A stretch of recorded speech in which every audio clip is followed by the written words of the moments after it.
In the depths of the gloomy mountains where eternal darkness reigned supreme, stood an old castle, whose stone walls remembered hundreds of cold winters and hot summers. In the huge castle, only one window was lit, behind which the shadow of a loyal advisor was darting about, his heart breaking at the thought of the famine threatening their lands. Deeply thinking about the fate of the people, the exhausted advisor did not notice how a bright beam of strange light cut through the night darkness outside the window. Rushing to the window, he saw a terrible picture. The city he loved so much was burning in flames, and the air was filled with the cries of battle and the ringing of weapons.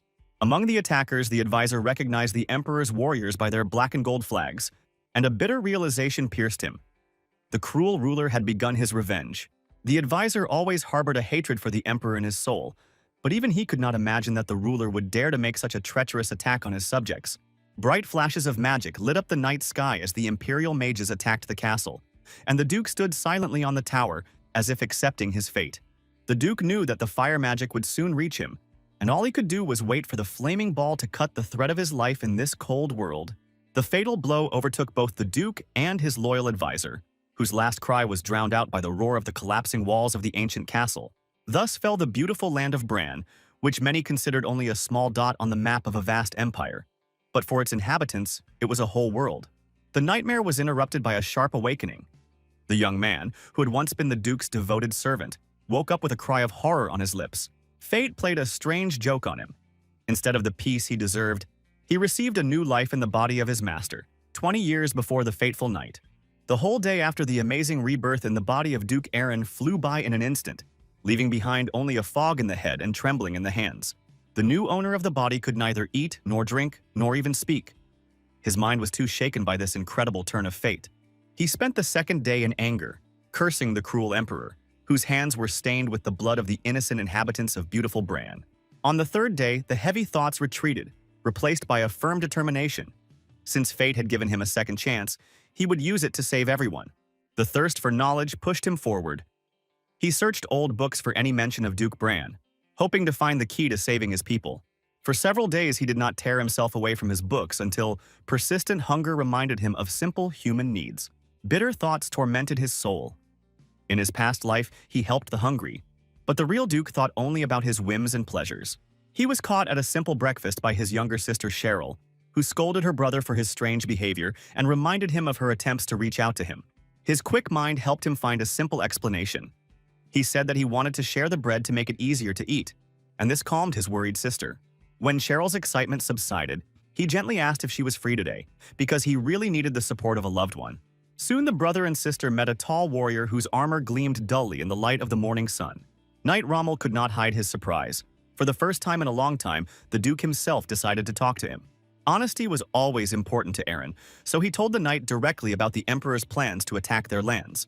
Cheryl froze in horror. She could not believe that their uncle would break the sacred oath he had given to their father before his death. Aaron knew more. The Emperor feared their rights to the throne, and loyal people had already informed him of plans to break the ancient oath. Now the only hope for salvation was to use the ancient power of the dragon to protect his people from destruction. The sister tried to stop her brother, because he had previously sworn to never reveal his gift, to keep it a secret until his last breath. But the time demanded decisive action. They needed to prepare for battle with the Emperor's army, gather forces and strengthen their defenses. Cheryl took up her magic staff, and the ancient words of the spell flowed from her lips, opening a path through space. The knight froze in amazement. He had no idea that his rulers possessed such powerful magic, capable of changing the laws of the world. With a sly smile, the girl admitted that she had hidden her abilities for many years so that her enemies would not find out about their true power. The magic of the portal transported them to snowy lands, where white flakes slowly swirled in the air, covering the ground with a soft blanket. At the foot of a high cliff, Cheryl prepared for a new spell, although her hands were shaking slightly from the long break from practicing magic. With a wave of her staff, she created a bright flame that lit up the dark sky, as if a second sun had risen over the snowy plains. Fireballs multiplied in the air, lining up into a perfect circle, like a crown of flames over the snow-capped peaks. Rommel immediately realized that before him was the legendary Ring of Inferno, an ancient magic that the world had not seen for many years. The power of the Ring of Fire under Cheryl's control cut away the top of the distant mountain as cleanly as if a sharp knife were cutting through butter. The knight stood with his mouth open, and the girl frowned. She knew that her seventh circle magic was too weak for the coming battle. Cheryl explained to the astonished warrior that the seventh circle of magic was very little compared to the power of the Imperial mages. Eren looked at his sister in surprise. The diary spoke of the fifth circle of magic, but in front of him stood a real archmage. Cheryl's eyes shone with confidence. She knew that her brother's power was many times greater than her own magic. Eren drew his sword, thanking fate for having spent the entire day the previous day studying his predecessor's old journal. The pages of the diary revealed many secrets to him about the dragon's blessing, an ancient power that slept in the blood of their kind. This gift made Cheryl a fifth circle mage, and the Duke himself a great warrior whose name was known throughout the Empire. The new body contained enormous power. The former butler felt it, but did not know how to awaken this ancient gift. He decided to start from the basics. He took a book on sword fighting and began to learn again because the skills of a real duke were not yet available. Suddenly, the sword in his hands began to glow with a bright blue light, responding to the call of the blood flowing through his new veins. The ancient words came to mind. Piercing wind. And the blow of his sword cut the huge mountain in half, showing the power of the awakened gift. The mountain debris fell down with a deafening roar, and the hero tried to look confident, hoping that no one noticed his awkward mistake in striking. In fact, he was aiming at a completely different mountain, but his companions, amazed by the unprecedented force of the blow, did not even pay attention to this small oversight. The next morning, an ancient dragon flew over the lands of the duchy, its wings casting huge shadows on the fields and forests below. The mighty lizard immediately felt the familiar warmth of his blessing, which he left for the people many years ago in these parts. Wanting to test his guess, the wise dragon turned into a small hawk and flew to the ground, looking out with a keen eye for traces of his magic. At the very ground, he dispelled the spell of transformation, taking the form of a tall man in light clothes embroidered with gold threads. Carefully examining the walls of the old palace, he felt that somewhere nearby lived people with his ancient power, whom he blessed many years ago. Within a few days of living in his new body, the former servant found the Duke's old diary, hidden among dusty books in the far corner of the library. The pages of the diary revealed a secret that Duke Eren had kept all his life, not trusting it even to his closest friends. The story began many years ago when Eren's uncle named Jaren, with the help of an influential lord, took the throne from the old emperor, weakened by the years. After the death of their father, the young heirs had to flee from persecution by the new authorities, saving their lives from cruel killers. The only condition that their father managed to set before his death helped them to save themselves, as if foreseeing the future troubles of his children. The children swore never to claim the imperial throne, and in return their father negotiated for Eren the title of Duke of the distant land of Bran. This land was considered cursed, a barren wasteland with a half-ruined fortress where not even weeds grew and dangerous monsters often appeared. But for children who possessed the power of a dragon and the gift of a grandmaster from birth, even such an inhospitable land could become a real home. Over time, they were able to establish a life in these parts, although Eren decided to hide his abilities forever, remaining faithful to his father's oath. Having learned the truth, the former butler could not believe that for the Duke, the ancient oath turned out to be more important than the lives of ordinary people who entrusted their destinies to him. One ordinary day, a tragedy occurred in the lands of Bran. A small boy seriously injured his arm while playing, and his screams were heard throughout the area. As if by magic, a young healer appeared next to him, her hands glowing with a warm golden light, quickly soothing the pain and healing the wound. Saying goodbye to the boy, the kind girl asked him to be more careful in games, because next time she might not be there to help. This kind healer was Cecilia, a young saint of the Vivian Order, whose heart was always drawn to helping those in need. Suddenly, Cecilia's attention was drawn to the loud voice of a herald calling the people to listen to an important speech by the Duke. The Duke's appearance caused a murmur of discontent among those gathered. People considered him a weak ruler and did not want to waste time on empty words. A quiet whisper passed through the crowd. Someone noticed that the Duke had changed a lot lately, as if he had become a completely different person. Many agreed with this, remembering how the Duke had recently found and punished dishonest knights who had long oppressed the common people. Standing before the unfriendly crowd, the hero understood their feelings. People were tired of hunger and the exorbitant taxes that the previous Duke collected. Gathering all his courage, he announced the alarming news. Intelligence reported a growing army of orcs ready to attack their lands. The crowd responded with bitter laughter.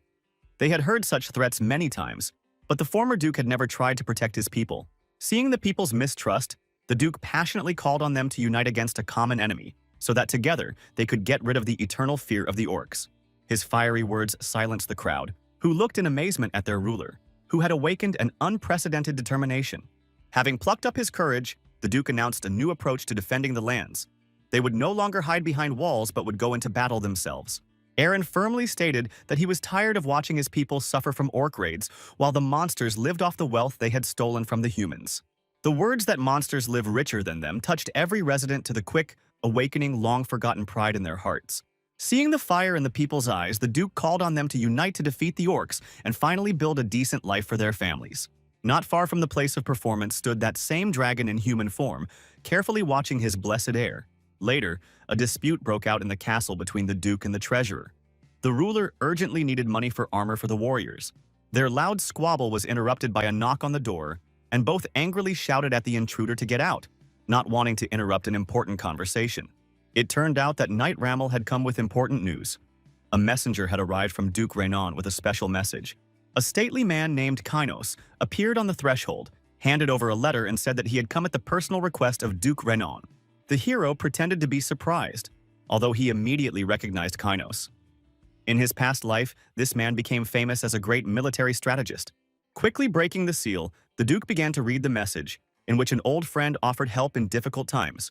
The letter spoke of the 3 difficult years Eren spent in the lands of Bran, constantly fighting for the survival of his people. Rhinon sent them a talented strategist and some gold, hoping that Kainos would help strengthen Bran's lands until their next meeting. Suddenly, the Duke remembered the promised gold, and the greedy treasurer immediately demanded to see the letter, forgetting about the recent dispute. Kainos said with a slight smile that Duke Raynon had sent 50,000 gold coins to support the allies in their hour of need. The treasurer's face darkened, but he was not surprised by the modest sum. He knew that Duke Raynon's lands were also going through hard times. The hero strictly ordered not to grumble. This money would be enough for equipment for the warriors and for cleaning the dirty city streets. Seeing the incomprehension in the treasurer's eyes, Eren explained that there was no point in storing gold when disease threatened their main wealth, people. He wisely noted that the loss of inhabitants would lead to the decline of the entire duchy, since there would be no one to defend the walls or cultivate the fields.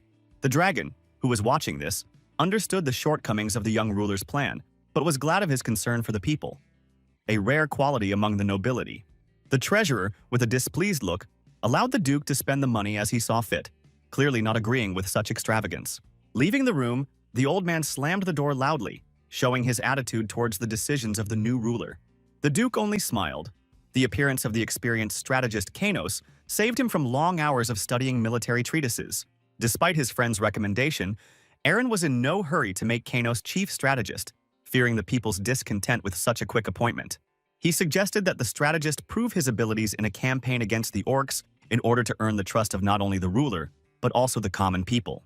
Kainos agreed to help, although pride boiled inside him. How dare a mere mortal doubt his military talent? Watching the young Duke, the strategist understood that if the campaign was successful, 3 interesting years of working together awaited them. Eren immediately spoke about his plans to develop the dungeons after defeating the orcs, which surprised and even frightened the experienced strategist. After a week of hard preparation, they had assembled a strong army of well-trained knights ready to fight for their land. After a long study of the battle plan, the Duke was convinced that each warrior knew his task and gave the order to set out on the campaign. This day was supposed to go down in history. People would finally fight back against the evil orcs and return the wealth taken by the monsters. The inspired army, supported by the shouts and blessings of the townspeople, proudly set out on their journey to meet their destiny. After a long march, the army stopped at the edge of the dark forest, where their formidable enemy was hiding among the ancient trees. In the very heart of the forest, Kurok, the leader of the orc tribe, hid, turning the old fortress into an impregnable lair for his warriors. It was this cruel leader who had been ravaging their trade routes for years, condemning the people to starvation. And now Eren decided to put an end to his atrocities. Suddenly, Rommel galloped up with an alarming report. Scouts had spotted 5 squads of kobold archers hiding in the forest. Realizing that they couldn't cope with the cunning archers without magic, Eren called for help from his sister, whose spells could turn the tide of the battle. Cheryl quickly ran into the forest, clutching the magic staff in her hands, and began to cast the 3rd circle fireball spell. Although the spell was considered weak, in her hands it gained the power of the 5th circle, showing the true strength of the young sorceress. The fireball flew towards the enemies, and the last thing the kobolds saw was a huge flame that swallowed them without a trace. Instead of joy, Eren was horrified. After all, he asked his sister not to use strong magic, so as not to attract the attention of the Imperial spies. Cheryl just snorted in response to her brother's reproaches, not understanding his concern. After all, she used a simple 3rd circle spell. The young duke bitterly regretted his decision to take his sister on the campaign. He thought she would only use simple combat spells. Kainos reassured the ruler, explaining that the emperor would still learn of their strength. But while the soldiers remained silent, they had time to prepare. Having calmed down after the strategist's words, Eren asked if he had found a suitable place for the decisive battle with the orc army. The day before the expedition, they gathered to discuss the battle plan, and Kainos explained his idea. It would be best to destroy the enemy before open combat began. The strategist suggested luring the enemy into a trap, using the advantages of the terrain to save the lives of his warriors. The choice of location for the battle was especially important. They had to fight 2,000 orcs using only skillful calculation and cunning. Their detachment numbered only 500 fighters, so even victory in open combat would have led to huge losses among the people. A wise strategist suggested using 100 horsemen as bait to lure the orcs out of their hiding place in the forest. Their fast horses gave them an advantage, allowing them to lure the enemy straight into a prepared ambush. According to the plan, the archers were supposed to destroy at least half of the enemy army before the orcs realized their mistake. The remaining orcs were planned to be driven out into the open, where armored knights would surround them. After listening carefully to the plan, Eren agreed. There was no better solution for their small army. Suddenly, a breathless knight ran up to the duke and reported that the enemies had already begun to move towards their detachment. The quick reaction of the orcs surprised everyone. It seemed they had skilled scouts who immediately noticed the approach of people to the forest. Seeing the unusual organization of the enemies, Kainos suggested that after the victory, the surviving orcs be made slaves to work in the dungeons. The idea seemed interesting to the duke, but he doubted that the proud orcs would agree to serve people even after defeat. He had heard before that such creatures were subject only to dragons, whose ancient magic could bend their will. Kainos was quick to explain that the orcs acknowledged the authority of anyone who surpassed them in strength, be it a dragon or a mighty warrior. The duke decided to postpone this conversation. Now it was more important to save the lives of his people than to think about future benefits. It was time to act. Eren ordered his sister to take 200 warriors and hide in the forest, and the knights to prepare to surround the enemy. After giving his final instructions, he asked Kainos to watch the battle from a hill, preserving his life for future battles. After all preparations were completed, the duke took his sword, gathered his loyal warriors, and led them to meet their destiny. At this time, a scout came running to the orc leader with news of the approach of the human army to their lands. Kurok was furious to learn that the pathetic humans dared to attack after so many years of cowardly sitting behind the fortress walls. The leader was confident of victory. As soon as the people entered the Black Forest, they would become easy prey for his warriors. The orcs had another ace up their sleeve. The leader ordered the release of their most terrible weapon, which the people did not expect to encounter in battle. The heavy gates creaked open, releasing a terrible creature, a huge minotaur with crooked horns and powerful muscles. Having gathered his entire army, including the formidable minotaur, the orc leader led them towards the people, anticipating an easy victory over the daring enemies. An invisible guardian hovered in the sky. An ancient dragon in the form of a bird watched the battle begin, knowing that the time had come for Eren to show his true strength. At the duke's signal, the warriors formed up for battle. 100 brave hearts under his command against 2,000 fierce Kurok orcs. Blessed with the power of the dragon, the duke easily struck down his enemies, his sword flashing like lightning amidst the raging sea of battle. But anxiety crept into his heart when he saw his warriors drowning in the endless stream of enemies, like grains of sand in the surf. In the heat of battle, the duke did not notice the approach of a huge minotaur, and only his animal instinct helped him avoid the deadly blow. The monster's deafening roar forced the warriors to cover their ears with their hands, saving themselves from the sound that could rupture their eardrums. As soon as the echo of the roar died down in the forest, the duke raised his sword and called on the soldiers to continue the fight, promising to be there until the last drop of blood. As Eren charged at the orcs with his sword, he remembered Kainos' wise words about how living enemies could become useful allies. Changing tactics, he began stunning his opponents with the hilt of his sword and hiding them in dense thickets, planning to return for them later. Seeing the endless stream of enemies emerging from the dark depths of the Black Forest, the duke realized that it was time for a tactical retreat. The horsemen began to retreat, crushing the enemies with the hooves of their horses, and after them, shaking the earth, rushed the enraged minotaur. The duke ordered his men to retreat to the high ground, deciding to personally delay the monster and gain time to maneuver. Turning his horse around in one motion, he rushed towards the minotaur, managing to save his warrior from certain death at the last moment. The loyal knights, despite the order to retreat, remained by their master's side, watching with awe his desperate bravery. The disobedience of the warriors upset the duke, but fate turned their mistake into luck. Just strong hands were needed to bind the defeated minotaur. To the surprised Knight Arthur, the Duke calmly explained his decision to spare the monster's life. Such power would still serve their purposes. In the midst of working with the captive Minotaur, more orcs appeared, but Cheryl met them with a wall of magical flame. The knights had to dodge the maddened orcs, who fled in fear from the fiery wrath of the young sorceress. Many enemies fell in battle, but Kurok and his loyal warriors continued the pursuit, burning with the desire to avenge their fallen brothers. At the moment when the orcs were already celebrating their imminent victory, a steel ring of knights closed around them, cutting off all paths of retreat. The knights parted, forming a living corridor along which their leader headed towards the surrounded orcs for negotiations. With the dignity of a ruler, Eren offered Kuroku an honest way out, to decide the outcome of the battle with a duel of leaders, granting the losers their lives. Mistrust was evident in the orcs' yellow eyes, but he understood that one order from the Duke and his warriors would become food for the ravens. The Duke backed up his words with a warrior's oath, demanding a similar promise from the orc chieftain to seal their treaty. Trigger hesitated, but the hopelessness of the situation forced him to agree, taking the man's word to spare the lives of his warriors. The battle area was fenced off with shields, and the orc immediately rushed into the attack, waving a terrible mace with iron spikes. Eren stood motionless until the last moment, like a statue, and then easily dodged the blow, which drove the orc leader into a furious rage. With each dodge of new attacks, the Duke felt the ancient power of the dragon flowing through his veins, making his movements easy and precise. After another graceful dodge by the Duke, the enraged Kurok burst into a tirade of foul language, calling his opponent a cowardly wimp. The insult hurt the Duke's pride. He plunged his sword into the ground and challenged the orc to a fair fight with his bare hands. Rommel looked at the unarmed master with alarm, considering his decision reckless, but Eren was determined to teach the orc a lesson in strength. Appreciating the noble gesture of his opponent, Kurok threw away his mace. His muscular arm seemed to be a sufficient weapon against the fragile man. Rommel's heart sank with fear. No matter how strong his master was, fighting an orc without a weapon seemed pure madness. Everyone knew about the natural strength of the orcs, who had grown up in endless battles. Even their claws were sharper than steel, and the Duke stood before the enemy without a single defense. As the orc aimed his fearsome claws at the Duke's face, he was surprised to see how slowly the enemy's hand moved, easily dodging the attack. Testing the limits of his new power, Eren decided to take the orc's next blow without attempting to defend himself. The result amazed him.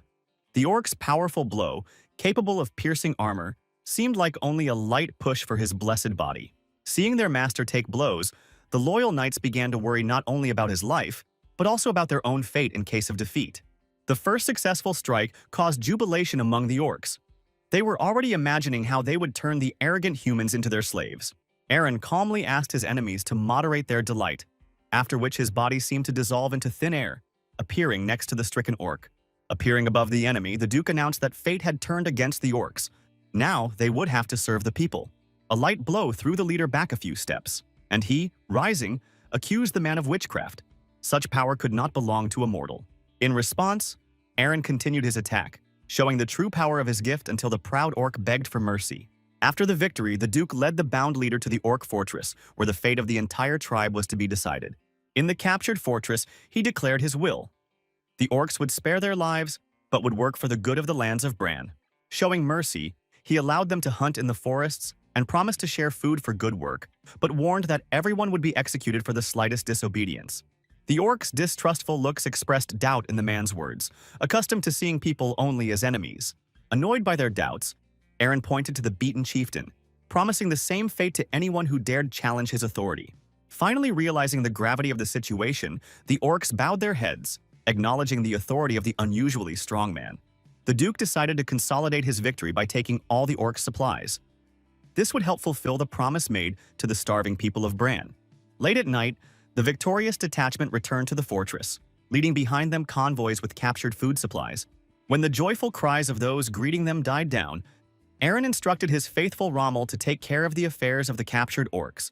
With the help of Cheryl's magic, they opened a portal to the Frostlands, where they brought the conquered monsters for their final lesson.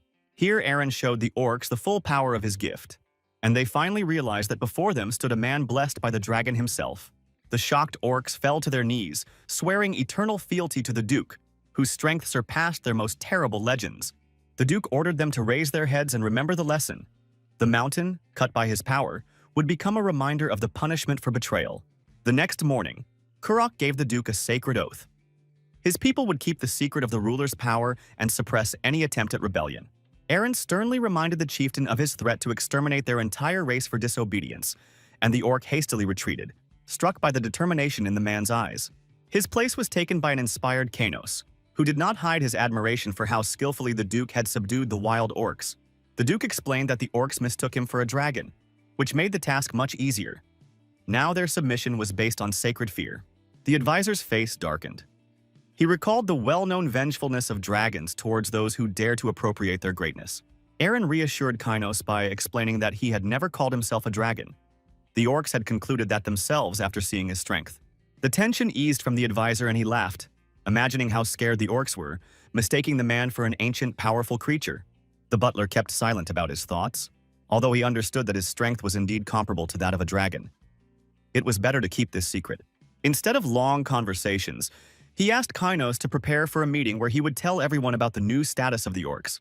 Left alone, Aaron thought bitterly about the former duke, who, having such power, could protect his people from any trouble. The oath given to his father tied the hands of the former duke, but even it did not justify complete inaction in the face of the people's suffering. The new owner of the body vowed to surpass his predecessor and prepare for the main battle, on which the lives of all the inhabitants of Bran depended. A council of war gathered in the main hall of the castle, where the Duke enthusiastically spoke of the victory, especially noting Kanos' brilliant strategy. The wise advisor thanked them for the praise, but emphasized that it was their lord's unbending will that had led the army to such a glorious victory. The silence of the hall was broken by Cheryl's indignant cry. The young sorceress jumped up from her seat, unable to accept the fact that her fiery power was left without due praise. A stern line appeared on the Duke's face, as he sharply reminded his sister that their goal was not to destroy enemies, but to acquire valuable workers for future prosperity. When the passions had died down, the Duke moved on to the important news. Their possessions had grown fivefold, and now it was necessary to manage the new lands wisely. His next words left the assembled company in amazement. He proposed to create a dungeon, and this strange idea seemed to everyone to be complete madness. Max, a former secret agent and now manager, could not believe his ears.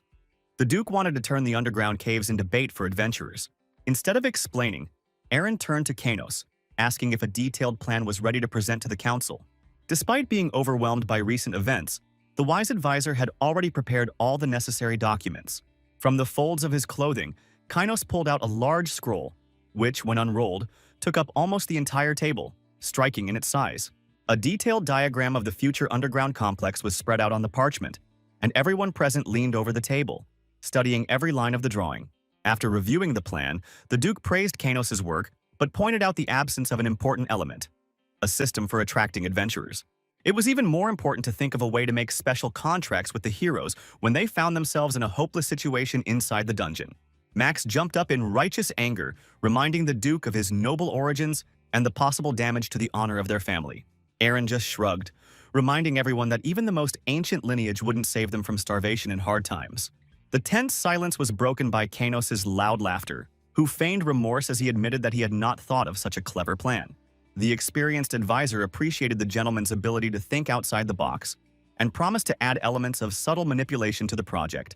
As Max left the council chamber, he felt a heaviness in his heart. Such risky undertakings could lead their small duchy to a quick end. Early the next morning, the Duke decided to personally check the progress of the work to clean the city streets, not trusting other people's reports. What he saw clearly did not please his eyes. He immediately began to question the treasurer about measures to maintain cleanliness in the city. The old treasurer assured them with a caustic smile that all their efforts were being directed towards preparing for winter, since now they were definitely not in danger of starving to death. Aaron cut short his taunts, reminding him of the rich supplies of food and gold that made such fears empty excuses. The treasurer's eyes showed indignation. He considered his master a madman who had forgotten about the cost of equipment for the recent campaign. The old man proudly pointed to the already cleared areas of the city, considering the additional costs of cleaning a waste of money. His words enraged the Duke. He began to explain that the cleanliness of the streets was not necessary for beauty, but for protection from deadly diseases. The young ruler proposed a simple solution: pay the workers with food captured from the orcs to maintain order in the city. As Aaron walked the streets, he thought anxiously about the dwindling food supplies and the dirty streets, trying to find a way to solve both problems at once. Suddenly, his thoughts were interrupted by a report from a guard. He told Rommel about a healer who was again treating people without permission from the authorities. Rommel immediately recognized who they were talking about. It was the same nun from the Vivian Order who continued to help sick townspeople. An alarming prophecy surfaced in the Duke's memory. Soon the Order of Paris would destroy the community of these good healers. The knight loudly demanded that the nuns show permission to use sacred magic within their lands. The young novices lowered their eyes in embarrassment. They did not have the necessary papers, and they were preparing to leave their place of service. The crowd of townspeople burst into cries for help. They asked the healers to stay for the sake of their sick children. People bitterly reproached the guards for the lack of a city hospital where the poor could receive help. Seeing the crowd's growing anger, kind Cecilia tried to calm the people, promising to return with permission as soon as possible. Suddenly, the Duke's commanding voice was heard. He allowed the nuns to continue their noble work. To everyone's surprise, he expressed sincere gratitude for the care of his subjects and lifted all restrictions on their activities. The guards froze in amazement, and the common people burst into joyful cries, thanking the merciful ruler. The abbess looked closely at the young Duke's face, trying to understand the sincerity of his unexpected decision. Her words of gratitude confused Aaron, and he quickly suggested a private conversation while the other nuns continued their treatment. The Duke was triumphant in his soul. Now he had a free hospital, and he planned to use the healers to their full potential. In the castle's grand hall, something unexpected happened. The excited Cecilia forgot all propriety and rushed to embrace the surprised Duke. Confused, Aaron tried to remind the girl of the strict rules of her order, which forbade such close contact with men. But joy overshadowed all the rules. Through happy tears, the healer thanked him for the decision to build a new temple. The Duke saw nothing special in this, but his peace was disturbed by the alarmed treasurer with his objections. The old man began to hotly prove that the construction of the temple would empty their treasury, leaving the duchy without a means of subsistence. The young ruler knew about the difficulties, but he hoped to use secret reserves kept for special occasions. The wise treasurer reminded us of the sacred nature of this money. It was left by the father emperor only for extreme needs, but Aaron believed that such a moment had come, and the old man had to resign himself to the will of his unusual master. While Cecilia expressed her gratitude for the help rendered with genuine enthusiasm, the Duke carefully considered the conditions he intended to offer the nuns. At the center of his thoughts was the question of creating a divine elixir within the walls of the future sanctuary, because he hoped to enlist Cecilia's support for the development of the lands entrusted to him. With sincere zeal, the novice assured Aaron of her willingness to produce as much sacred liquid as was needed for his purposes, unwittingly contributing to the realization of his plans. A few days later, barely containing his excitement at the importance of his discovery, Kynos rushed to the Duke to share the unexpected news. The source of his concern was the discovery by the orcs of a mysterious, underground complex located near their powerful defensive fortifications. According to the report of the orc leader, the ancient structure, buried under a thick layer of earth, was completely abandoned, and all mention of its owners was lost in time. According to the experienced Kynos, over the past years, these mysterious catacombs have become a refuge for various dangerous creatures that have filled the underground corridors. The advisor expressed concern about how difficult it might be to attract adventurers to such a remote location, and inquired about the Duke's willingness to undertake the investigation. After carefully analyzing the situation, Aaron came to the conclusion that the sudden appearance of high-ranking dungeons would only cause mistrust and suspicion among the locals. A sudden thought about the healing powers of the young nun suggested to the Duke a brilliant way to interest potential explorers of the dungeon. The shrewd ruler decided to spread rumors among the population about a legendary elixir of immortality hidden in the ancient catacombs, capable of granting eternal life.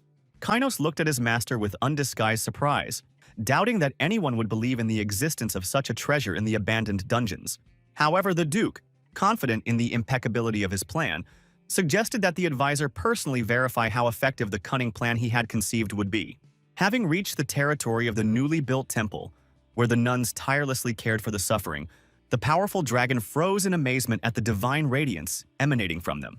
Watching Cecilia's graceful movements, he clearly saw divine energy flowing from her body. Wondering how such an amazing creature ended up in their area.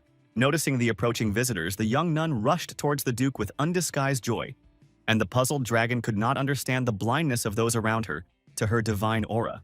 Having collected his thoughts and cast aside unnecessary doubts, Aaron, with genuine interest, inquired of Cecilia about the current state of affairs and her successes in the new endeavor. The joyful novice hastened to report the successful completion of the construction of the majestic temple and complete control over all current affairs of the community. The Duke cautiously inquired about the possibility of creating sacred water, to which he received not only confident consent, but also an offer for an immediate demonstration of its amazing abilities.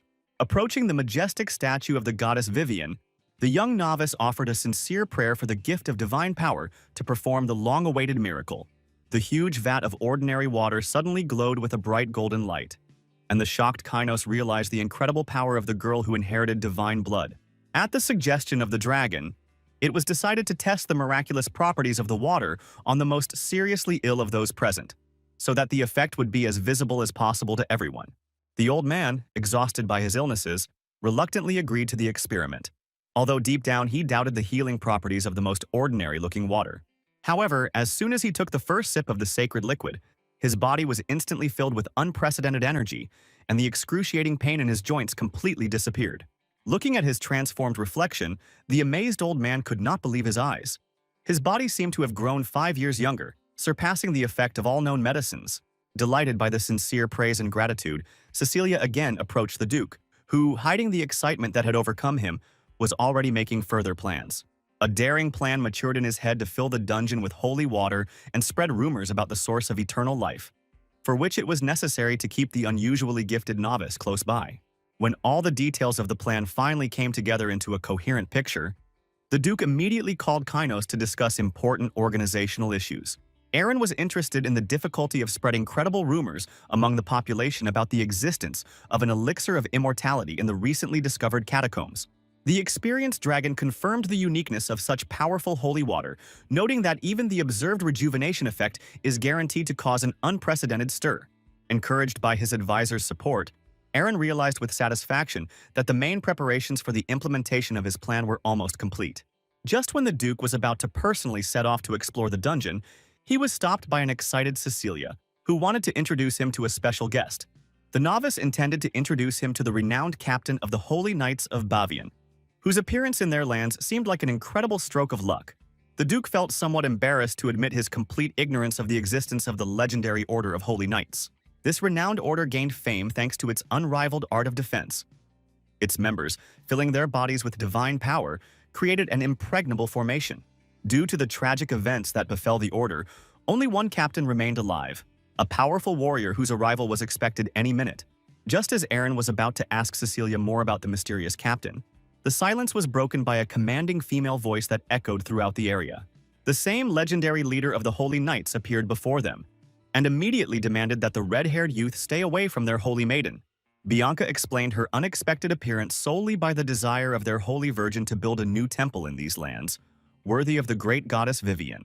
Однако воинственная дева выразила крайнее возмущение выбором столь жалкого места с бесплодной почвой, никчемными обитателями и совершенно недостойным правителем. Встревоженная резкими высказываниями леди Бьянки в адрес уважаемого господина, Сесилия предприняла отчаянную. Герцога, напротив, нисколько не задели прозвучавшие оскорбления. Он лишь поинтересовался, на чем основаны ее категоричные суждения о слабости местных. Надменная воительница заявила о своей готовности подчиняться исключительно сильнейшим, с горечью признавшись, что за всю свою жизнь не встретила. В ответ герцог предложил немедленно провести честный поединок, где проигравший должен будет стерпеть 3 сокрушительных удара. Bianca cast a disdainful glance at the youth's frail figure, considering him too insignificant an opponent, but readily accepted the challenge. Противники заняли позиции в импровизированном круге, образованном верными рыцарями герцога, готовыми засвидетельствовать. Arthur, who was watching the preparations, gloomily reflected on the recklessness of the fight they had started with an obvious outcome, sincerely worrying about his master.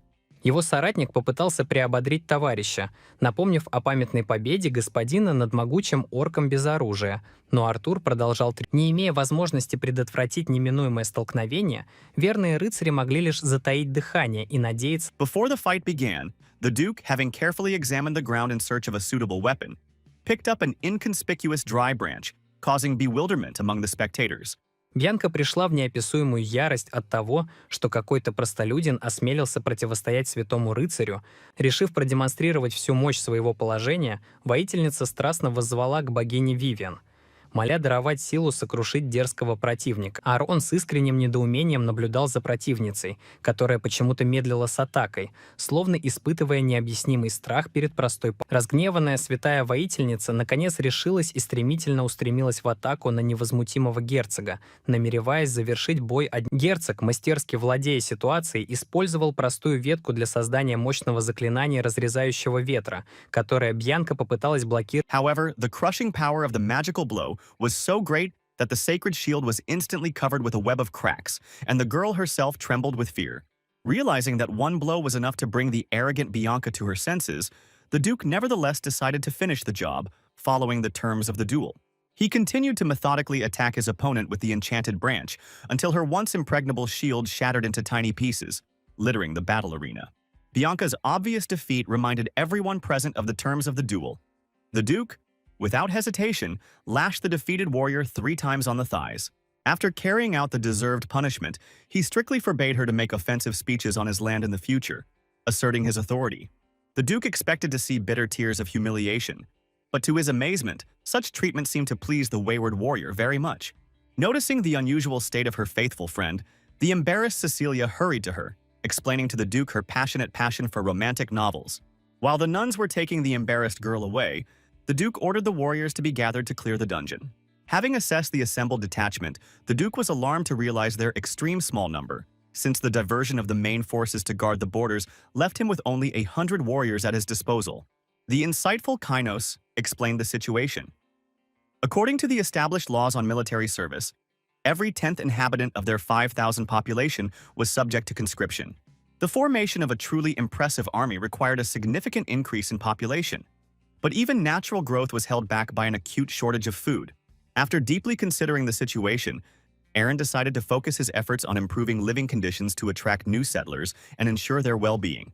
The loyal advisor solemnly promised to make every effort to correct the disastrous situation of the lands in order to facilitate the implementation of his master's grandiose plans. The Duke accepted Kainos' promise with gratitude, but his thoughts turned involuntarily to the growing tide of refugees flooding the lands of the Earls of Grey and Aemon. Putting his anxious thoughts aside for later, he resolutely called on the assembled warriors to set out for the mysterious dungeon in search of ancient treasures. Upon arrival, the knights were met by Kurok, accompanied by his orcs, who bowed respectfully before their master, expressing deep respect. When asked about the events in the dungeon, the embarrassed leader reluctantly admitted that events had taken an extremely unfavorable turn, threatening their safety. Descending to the second tier of the catacombs, Kurok pointed bitterly at the bodies of his fallen brothers, lifelessly spread out on the cold stone floor. The leader reported that during a routine inspection of the lower level, his warriors suddenly began to exhibit signs of inexplicable strange behavior. Cheryl, who was part of the expedition, immediately felt the ominous aura of this place, from which a supernatural cold piercing to the bones spread throughout her body. It was later revealed that the freezing cold was caused by mysterious magical vibrations that sucked the life force out of the orcs and turned them into spineless puppets. In an attempt to protect the rest of the squad, Kurok made the difficult decision to personally stop his possessed brothers from turning against humans. With one crushing blow, he struck down his kin, but as soon as they lost consciousness, an ominous darkness flowed from their lifeless bodies, forming a giant ghost. The brave Trigger immediately rushed to stop the terrible entity, but its true target turned out to be Aaron, who barely managed to repel the sudden attack. With each passing moment, the number of shadows rapidly increased, and soon they formed a dense ring around everyone present in the gloomy dungeon.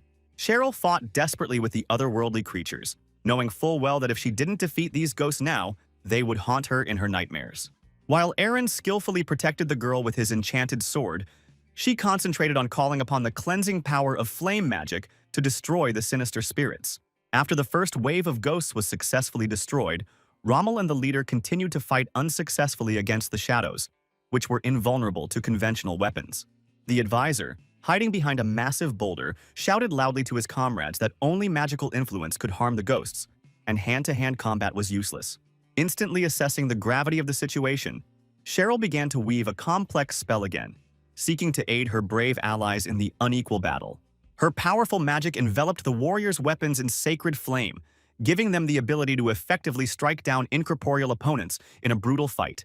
Finally, after a fierce battle, most of the shadows fell, but the surviving ghosts suddenly merged together, forming a giant spirit that tried to hide. The nimble Duke managed to deal a crushing blow to the monster before it managed to escape through the ancient walls of the underground labyrinth. Carefully emerging from his hiding place, the insightful Kanos suggested that the appearance of the ghost was not accidental, probably guarding some ancient secret. At this tense moment, the observant Cheryl discovered a mysterious ancient tome and insistently asked her brother to carefully study its contents. This amazing book, which tells about the legacy of the ancients, revealed a secret. In the distant past, a majestic temple of a mysterious monastic order was located here. The girl enthusiastically explained to her brother the essential difference between magicians who draw power from outside and monks who are able to call upon energy of a completely different, spiritual nature. The hero skillfully feigned extreme surprise, although in reality he was well aware of these practices thanks to knowledge from the future, and was surprised only by their existence a decade ago. After carefully studying the ancient records, Cheryl explained the fundamental difference. While magicians use an innate reservoir of mana, spiritual practices allow one to develop and transform an internal source of power. Having handed the mysterious tome into the hands of Kanos, the intrigued Duke asked his advisor to share his existing knowledge about this mysterious art of mana management. Having carefully studied several pages of the ancient manuscript, the wise dragon confirmed the words of Ms. Cheryl that spiritual practices open the way to magic even for ordinary people. A promising idea instantly appeared in Aaron's mind. If soldiers could be trained in this art, even a small detachment of them could achieve incredible efficiency. However, the insightful Kanos persistently persuaded his master to show prudence and temporarily refrain from implementing such a risky plan. The advisor pointed to the surroundings. The entire space of the dungeon was stained with blood and bore traces of countless brutal battles of bygone times. The dragon suggested that either the training of this power was unbearably cruel, or the energy itself was so dangerous that it led the ancient monks to mutual extermination. Realizing the seriousness of the warnings, the prudent Aaron decided to postpone the experiments until a full study of the ancient manuscripts and a thorough analysis of the consequences.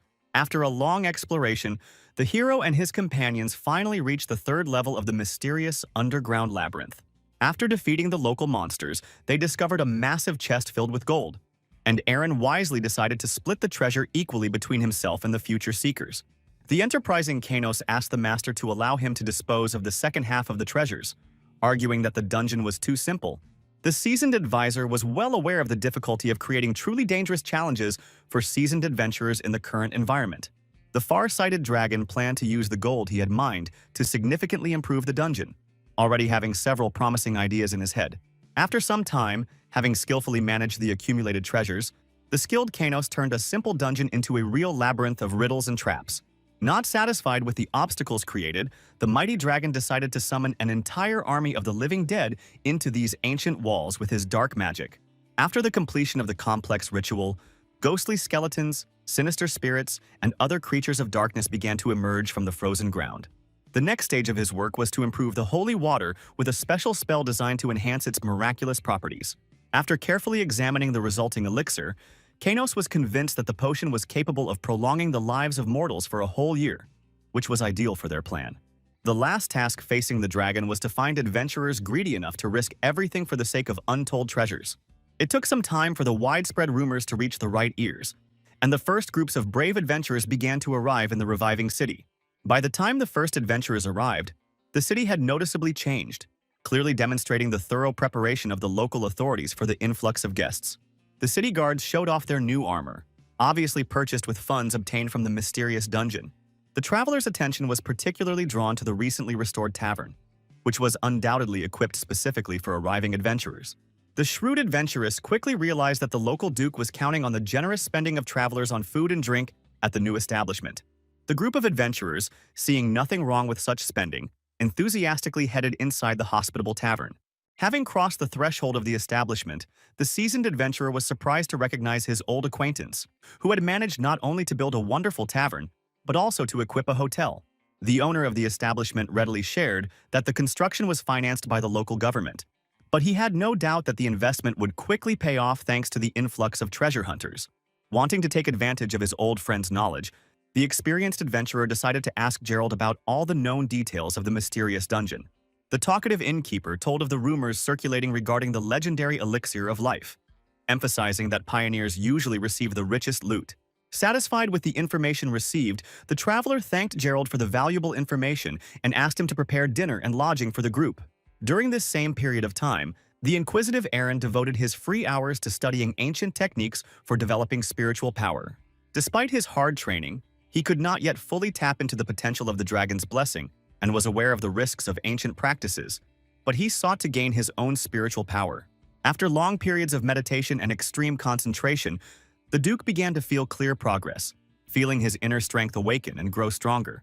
The sudden appearance of the caring nun interrupted his concentrated exercises, causing him to startle in surprise. The kind-hearted girl explained that, having learned of his diligent training, she decided to show her gratitude by preparing a light lunch for the Duke. Noticing the approaching knight with an obviously urgent message, the tactful nun hastened to take her leave, not wanting to interfere with important matters. As it turned out, the excited knight had arrived to report the good news of the arrival of the first adventurers, which made the Duke incredibly happy, anticipating the appearance of new subjects. Upon reaching the entrance to the dungeon, the adventurers discovered that access was not free. A sign stated that 10 gold coins had to be paid. The wealthy adventurer paid the required sum without hesitation, receiving in return official permission to explore the mysterious catacombs.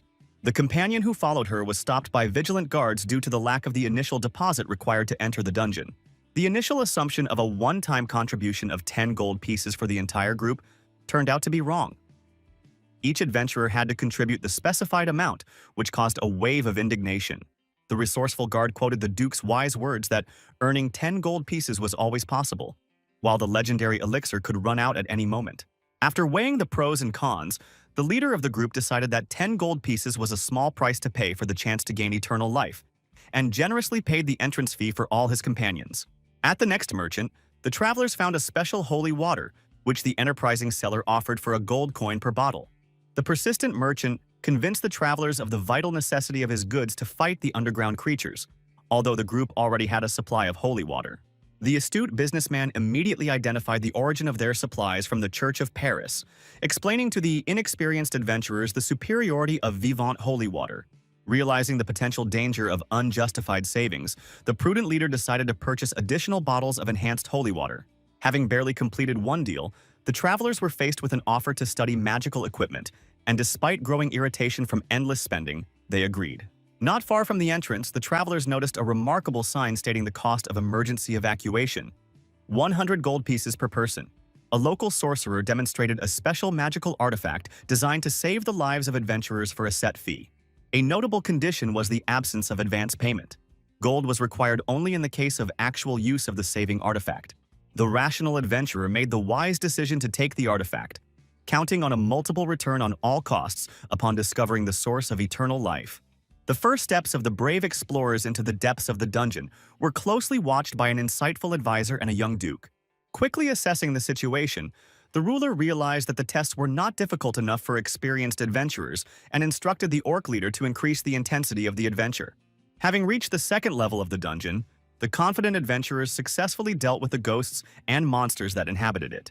Despite the gradual depletion of strength, the proper use of the acquired holy water allowed the travelers to quickly restore their fighting ability.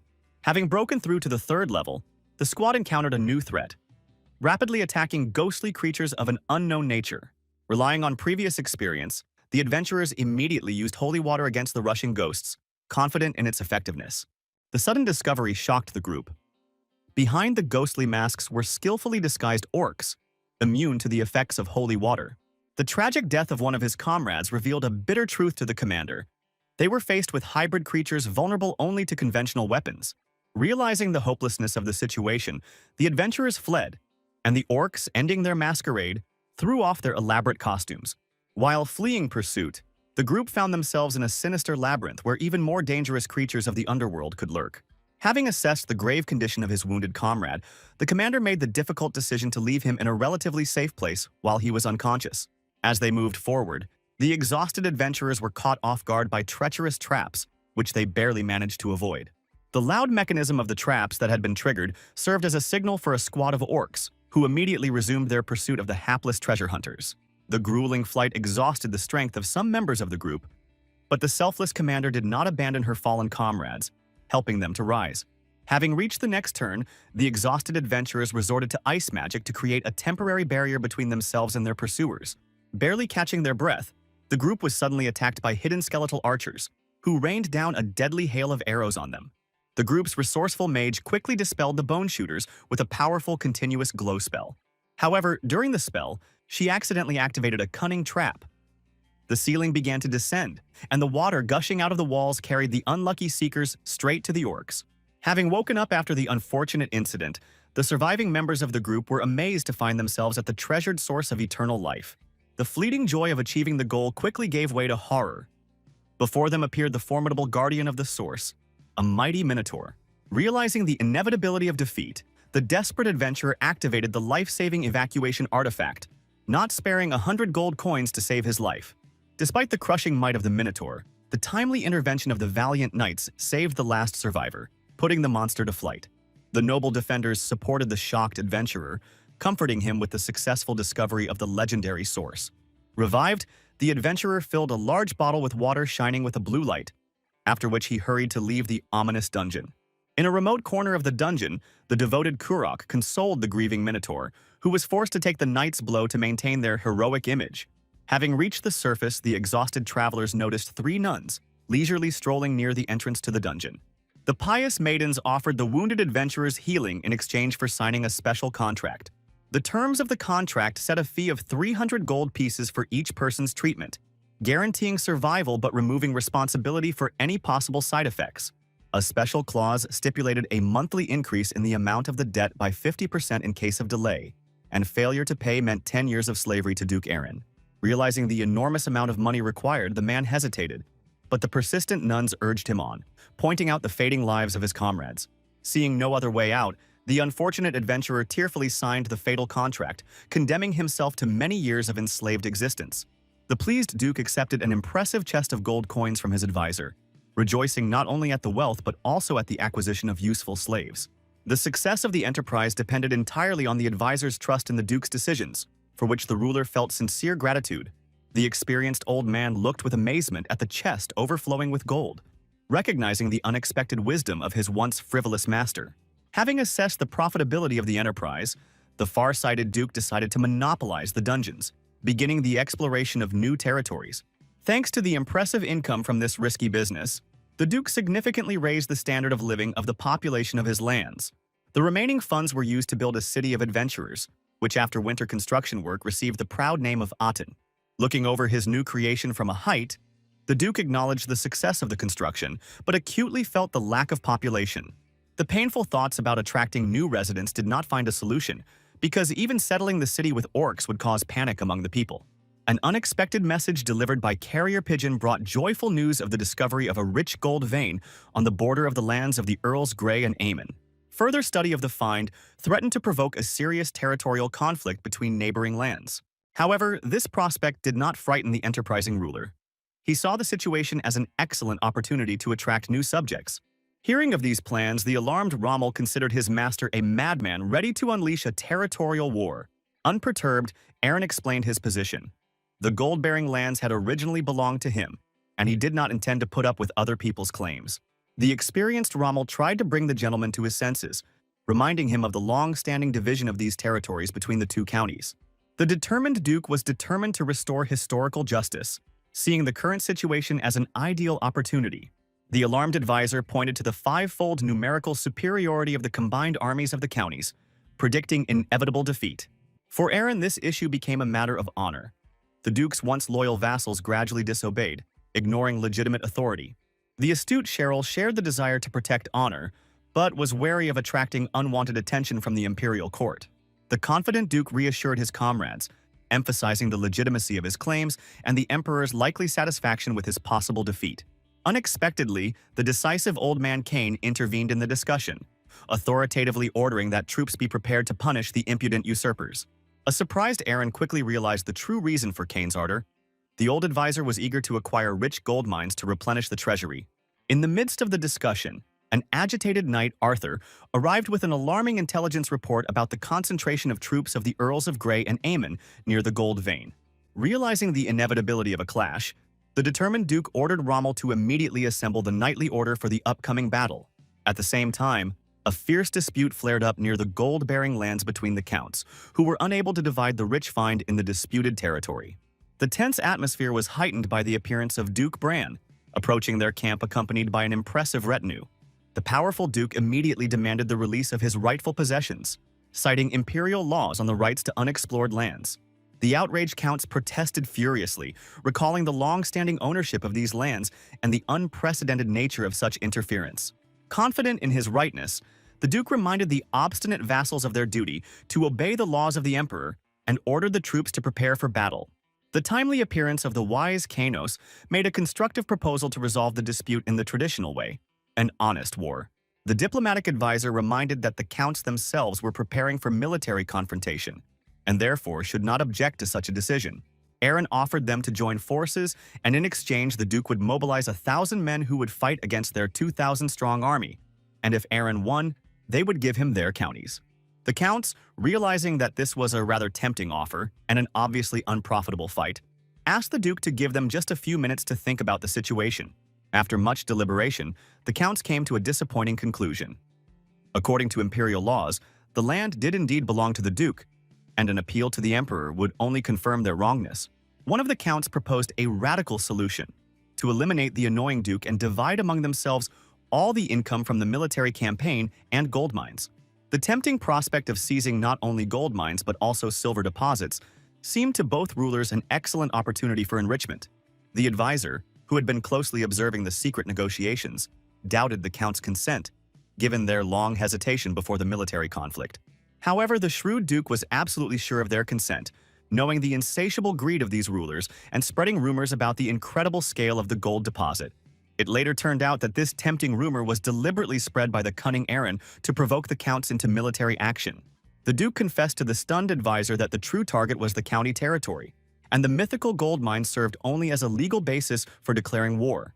A month before this plan was developed, intelligence reported that there were no differences between the counties, which required the creation of an artificial pretext. The hero remembered that in his past life the counts had shown similar caution in avoiding military action, which prompted him to create a convincing pretext for conflict. The carefully crafted decree ordered the spread of rumors of a colossal gold mine having been discovered in the borderlands of Grey and Ammon. After lengthy discussions, the counts accepted the Duke's terms, while putting forward two of their own demands for the upcoming battle. They insisted on choosing the location of the battle, leaving the Duke the right to determine the date, and demanded complete independence of the territories from the duchy in the event of their victory. An important condition was the need to send the signed agreement to the Emperor for approval in order to give legitimacy to future changes. Noticing Aaron's momentary hesitation at the mention of the Emperor, the smug counts felt they had cornered the Duke. After a brief reflection, the Duke suddenly agreed to the terms, scheduling the battle for a month later and sealing the agreement with his signature. The triumphant counts were confident of their victory over the short-sighted Duke, considering his signature on the treaty tantamount to a voluntary transfer of lands. After the signing ceremony, the advisor expressed concern that, despite the events being in accordance with the Duke's plans, the soldiers' lack of preparation could create serious problems. The situation was complicated by the limited size of the army, 500 men, and the need to act with extreme caution so as not to attract the Emperor's undue attention. Realizing the impossibility of using orcs in the upcoming battle, the far-sighted Duke instructed Kainos to engage in the hiring of professional warriors. An additional complication was the need to conceal the absence of a gold mine from the watchful treasurer in order to prevent his interference with military plans. Remembering the despair of the ruined Caney, the Duke believed in Kainos' sincerity and was confident in his ability to cope with possible problems if Cheryl successfully completed her task. As they approached the castle, the detachment witnessed an unsightly scene. The guards were rudely driving away a wounded elf who was desperately asking for an audience with the Duke. The exhausted girl begged to be allowed to meet with the ruler of these lands to discuss an extremely important matter. When Aaron and the knights appeared, the elf immediately fell to her knees, introducing herself as Kaisha, the heir to the leader of the forest people, and begged for help. The Duke expressed bewilderment at the audacity of the request, remembering the brutal attacks of her tribe on the peaceful inhabitants of his lands. He remembered very well the northern lands of Bran, where proud forest elves lived near the dragon's nest, always striving for isolation from other races. Their settlement was a separate world with a unique ecosystem, but overly aggressive methods of self-defense prevented peaceful coexistence with people. Through tears, Kaisha told of the siege of their village by the invincible evil spirits, pledging an oath of eternal friendship between elves and humans in exchange for help. The strategic thinker Aaron immediately saw the opportunity to create a profitable alliance that would allow him to gain control over the elves and destroy the undead. The calculating elf additionally offered to hand over the accumulated reserves of human gold as payment for help. The Duke counter-demanded that the elven lands be incorporated into Bran's duchy, leaving the hesitant Keisha with a fateful choice. The weight of responsibility for the future of the entire people clearly weighed on the young elf, causing painful doubts. As the Duke turned to leave in a defiant manner, a desperate Keisha quickly agreed to all the conditions, which was entirely in line with Aaron's plans. At the general meeting, the elf revealed the horrific details of the Death Knight's attack, which terrified even seasoned warriors. According to her, in addition to the usual undead, the army was commanded by a powerful Death Knight, leading thousands of skeletons and bloodthirsty ghouls. Analyzing the situation, Aaron concluded that such an attack could have been organized by either a demon or a powerful necromancer, requiring immediate action. The Duke immediately gave the order for the full mobilization of the army within 3 hours, instructing Rommel to raise the knightly order and attract the priestesses, led by Bianca. Accompanied by Kanos, he set off for the Orc outpost, understanding the critical importance of time for saving potential subjects. In the northern part of the Dark Forest, an elven druid was using her last strength to maintain a protective spell, holding back the hordes of skeletons with the power of earth and plants. The remaining village defenders fought back desperately, using bows and arrows and ice magic against the endless waves of undead. While such tactics might be effective against normal skeletons, the powerful Death Knight easily dispelled the elven spells. Despite all the efforts of the elf using natural magic, the endless stream of skeletons did not dry up, constantly being replenished with new warriors. Having realized the need to use fire magic, which was forbidden to elves, the head of the settlement bitterly begged nature for forgiveness for the forced violation of ancient laws. Even as the flames destroyed the skeletons, the Death Knight sent forth new waves of ghouls that could penetrate walls and continue the attack.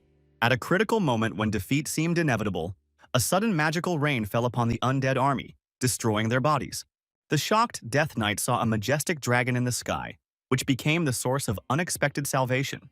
It turned out that the dragons were equipped with a special holy water spray system developed by the nuns to instantly destroy any undead. The Duke advanced along the cleared path, commanding the knights to break through to the walls of the village to ensure the protection of the elves. Enraged by his defeat, the Death Knight began a new ritual, calling upon the fallen undead to rise to continue the battle. The rebellious ghouls rushed towards the detachment of Bianca's holy knights, threatening to break through the defense. The defenders managed to reach the walls of the elven village and create a shield formation, offering prayers to the goddess for the gift of strength. The golden glow and holy aura, enhanced by prayers, created an impenetrable barrier, repelling any attempt by the undead to approach. Rommel, armed with a blessed blade and holy water, first cut off the Death Knight's hand in the decisive battle, and then beheaded his powerful opponent. Demoralized by the death of their leader, the undead retreated in fear. But Rommel, taking advantage of the moment, ordered the knights to begin a decisive offensive. The observant Duke, noting the successful halting of the undead's advance, sensed that the real battle was yet to come. The advisor revealed the truth. The defeated Death Knight was only a pawn, and for the final victory it was necessary to find and destroy the true enemy, the necromancer or demon. Soon, Cecilia, who was searching for the main enemy, reported discovering his location in the far part of the Dark Forest. Among the mountain peaks, a bright purple glow of demonic energy was clearly visible, indicating the presence of a powerful being. At the top of the mountain sat the she-devil, irritated by the quick defeat of her knight and the need to personally control the army of the undead. Finding herself in a hopeless situation, she began to cast an ancient spell to summon death, seeking to gain its destructive power. At the critical moment, when the deadly spell was almost completed, the swift Aaron managed to deliver a precise blow that knocked the devil unconscious. When the demoness woke up, she felt the cold blade of the Duke's sword at her throat, ready to punish her for her brazen attack on his subjects. Underestimating her opponent, the devil launched a desperate attack, unaware that the Duke, endowed with divine and draconic power, would easily neutralize her blow. Coming close, Aaron inflicted a serious wound on her, but spared her life, offering her a choice between death and faithful service. The stricken devil, pressing her hand to her wounded heart, watched in amazement as her magical energy was rapidly depleted by a simple sword strike. Realizing the power of her enemy, she placed a magical oath seal on his blade, solemnly swearing her loyalty. After completing the ritual of the oath, Elena immediately recalled her army of undead, granting the long-awaited salvation to the exhausted elves. По окончании сражения герцог приблизился к своим рыцарям верхом на коне, сопровождаемый Объясняя ситуацию советнику, он искусно солгал о бегстве дьяволицы, уверенно заявив о ее будущей безвредности. Проницательная Сесилия мгновенно заметила странную спутницу господина, и хотя демоническая аура отсутствовала, от девушки исходили волны. The pious nun firmly decided to cleanse the defiled soul of the unknown from vice and evil. Однако герцог решительно встал на защиту Елены, пообещав позже предоставить Сесилии исчерпывающее объяснение и попросив довериться. Полчаса назад, после заключения магического контракта, Аарон извлек свой меч из груди демоницы, позволив ее ранам затянуть. Его неожиданный приказ отвести нежить прочь, а не уничтожать ее, поверг Елену в замешательство, но у герцога He shared his plans to use the undead army as a workforce to carry out his future plans. освобожденные эльфы вышли приветствовать своего спасителя, выражая искреннюю благодарность за свой. Герцог сдержанно напомнил о контрактных обязательствах, и эльфийская предводительница подтвердила готовность выполнить свою часть соглашения. Having presented an official document on the inclusion of elves among his subjects, the Duke caused obvious shock in the elven ruler. Кайша поспешила объяснить матери вынужденность подписания договора, ставшего единственным способом получить помощь. Признавая безальтернативность ситуации, эльфийская предводительница преклонила колено перед Аароном, принося клятву. Благодаря этой победе герцог обрел 1500 новых подданных из числа уцелевших эльфов. Прибыв на место, эльфы были поражены непривычной пустотой окружающего пространства. Аарон разъяснил, что город авантюристов только начинает свое существование, нуждаясь в рабочих руках. При этом гарантировал эльфам автономию и возможность самостоятельного хозяйствования. Беспокойство эльфов вызвали скудные запасы провианта, грозившие истощиться через несколько дней. Герцог предложил неоднозначную сделку. Согласившись обеспечить 1000 эльфов, эльфийская предводительница встревожилась судьбой оставшихся 500 соплеменников, оказавшихся. Герцог раскрыл свой замысел относительно этих воинов, потребовав направить их в свой замок для особых. The puzzled elf tried to figure out the true motives of the ruler, whose offer seemed strangely beneficial for both parties. Загадочно улыбнувшись, герцог просто попросил выполнить условия договора, не вдаваясь в дальнейшие объяснения. Тем временем, в императорском дворце беззаботный правитель наслаждался шахматной партией с приглашенным чемпионом. Император подозревал, что его противник намеренно сдерживает свое мастерство, позволяя одержать Неожиданное появление советника с напоминанием о важном собрании вассалов прервало увлекательную партию. Монарх с явным неудовольствием воспринял необходимость прервать приятное времяпрепровождение ради Оказалось, что срочное дело касалось запроса от графств Грея и Амана на одобрение территориальной войны. Поначалу император отнесся к ситуации с привычным спокойствием, зная о частых распрях между графами. Однако ситуация приняла неожиданный оборот. Графы планировали объединиться против герцога. Известие о готовящемся выступлении против его племянника вызвало у императора искреннее удивление и потребу. Правитель недоумевал, каким образом Аарон умудрился настолько разгневать местных графов, словно намеренно навлекая. At an emergency meeting, the emperor and his vassals began to discuss the alarming rumors of an impending conflict. Обменявшись многозначительными взглядами с герцогом Граном, император получил ожидаемое подтверждение законности притязаний Аарона. Однако герцог Райан, верный друг Аарона, выступил против, предрекая катастрофические последствия для земель своего товарища. Гран напомнил о незыблемости имперских законов и праве сильнейшего, намекая на противоречие позиции Райана государственным устоям. Райан, терзаемый внутренним конфликтом, вспоминал данную прежнему императору клятву защищать. Император, понимая чувства Райана, все же принял решение в пользу соблюдения имперских законов. Having approved the territorial war, he ordered the preparation of the necessary documents for official registration. После собрания император приватно вызвал Грана, иронично поинтересовавшись его способностями. Причиной такого интереса стало удивительное совпадение размышлений герцога с собственными мыслями императора. Монарх отметил впечатляющую проницательность недавно назначенного советника, чьи суждения идеально совпадали с. Правитель выразил искреннее удовлетворение наличием столь проницательного единомышленника в своем окружении. Польщенный герцог скромно заметил, что просто следовал логике закона, предугадывая действия императора. The emperor asked Gran's opinion regarding the probable outcome of the upcoming military conflict. Герцог уверенно предрек поражение Аарона, основываясь на очевидном численном превосходстве объединенных сил графств. Однако императора терзало смутное беспокойство из-за необъяснимой уверенности племянника в заведомо проигрышной ситуации. Грант поспешил успокоить монарха, сообщив о своем распоряжении вассалу немедленно востребовать старый долг. Уверенный советник гарантировал поддержку 30 опытных магов-наемников, обещая соблюдение законности и полную секретность операции. Точное попадание в мысли императора окончательно убедило его в экстрасенсорных. Зловещий смех императора сопровождал его размышления об использовании магов. Тем временем Шерил, находясь в имперской столице, предавалась шопингу, приобретая изысканные украшения. Завершив основные покупки, девушка решила продлить удовольствие от траты денег, помогавшее справиться с накопившимся напряжением. Интуитивно почувствовав слежку, Шерил решила приступить к выполнению поручения брата, завершив развлечение. Направившись в темные переулки, она намеренно создала для преследователей иллюзию легкой. Коварные бандиты не подозревали, что сами попали в искусно расставленную ловушку, где девушка могла беспрепятственно использовать. Чрезмерно мощное заклинание привлекло внимание не только целей, но и случайных прохожих с центральной улицы. Невозмутимая Шерил, схватив пострадавшего главаря, потребовала информацию о местонахождении. Потрясенные демонстрацией силы преступники поспешно проводили могущественную волшебницу к неприметному старому. Behind the nondescript facade was hidden a luxuriously decorated underground casino hall.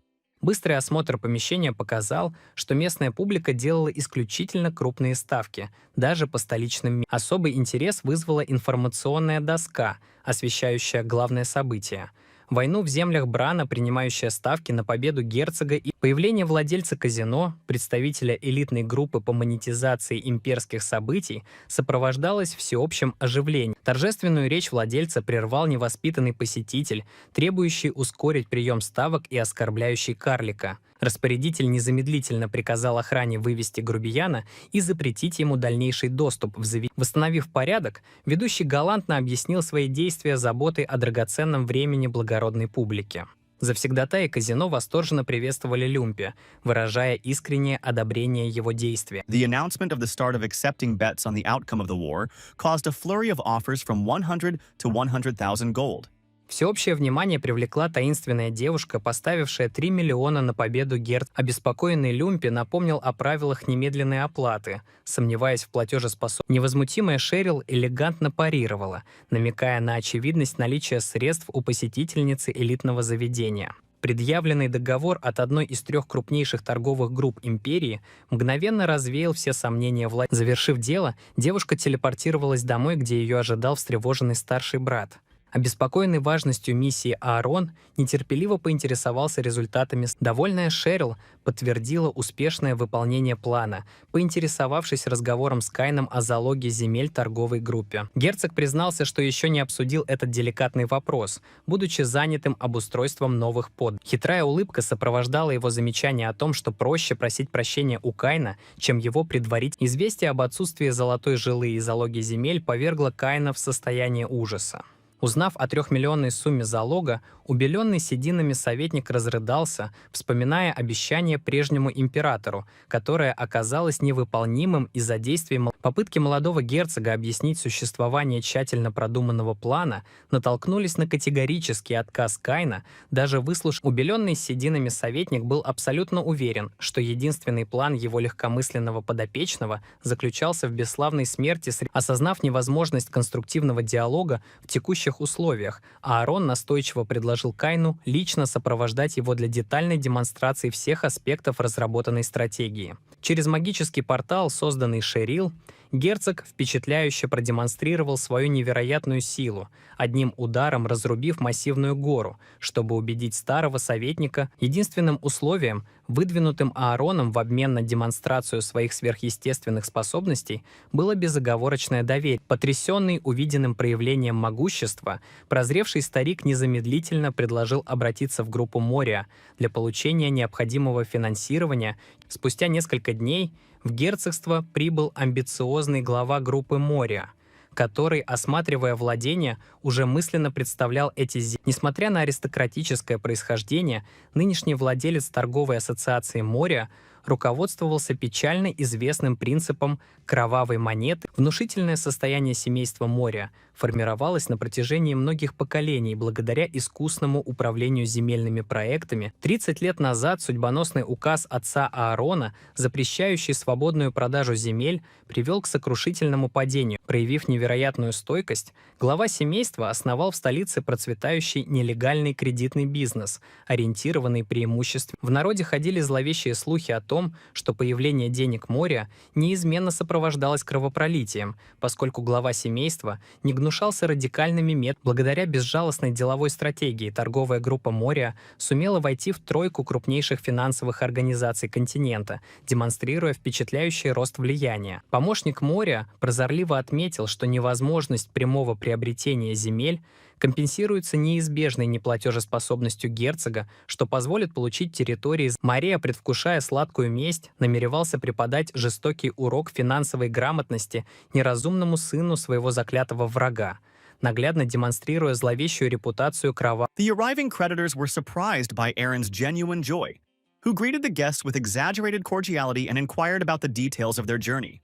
Опытный делец поддержал непринужденную беседу, красноречиво рассуждая о своей готовности отправиться на край света ради предоставления финансовой помощи, но проницательный герой мгновенно распознал в собеседнике человека, страстно жаждущего падения герцогства, но текущие обстоятельства не оставляли иного выбора, кроме... На важном собрании присутствовал встревоженный Каин, взявший на себя ответственность кратко обрисовать собравшимся причины, побудившие господин... The self-confident Mariah initially believed the meeting was called to review the terms of a $3 million loan intended for risky bets in an underground casino. Неожиданным поворотом стало заявление герцога о совершенно иной цели визита. Он намеревался получить дополнительный заем в размере 2 миллионов. Опытный финансист категорически возражал против подобной сделки, опасаясь потери влиятельных клиентов из-за прямого вмешательства торговой гильдии в военные конфликты знати. Дальновидный герцог поспешил развеять опасения, подчеркнув, что средства не предназначались для найма дополнительных войск, а в сражении будут участвовать исключительно. Аарон объяснил необходимость займа желанием заблаговременно инвестировать в развитие территорий, рассчитывая на многократное увеличение прибыли. Тщательно анализируя ситуацию, Мория понимал беспроигрышность своего положения. В случае поражения герцога все земли неминуемо перейдут под контроль торговой гильдии. Финансиста особенно интриговала необъяснимая уверенность молодого герцога в благополучном исходе, словно все обстоятельства находились под его полным контролем. После продолжительных раздумий Мория согласился предоставить дополнительные 2 миллиона при условии документального подтверждения целевого использования. Возмущенный Каин решительно воспротивился получению нового займа, справедливо опасаясь, что поражение в войне оставит казну абсолютно. Наблюдая за эмоциональной дискуссией между герцогом и советником, проницательный Мория осознавал, что лучшие возможности окончательно погрузить противника. Хитроумный финансист предложил оформить беспроцентный кредит, демонстративно выражая уверенность в победе герцога, чтобы максимально упростить принятие судьбоносного решения. Очевидная ложь преследовала единственную цель — устранить последние сомнения в целесообразности займа, и обе стороны, понимая истинные мотивы, приняли... Later, Mariah frankly admitted to his assistant that only a madman would have bet on the Duke's victory, and his generous offer only served to strengthen the relationship of trust. The assistant sincerely admired Mr. Mariah's lightning-fast reaction, considering it a brilliant confirmation of his outstanding intellectual abilities and business acumen. Taking a last look at the majestic castle, Mariah grinned maliciously, imagining how the Duke naively counted him among his reliable allies. Незаметно наблюдавшие из окна герцог и Каин были впечатлены актерским мастерством друг друга, сумев безупречно разыграть задуманный спектакль перед опытным Исключительная щедрость Мория, предложившего беспроцентный кредит, произвела сильное впечатление на герцога, считавшего это наилучшим возможным исходом сложных переговоров. Многоопытный Каин пояснил, что его поведение не было игрой. Годы наблюдений научили его безошибочно предугадывать действия таких людей, как Мория, готовых на любые уловки ради выгоды. With the decisive battle approaching only 20 days away, the tireless Rommel devoted all his time to intensively preparing the elven warriors for the upcoming battle. Прибыв на тренировочное поле, встревоженный Аарон обнаружил, что реальное положение дел оказалось значительно хуже ожидаемого. Даже природная одаренность не помогала. The prospect of the elven units being quickly destroyed by enemy cavalry before the archers could even fire their first aimed shot was a source of acute anxiety. In his search for reasons for the unsatisfactory preparation, the Duke even began to doubt Kane's integrity in providing the elves with the promised food in a timely manner. Оскорбленный подозрениями старый казначей немедленно вступил в яростную перепалку, возмущенно доказывая свою непричастность к проблемам боевой подготовки. Своевременное вмешательство рассудительного Кайноса предотвратило дальнейшее обострение конфликта, указав на истинную проблему — недостаточную дальнобойность эльф. Тщательные измерения показали, что максимальная дальность стрельбы имеющихся луков не превышала 100 метров, в то время как реальная дистанция боя составляла. Осознание серьезности ситуации повергло Аарона в глубокое беспокойство. Предстоящее сражение на открытой местности требовало срочных изменений в вооружении. Дополнительные сложности создавало пристальное внимание всей империи к предстоящему сражению, что исключало возможность использования герцогом своих. Проницательный советник рекомендовал герцогу воздержаться от личного участия в битве, подчеркивая необходимость подготовки госпожи Шерил к контролю Proper management of combat factors would have made it possible to organize a fair clash between armies of equal size, numbering 1,000 warriors on each side. Кайнос подчеркнул критическую важность устранения неопределенности с дальностью стрельбы, считая этот фактор недопустимой переменной. Для создания усовершенствованных луков требовались не только редкие материалы исключительного качества, но и услуги опытных оружейников, способных уложиться в крайне сжатые сроки. Мучительные размышления герцога о невозможности обеспечить необходимыми ресурсами и мастерами производства оружия за оставшиеся 3 недели прервал уверенный голос. Решительный Кайнос гарантировал обеспечение всем необходимым, включая талантливого оружейника и редкие материалы, запрашивая всего 3 дня на выполнение. Предупреждение о необычной природе кузнеца, чья нечеловеческая сущность лишь подчеркивала исключительное мастерство, заставило герцога серьезно. Дождавшись наступления ночи, могучий Кайнос принял свое истинное драконье обличье и устремился в северные земли Брана, где располагал. Появление высокородного дракона вызвало немедленное оживление среди обитающих в гнезде маленьких гномов, поспешивших приветствовать. Услужливый гном незамедлительно представил заказанный кристалл, однако придирчивый осмотр выявил неприемлемо низкое качество изготовления, вызвавшее явное неудовольствие. A severe reprimand for not paying enough attention to the time it took to create perfect crystals left the hapless craftsman trembling with fear. The terrified craftsman begged for mercy, prostrating himself before the angry ruler, who coldly rejected the inferior products as unworthy of his attention. Putting aside the matter of the crystals, the dragon demanded the immediate appearance of the chief blacksmith, forbidding him to hide behind the backs of his brethren. Из толпы гномов робко выступила миниатюрная Кеши, которой могущественный дракон незамедлительно приказал занять место на его широком. После 10-часового перелета они достигли загадочного лабиринта Минотавра, где по расчетам дракона находились необходимые для выполнения герцогского заказа. Встретив первых минотавров, Кайнос молниеносно испепелил их своим драконьим пламенем, после чего велел Кэши приступить к сбору ценных. Точно в обещанный 3-дневный срок торжествующий Кайнос явился в замок, представив добытые с таким трудом уникальные ресурсы для производства оружия.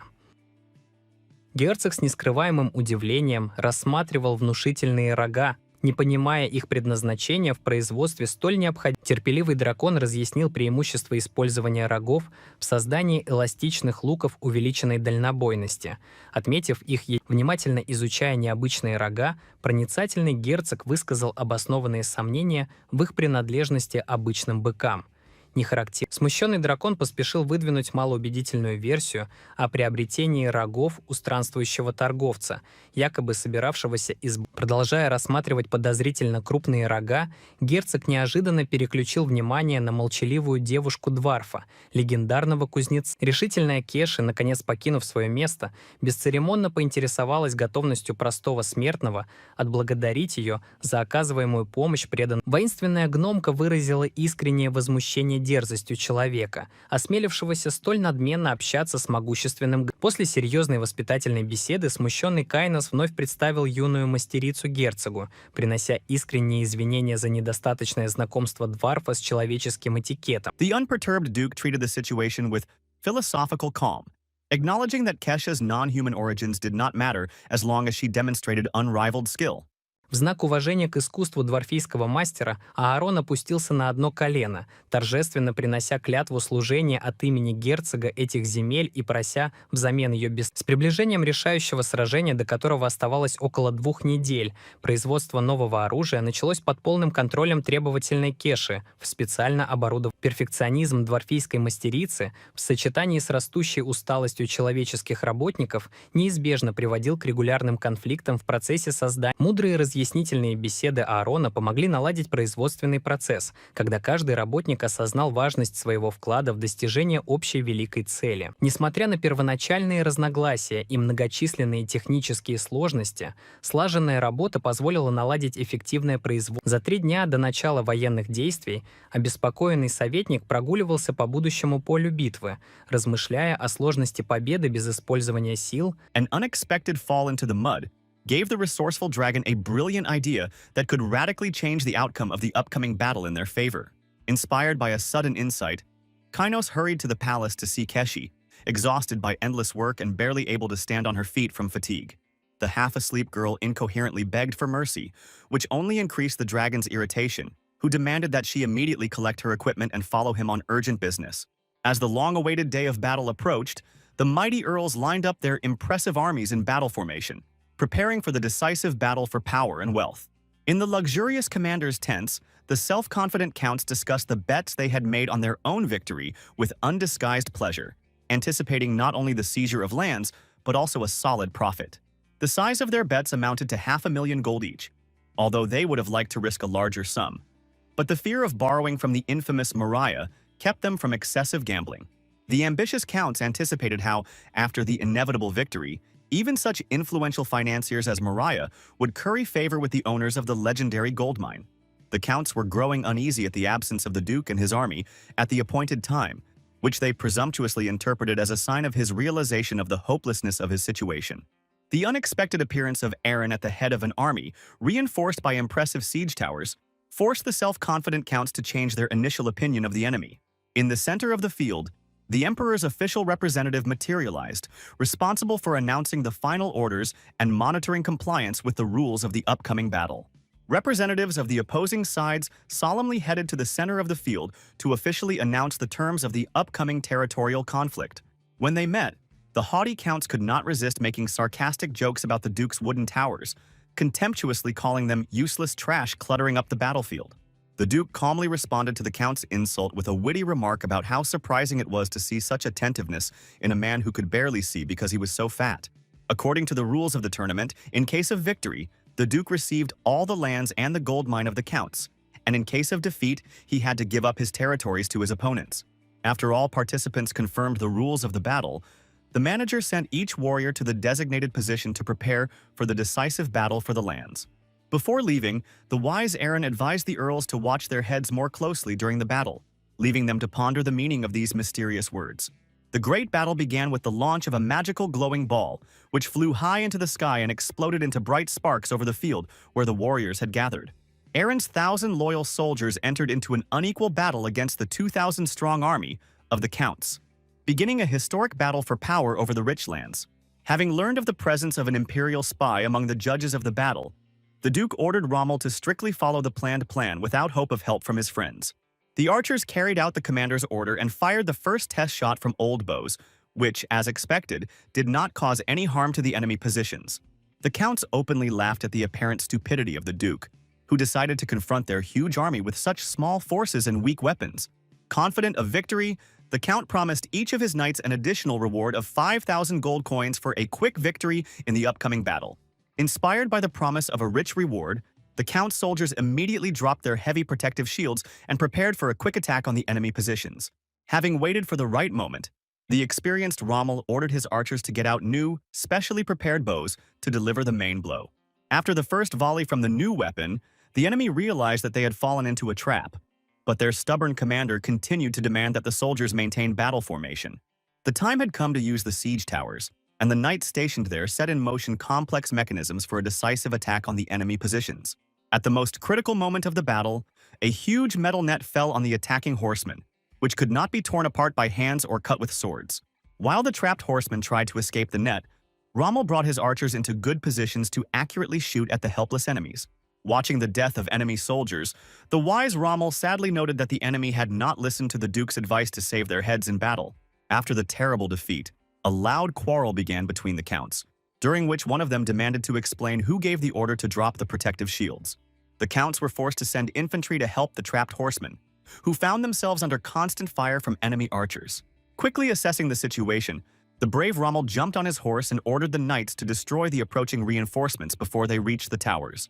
The experienced count expected such a turn of events and immediately ordered his archers to concentrate all their forces on destroying the enemy cavalry. The brave Bianca led the warriors into the attack, calling upon divine blessings to protect her squad in the decisive battle against superior enemy forces. A bright holy light enveloped all the riders, creating an invisible shield that completely protected them from enemy arrows during the swift attack. From a safe distance, a satisfied Eren and his advisor watched closely as the carefully laid out battle plan was successfully executed. The frightened counts gave the order to immediately attack with infantry from both flanks, directing a huge army against the cavalry protected by divine light. Rommel quickly divided his forces into two. One group of knights followed him into battle, while the other remained to destroy the remaining enemies. Well-trained horsemen on armored horses completely defeated the enemy infantry without losing a single warrior from their squad. In desperation, the counts turned to their last trump card, a squad of hired wizards, begging them to change the unsuccessful course of the battle at any cost. The powerful mages simultaneously raised their magic staffs to the sky and began to chant complex spells to create deadly magical attacks. The sudden magical attack caught the cavalry off guard, and even the experienced Rommel barely managed to defend himself from the powerful spell aimed straight at him. The commander's order to retreat could no longer help. The cavalry found itself in a tight ring of enemy infantry, ready to completely destroy the enemy. Seeing the dangerous situation of his best commander Rommel, the Duke immediately sent infantry to help the surrounded elite warriors in the center of the battle. Quickly assessing the situation, Eren assigned Kainos to deal with the enemy mages, while he himself went to rescue his loyal commander from a dangerous trap. A worried advisor questioned the wisdom of the Duke's personal involvement in the battle because of the spy. But for Eren, saving Rommel was more important. After the Duke left, the clever Kainos ordered the archers to prepare the pre-positioned catapults for a powerful attack on the enemy positions. Numerous projectiles from catapults destroyed hundreds of enemy soldiers, but the magicians successfully stopped the flying stones, destroying them with powerful spells. The overconfident count believed that the Duke would no longer be able to come up with effective ways to attack against his strong magical defense on the battlefield. Wanting to consolidate his advantage, the powerful count ordered the mages to focus on destroying the enemy catapults to ensure free magical attack. The magicians tried to warn the count about the need for time to prepare such a powerful spell, but he insistently demanded immediate execution.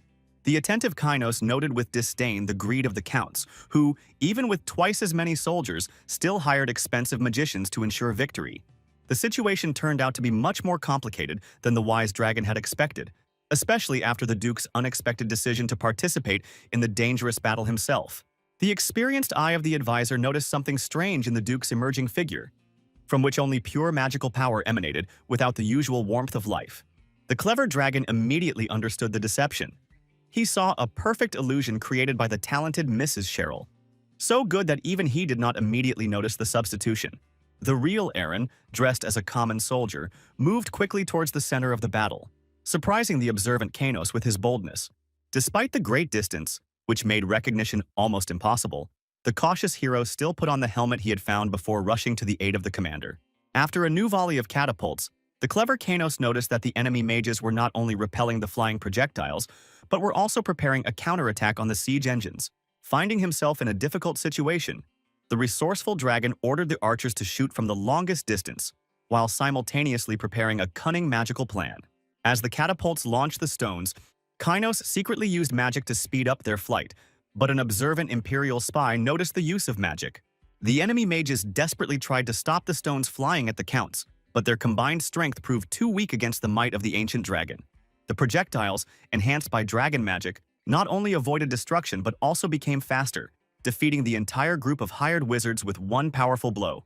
The shocked counts finally realized that their enemy also had strong magical support, which he skillfully hid until the most important moment of the battle.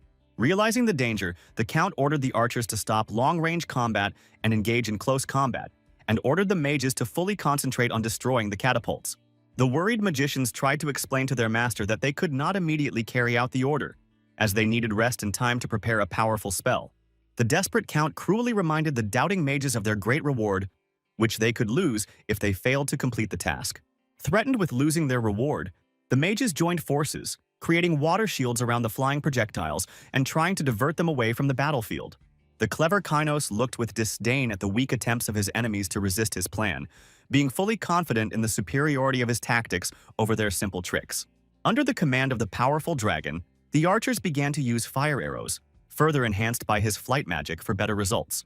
The number of attacking arrows was too great for the enemy mages, causing many deadly projectiles to break through their water defensive walls. In an effort to finally defeat the enemy, the clever dragon used complex magic to change the force of gravity on flying projectiles. The deadly arrows suddenly changed direction to vertical and fell on the enemy mages like a rain of fire, completing the rout of the Count's army. Watching from afar as the vaunted enemy mages were defeated, a joyful Eren was very pleased with the successful execution of his war plan. Having chosen the right moment for decisive action, the Duke quickly moved to the center of the battle, intending to personally defeat the enemy's main commanders. Rommel's position became increasingly dangerous under constant attacks from enemy infantry, using long spears to break through the defensive formation.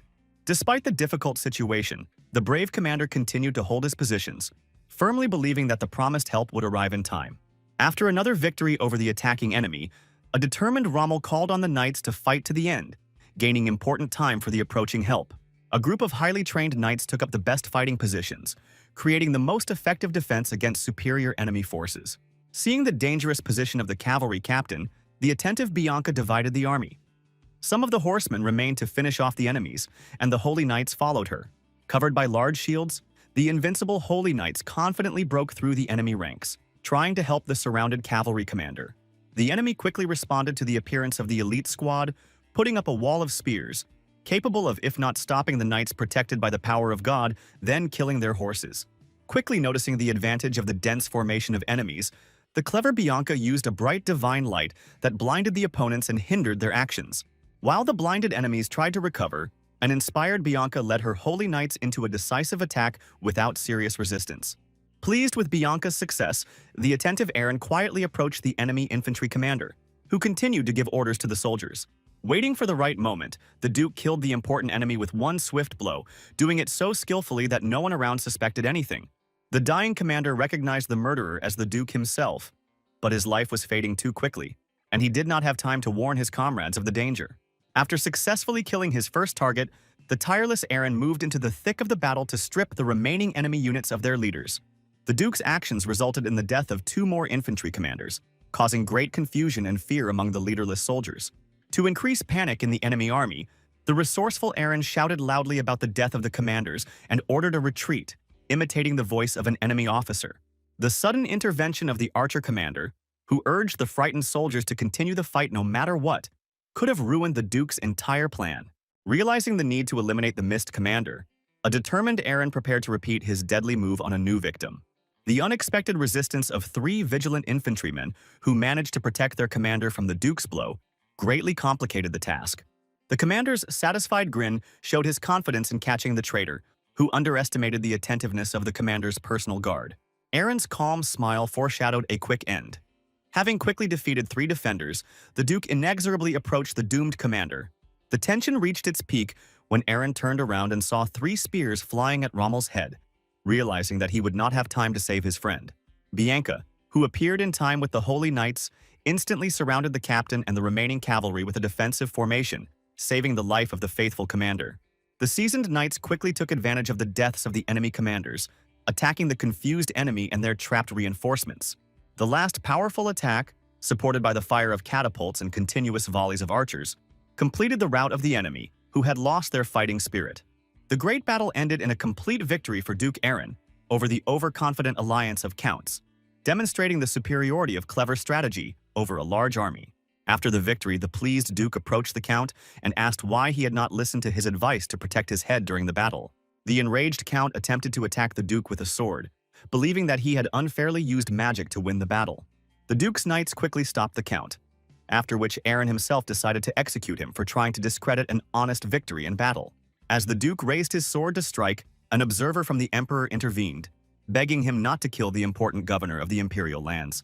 The young duke demanded that he be released, explaining that insulting a member of the ruling family was tantamount to insulting the emperor himself. The count fell to his knees, begged for forgiveness and admitted his wrongdoing, after which the duke agreed to spare his life. Both losing counts knelt before the duke and acknowledged that from now on, their cities would become part of his domain. Aaron announced the start of the annexation of lands in the evening and warned that he would strip the counts of all titles for any attempt to use the citizens. The next day at noon, the entire military commission met to discuss the important results of the past war. The elder was the first to speak and presented a document on military rates and payments for victory in battle. In the castle of Stavok Yarvan, according to the contract, there were 3 million gold coins, and in addition there was another debt of 2 million gold coins. Since the odds of winning increased by about 10 times, they received almost 50 million gold coins from this war. A happy Cain began to make plans for the future, realizing the opportunity to pay off debts and become rich. But the duke asked him to wait with spending the money. The treasurer clearly did not approve of the young gentleman's intention to empty the treasury again, but the guy was confident in the correctness of his actions. He reminded the senior advisor that the main goal of their military campaign was to obtain additional manpower. They conquered 2 territories with 4 cities, adding a city after clearing the Black Forest of orcs, doubling the size of Bran's lands. The duke explained the need to use the money to strengthen new territories, planning to gradually expand his holdings further. The young ruler was determined not to become a failure from the northern lands, having big plans for the future. The sister did not understand her brother's intentions, believing that they wanted to show strength only to protect themselves from possible attacks by the emperor. Aaron explained that after the war, the emperor would closely monitor their every action, as would all the feudal lords subordinate to him. If they simply hide their abilities, the emperor will destroy them before they can gain enough power. Therefore, the hero decided to demonstrate loyalty to the emperor and fulfill his wishes until they became strong enough. At the same time, the duke intended to keep all the profits for himself, not allowing the ruling power to receive real benefits from their actions. The thoughts were interrupted by the news of the arrival of the head of the Moria Trade Guild, so the duke ended the meeting, leaving only the treasurer. Upon entering the room, Mariah immediately demanded that the duke pay 5 million gold coins in accordance with the signed agreement. The treasurer explained the lack of such funds in the treasury, noting that they currently do not have enough money even for essential products. Mariah was indignant, reminding him of Duke Aaron's obligation to pay 5 million gold coins under the terms of the contract. Having carefully checked the contract, the treasurer pointed out the clause where Mariah himself had written in payment without interest for an indefinite period. The treasurer was furious at the impudent merchant's attempt to deceive their master in such a cunning and dishonest manner. The advisor asked the duke to punish the merchant on behalf of the empire, as they would have done in the capital for such a deception of a high-ranking person. Agreeing with the advisor, the duke put his sword to the merchant's neck and warned him of death for attempting to deceive a high-born person. Thrusting his sword into the table in front of a terrified Mariah, Aaron offered him a chance to escape if certain conditions were met. The duke demanded that Moria swear an oath on his sword of faithful service to the lands of Bran and complete dedication to their development. A few days later, Prince Philip, the heir to the empire, was in an enemy border fortress on the western continent. Upon receiving news of Duke Bran's victory, the prince quickly defeated the enemy knights who attacked him in a short battle.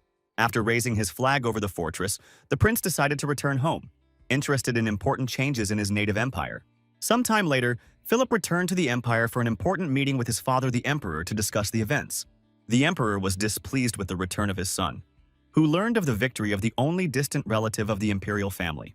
He did not understand how his son could leave the task of conquering the western continent for news of the affairs of a distant relative. The emperor felt that the young Duke Aaron had too much influence over his heir Philip. Philip smiled and explained his slight interest, but mentally resolved to defend the throne he was to receive in the future. At his desk, Duke Aaron carefully checked and signed a large number of important documents and papers. The observing advisor was amazed at the skill of the young gentleman, who, like an experienced manager, quickly dealt with hundreds of documents.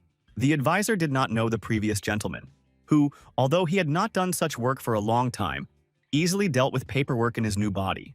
Suddenly, an excited Rommel ran into the room without knocking, having arrived with an important urgent message for his master.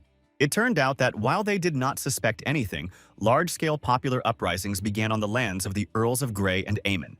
The Duke understood the low probability of an independent uprising of citizens and was confident in the involvement of the counts themselves in these events. He realized the mistake of giving these people a second chance and decided to teach the counts a real lesson for their treacherous actions. Sometime later, Count Amon, who was quietly dining in his castle, was irritated by the arrival of an urgent messenger with an important message. The news was urgent. It had just become known that the Duke had declared war on the Count's lands. The Duke's confidants could not understand the reasons for declaring a new war and the ultimate goal that their master was pursuing. The Duke explained his desire to punish the Counts for treason, since Count Amon had led the protest by dressing his soldiers as ordinary citizens. He also pointed out the Count's violation of this oath, for which he must give up his lands due to a new defeat. Rommel tried to explain the difference between the previous battle with a limited force and the current situation with the Count's double superiority. The Duke understood the madness of his decision and deliberately sought this effect, knowing that the Emperor would also consider their actions reckless. Sharila was amazed to learn that the Duke had received permission from the Emperor to fully annex the Count's lands to his possessions. This was not surprising, since the Emperor immediately gave his consent, considering the Duke intoxicated by his only victory in the previous battle. Aaron's only support came from the strategist, who was delighted with his master's ability to see so far ahead in his plans. The strategist promised to quickly develop a plan of action, but was surprised by the Duke's decision to do without complex strategic constructions. The Duke reminded Kainos of his busy schedule with the new lands and suggested that he take a rest, planning to wage a night war without the Emperor's supervision. According to the plan, the troops under the command of the Duke marched towards the lands of Count Aman and arrived at his fortress only at nightfall. A self-confident Count awaited them on the walls, considering the Duke a fool for his lack of siege weapons and any military plan. The Count believed that with a small detachment the Duke would definitely not be able to break down the strong walls, so he just needed to hold out for a while until certain victory. The Duke dismounted from his horse and the Count laughed, thinking that his enemy was so blinded by greed that he decided to attack an innocent ruler. Aaron reminded them of the Count's crimes and the evidence of soldiers being used for rebellion, but offered one last chance to surrender and open the gates. The Count was alarmed when he learned that his plans had been exposed, but remained calm, confident of his victory due to the strong defense of the fortress. He refused to surrender and mockingly suggested to the Duke that he try to break through the walls, knowing the impossibility of such a task for a small army. Enraged by the Count's arrogance, the Duke promised to punish him with death for all the crimes he had committed against the people. At the Duke's signal, an enraged Cheryl took her magic staff and began to create a powerful battle spell. Her magic created a multitude of fireballs that rained down like flaming rain on the Count's well-fortified fortress. The prudent Count prepared for magical attacks. All the fireballs crashed against the invisible protective barrier around the fortress. The satisfied Count laughed at the futile attempts to break through the shield created by the best magicians from the famous Ivory Tower. He mockingly noted the weakness of the magic used, which could not penetrate even the normal protective barrier on the walls. Angered by the taunts, Cheryl slammed her staff onto the ground and began casting a new spell that would summon water instead of fire. The streams of water hit the walls and washed away the soil, but were unable to reach the castle itself behind the protective barrier. The Count continued to laugh at the weak magic and joked that the enemies were probably just thirsty since they used so little water. Ignoring the taunts, Cheryl finished her spell and commanded the giant earthworms to emerge from the washed-out soil. The mighty worms easily pierced the ground and began to destroy the castle walls, forcing the frightened Count to order everyone to come down. The Count barely managed to run away from the collapsing wall at the last moment to avoid falling along with the crumbling stones. After the wall fell, the Duke ordered his knights to attack and capture Count Aman before he could escape. As soon as the army rushed to attack, the Count ordered the archers to open fire to stop the advancing knights. Rommel rode behind and saw his soldiers fall from their horses under a hail of enemy arrows, unable to control them. He tried to save those he could reach, realizing that it was impossible to stop the attack when part of the cavalry had already broken through to the castle. The Count ordered the archers to shoot, but noticed a young warrior who, out of fear, could not even insert an arrow correctly. Enraged, he began to beat the frightened archer, demanding that he continue shooting at the attacking knights. Seeing their comrade being beaten, the other archers stopped shooting and looked in fear at their enraged Count. In a rage, he threatened to kill them with his own hands if they did not continue shooting, and the frightened archers renewed their attack. The Duke, realizing that these soldiers would soon become his men, did not want to allow Haman to treat his future subjects so cruelly. When he decided to enter the fight himself, Cheryl stopped him with an important reminder about the price for help. She reminded her brother of the need to pay for her participation in this battle according to the agreement. According to the contract, she promised only one rain of fire, but using earthworms cost an additional 100,000 gold coins. The Duke was surprised by his sister's impudence because she herself decided to use the worms, angry at the Count's impudent words. Seeing the enemy's new attack, he realized that now was not the time to argue about money and that he needed to act quickly. Having agreed to pay his sister 100,000 gold, the Duke rushed into the thick of the battle outside the fortress walls. Seeing the Duke approaching, the Count ordered the archers to aim specifically at him, knowing that the death of the commander would stop the entire offensive. As he approached the walls, the Duke understood the need to quickly catch the Count to minimize losses on both sides. With one powerful leap, he found himself on top of the fortress wall, the force of his landing causing the stonework to split under his feet. The frightened Count threw two archers against the Duke and tried to hide behind their backs during his escape. The Duke did not waste time on the young warriors, simply knocking them down and laying them on the ground without serious injuries. During this time, the Count reached his archers and ordered them to part to clear the way for escape. The Count mercilessly attacked those soldiers who were slow in carrying out the order with his sword and threw them off the wall, not sparing his own men.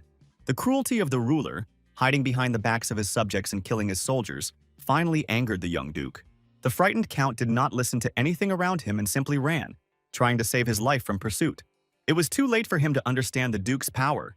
Now the ruler was chasing him with eyes sparkling with mana, ready to punish the traitor. The Duke offered the Count to surrender, promising to spare the lives of his family and soldiers in the event of voluntary surrender. Realizing the inevitability of his death no matter what the outcome, the desperate Count tried to escape from pursuit. While running away, the Count unexpectedly came across his own infantrymen, armed with long combat spears. He ordered his soldiers to attack the Duke, but they pointed their spears at the Count himself, demanding that he surrender to save their lives.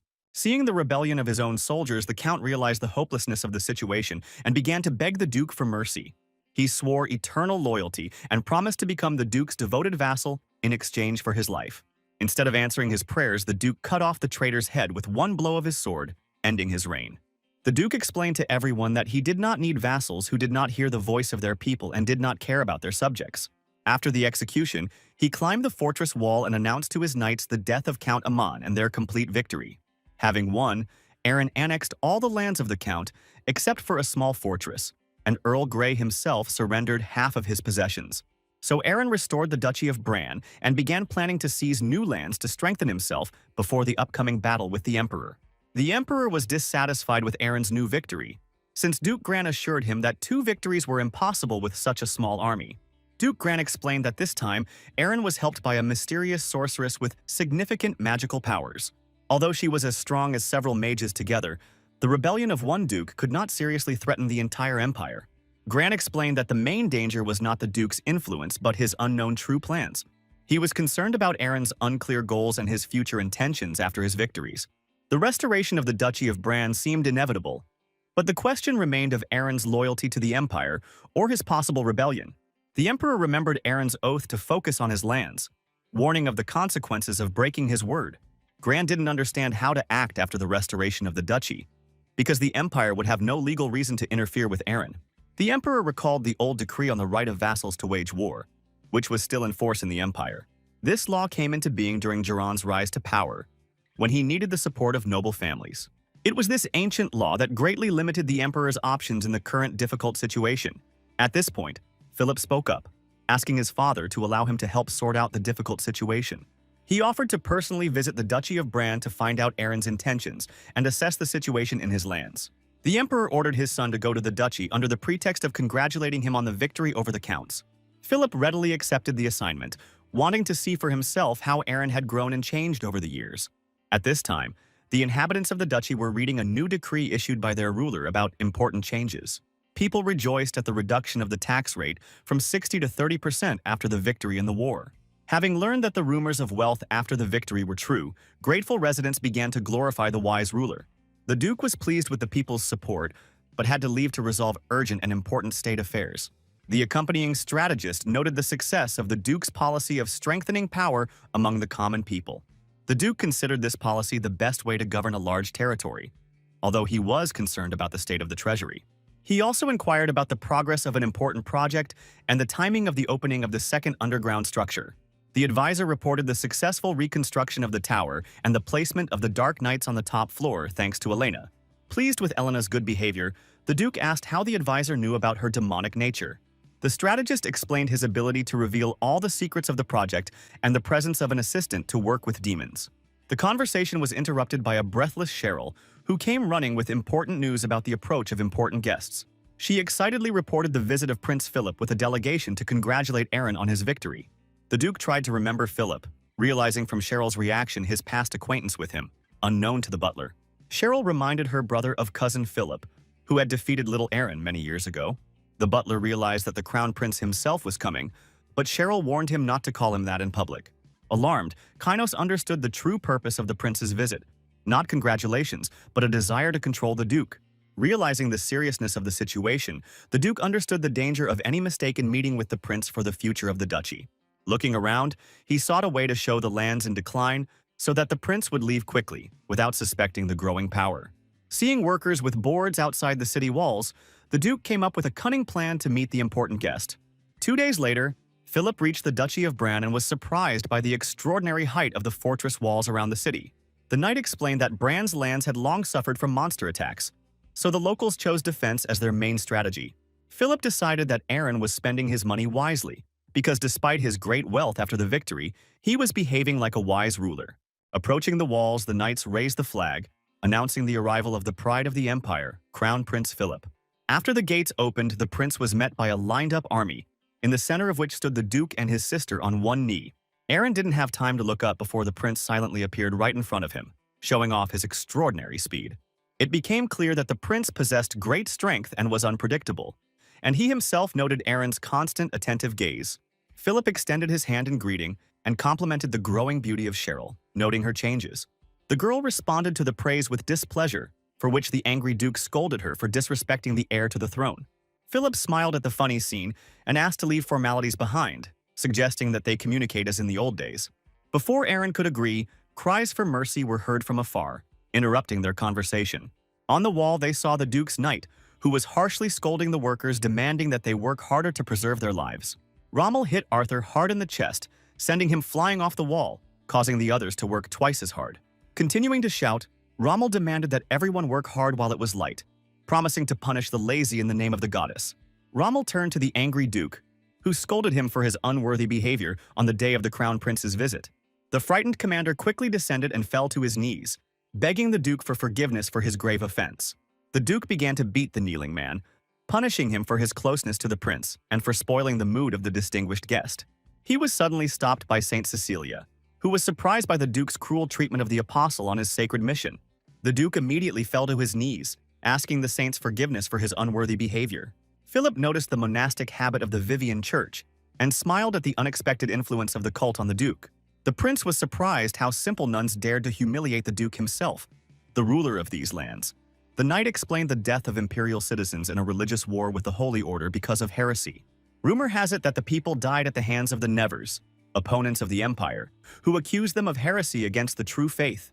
Philip realized the negative impact of religion on the empire and saw how Aaron was destroying himself by submitting to the cult. He calmed down, realizing the futility of such a ruler whose subjects were doomed to death because of his stupidity. The Duke approached and apologized for the behavior of the townspeople, who were usually calm but were agitated by the visit of the Crown Prince. Bowing again, he begged forgiveness for the disgusting spectacle caused by his inability to govern. Philip awkwardly stopped the apology, noting that such situations were common when managing a territory alone. He suggested going into the castle to talk about recent events in the Duke's life. The Duke sheepishly explained the need to pray for his lands, as befits a ruler. The difficult situation required proper time management due to the lack of energy for all the tasks. He invited Cheryl to accompany Philip to the castle, promising to join after the prayer was over. The Duke bowed to the prince and assured him of his speedy return after an important religious ceremony. Philip watched what was happening with bewilderment, trying to understand the strange events in these lands. In the evening, everyone gathered at the table, waiting for the Duke to appear to begin the ceremonial meal. The knight asked Cheryl with displeasure about the Duke's return, noting the long wait for the Crown Prince. The girl angrily demanded to know why this question was asked of her and not of someone else. Cheryl ordered the knight to find the Duke himself and bring him to the table for an important meeting. Philip, watching calmly, turned to the knight, offering him a choice between death and a sincere apology. The prince explained that insulting Lady Cheryl was tantamount to insulting the imperial crown itself. Frightened by Philip's stern gaze, the knight fell to his knees, asking for forgiveness and promising to end his life. Cheryl waved her hand and ordered the knight to check the completion of the Duke's prayer. Left alone, Cheryl noticed Philip's suppressed laughter and asked about the meaning of the words about insulting the crown. Philip looked calmly at the girl, noting the constancy of her character and reactions. The excited knight called the lady to watch the important events in the city square. She saw a crowd of townspeople and assumed the end of the prayer, but the knight asked to take a closer look. Cheryl noticed villagers armed with pitchforks demanding the departure of the cruel heretic lord from Bran. The Duke appeared and apologized to Philip for being late, promising to take due care of the guest. Philip confirmed the Duke's control of the situation, noting the growing noise outside the castle. The Duke turned to his sister for insight into the missing events in the city. The girl calmly explained the usual gathering of a crowd cursing and chasing them away. Aaron was outraged by the appearance of the insect townspeople and suggested that they be severely punished. He asked Cheryl to arrange for the execution of all protesters, suggesting burial or burning of dangerous bodies. Cheryl happily headed off to carry out the assignment, but paused for an important question. With an evil smile, she asked permission to personally kill one of the protesting townspeople. The Duke unexpectedly allowed his sister to act as she wished, asking only to avoid banal methods of murder. The watching Philip was amazed at the transformation of his acquaintance into a cruel tyrant and monster. He noted the changes after 2 battles, joining a brutal cult and becoming a crazed killer. As the execution began, a knight hurriedly approached Prince Philip with an important message. He cautiously warned of the Duke's intention to destroy all the inhabitants of the city. Not wanting to watch what was happening, the prince announced his departure, and the alarmed Aaron tried to hold him back. The Duke did not understand the reason for the discontent. Bad food or insufficient care for the guest? The departing prince assured them that they had a good time, understanding that the Duke was busy with important matters. Philip smiled as he left the city with his entourage, not seeing the threat to the empire from an incompetent, self-destructive ruler. Watching the prince leave, Aaron smiled contentedly at the successful execution of his cunning plan. After the guests had left, the Duke came to evaluate the acting work of his loyal subjects. Approaching Arthur, he announced the arrival of the corrupt lord, according to a pre-prepared scenario. Arthur, following the rehearsal, depicted the last resistance to the corrupt lord with a stick. Showing a bag of money, the Duke praised the excellent work of the actors in the successful performance. 2 days later, after a tiring journey, Philip returned to his father with an important report. He reported sufficient understanding of the situation, seeing the Duke's rapid self-destruction. Philip described the exploitation of the inhabitants by the cult of Viana and the brutal murder of protesters by the Duke. Particularly disturbing was the pleasure taken in the cruelty of not only Aaron, but also Mistress Cheryl. The Emperor acknowledged the tragedy of the innocents' deaths, but noted the benefit of Aaron's insane actions. The Crown Prince noticed the emergence of his father's brilliant plan and eagerly awaited its revelation. During this time, the Duke continued his fencing training to improve his fighting skills. Recalling his meeting with Philip, he recognized the enormous power hidden behind the prince's sinister smile. He reflected on the incredible power and level of development that the young heir had achieved. The Duke focused on his training, channeling energy into the sword with the enhancement of dragon power. Having instantly destroyed a number of targets, he was dissatisfied with the lack of control over the blow. He has not yet fully mastered the control of the dragon blessing he received for maximum power. The situation was improved by brute physical strength developed through the meditations of ancient monks. The Duke understood the need for further development to overthrow the Emperor, while hiding the growth of power. The castle grounds were used for training of 2 armies, the elves under the command of Arthur and the people under the leadership of Rommel. Rommel ordered his warriors to form a battle turtle with their shields tightly closed, and the elven commander Arthur ordered the archers to begin firing at this defensive formation. After the elves had used up all their arrows, they went into close combat with swords, and Rommel, protected by a wall of shields, patiently waited for the perfect moment for a powerful counterattack. At the moment when the attacking elves found themselves directly above the formation, Rommel gave the order to put out spears, and the attackers, not having time to stop, ran into the sharp tips themselves. After a successful defense, Rommel managed to reach Arthur himself with his spear, knocking the elven commander to the ground during his attack on the formation. Smiling, Rommel extended his hand to his fallen comrade, praising the good tactics of the jump, but noted the superiority of his defensive strategy in this training battle. The Duke approached and praised both teams for their noticeable progress in training, noting the growing skill of both humans and elves in performing complex combat techniques. While examining the spears used in the training, the Duke was surprised to notice that their tips were covered with something resembling blood, and he inquired about the origin of this idea. It turned out that this was the idea of the wise Kainos, who considered it important to accustom new warriors to the sight of blood even before their first real fight on the battlefield.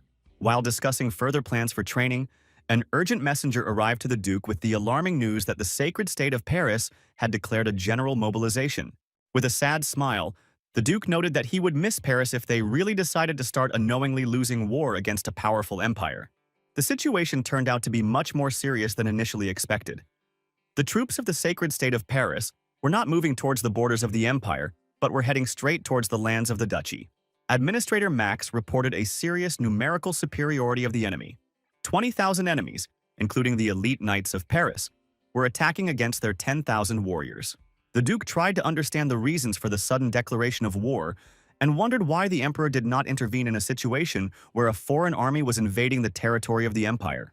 Max explained that the Holy State intends to destroy the Vivian cult on their lands, and the empire does not interfere due to diplomatic ties with the state of Paris.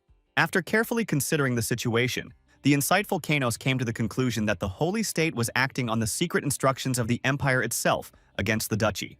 The timing of the attack was too perfect, especially considering the recent visit of the Crown Prince, indicating a carefully planned operation against them. The Duke realized with bitterness that he had brought trouble upon himself by trying to deceive the Crown Prince during his visit, without thinking about the possible serious consequences of his cunning plan. Trembling with fear, Cecilia offered to lead her followers away so that the Duke would not risk his life trying to protect them from the powerful Holy State. Looking at the frightened nun, the Duke pondered the difficult choice, whether to send the clergy to a safe place or leave them in his lands. It quickly became clear that the departure of the cult was impossible. A significant part of the income came from the sale of holy water to the Church of Vivian, and the strength of the Crusaders was needed for defense. Smiling warmly, Aaron calmed the worried nun, explaining that what had happened was entirely his fault, and asked her not to speak any more about the departure of the cult followers.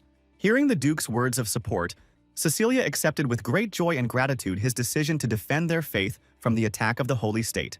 Putting on his traveling cloak, the Duke ordered Kynos to follow him, in order to find out the true position of the empire in the beginning of the religious war with Paris. In his study, the Duke sat down at his desk and asked Kynos to establish a magical connection with the imperial palace for an important conversation with Prince Philip. The advisor began to chant a complex spell, activating a magic ball for communication, and soon magical signals pierced the walls and reached the distant imperial palace. After establishing contact, the Duke demanded an explanation from the prince as to how he could allow the Holy State to declare war against Bran, an integral part of the empire. Philip declared the emperor's disagreement with the decision, but explained the impossibility of opposing the will of the feudal lords who had gone over to the side of the Church of the Holy State. Aaron begged the empire for military support, explaining that without the help of imperial troops, his duchy was doomed to be completely destroyed by superior enemy forces. Recalling his royal blood, the young duke asked Philip for help, appealing to their common past and long-standing friendship between them. Philip coldly replied that he did not understand talk about death, since to be saved it was enough to simply renounce the Church of Vivian, after which he abruptly broke the magical connection. After the conversation ended, Philip rubbed his forehead with contempt, ashamed of his previous thoughts about considering such an insignificant person a worthy opponent. When the connection was lost, Aaron quickly calmed down and carefully looked around the room, as if checking if anyone was eavesdropping on his conversation with the advisor. The experienced Kanos, having analyzed the prince's words, understood the true position of the empire. Feigned denial of involvement with obvious participation in the attack of Paris. Aaron laughed evilly, realizing the empire's plan to use the sacred state to eliminate him, unaware that they were dealing with a dangerous and cunning enemy. In the heat of anger, the Duke let slip that he knew of Pope St. Paris's weak point, which could become a decisive trump card in the upcoming confrontation with the Church. Noticing the advisor's surprise, the Duke asked him not to worry about the dropped phrase, calling it a secret trump card that he was saving for the most critical moment. Changing the subject, Aaron asked Kanos to urgently find a talented artist to create a special drawing in response to the Holy State's declaration of war. After some time, a message arrived in the sacred state of Paris, with a mysterious drawing, ordered by the Duke specifically to answer the military challenge. The Archbishop of the Holy State considered the Duke a madman who dared to use the official declaration of war for an inappropriate and impudent provocation of the Church. The Archbishop's assistant suggested that the Duke's mind had been clouded by the influence of heretics, and that he was now incapable of making rational and balanced decisions. The Archbishop decided to immediately report to His Holiness about the need to continue the sacred campaign to cleanse the lands of madmen, without waiting for the request of the Empire. Upon receiving the report, the Pope of the Holy State of Paris, immediately gave orders to set out to destroy the heretical Duchy of Bran. The Sacred Army consisted of 500 elite knights of the Order of Crusador and 2,000 warriors of other orders, a fifth of the entire military might of Paris. Having carefully planned his defense strategy, Kainos arrived at the War Council to discuss a detailed plan to confront the superior enemy forces. The advisor reminded those gathered of the enemy's serious numerical superiority, 20,000 against their 10,000 warriors in the best case of a general mobilization. Kainos emphasized the defensive nature of the upcoming war, pointing out the importance of preparing a strong army and sufficient supplies to stop the enemy at the border. Presenting a detailed plan to confront a huge enemy army, the strategist revealed his idea of using the tactics of chaos and fear on the battlefield. A key element of the plan were the divine magic bombs of the Vivian religion, which had destroyed the Parisians during the ancient crusades against heretics. Those present at the council objected that divine magic bombs were considered forbidden weapons, and all methods of creating them had long been lost by the church. Kainos explained that this was why he had invited Sister Cecilia to the council, who could help them solve this complex and delicate problem. The nun looked away in embarrassment, confirming the loss of the ancient instructions, but Kainos clarified that he did not need documentation, but something completely different. The strategist wanted Cecilia to organize a demonstration of the divine power of the Vivian Church to strengthen the fighting spirit of the defenders of the duchy. Cecilia explained Kainos' mistake. The divine magic bomb is only capable of neutralizing the power of the Church of Paris, without causing physical harm to people. Upon hearing this, Aaron doubted the effectiveness of non-lethal weapons and demanded an explanation from his strategist about the advisability of its use. Kainos reassured the Duke by hinting at the existence of a way to turn harmless bombs into deadly weapons against an enemy army during battle. The cunning strategist had a detailed plan of action ready, and the one who would carry it out was Cheryl, to whom he gave a mysterious magic scroll. Having unrolled and read the contents of the scroll, the girl was amazed by the incredible ingenuity and audacity of the plan devised by the advisor for protection. 5 days later, Elven scouts took up observation positions in the trees of the Black Forest, tracking the movements of the approaching enemy army. Having spotted the enemy, the Elven observers immediately set out with an important report on the number and location of the advancing enemy units. Analyzing the intelligence data, Kainos noted that the enemy was moving 2 days faster than expected, which indicated that the enemy soldiers were very tired. The strategist understood that due to the commander's impatience, the enemy troops would not retreat, despite their fatigue, striving to carry out the received order at any cost. Aaron woke up his sister, who was sleeping in the camp tent, to make sure that all the prepared weapons were securely hidden according to the developed plan. Dissatisfied, Cheryl irritably replied that she had done everything several days ago, suffering from lack of sleep and hunger, and demanded to be left alone. The scouts of the Sacred Army of Paris reported to the Archbishop that there were no ambushes along the route, fully in line with the preliminary expectations of the command. The Archbishop decided that the Duke still retained some remnants of his sanity, since he understood the futility of resisting the great army of the Sacred State of Paris. Pleased with the lack of resistance, the Archbishop ordered the knights to prepare for the complete cleansing of the heretical lands before the onset of evening twilight.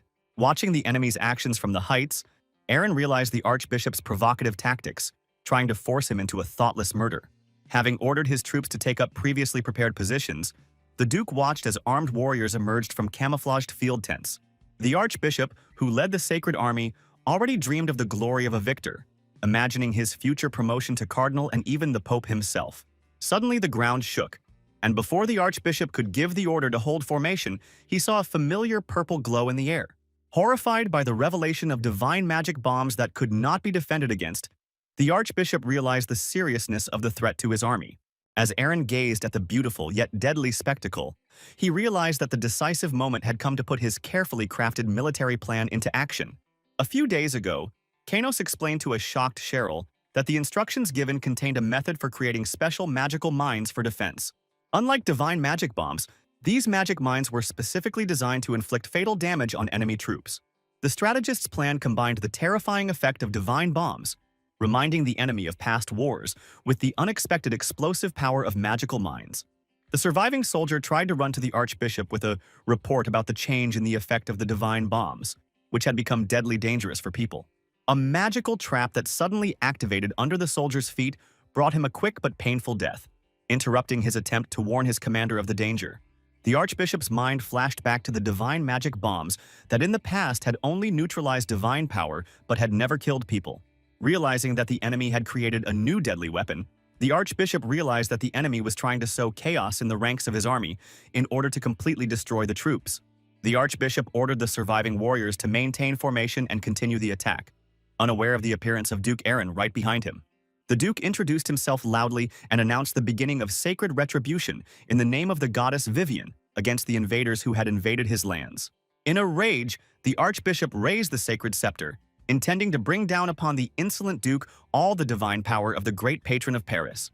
After a feint, the Archbishop launched a real attack at a moment when the Duke seemed unprepared to defend himself, hoping to take his enemy by surprise. Deftly dodging the blow, the Duke looked with anger at the smiling face of the Archbishop, who continued to have fun despite the death of his own soldiers. Aaron decided to test how long the haughty smile would last on the Archbishop's face after what he had prepared for the arrogant churchman. With a loud voice, the Duke ordered his knights to attack the enemy occultists, calling on them to glorify the name of the goddess Vivian in this sacred battle. Hearing the accusation of occultism, the offended Archbishop became indignant, considering the followers of the Church of Vivian on the Duke's lands to be the true heretics. Jumping on his horse, the enraged Archbishop rushed into battle, despite the warnings of his close knights about the need to retreat from a losing situation. In anger, striking the subordinate who suggested retreat, the Archbishop ordered everyone to maintain battle formation, not forgiving the heretics who slandered the Holy Lord Paris. Taking off his helmet, the loyal knight promised to lead the Crusader order into the last battle to the end if the Archbishop ordered the destruction of the enemy at any cost. The knight warned of the inevitable death of all participants in the campaign in the event of defeat, and begged the Archbishop to give the order to retreat in order to save the soldiers. Realizing the criticality of the situation, the Archbishop ordered a retreat and ordered the creation of divine shields to protect the retreating remnants of his army. Rommel, at the head of his army, demanded to begin pursuing the retreating occultists, but the Duke managed to block the path of his horse, stopping the attack. The Duke explained that the order to attack was a ploy to drive out the enemy army, and pursuit would risk losses from their own magical minds.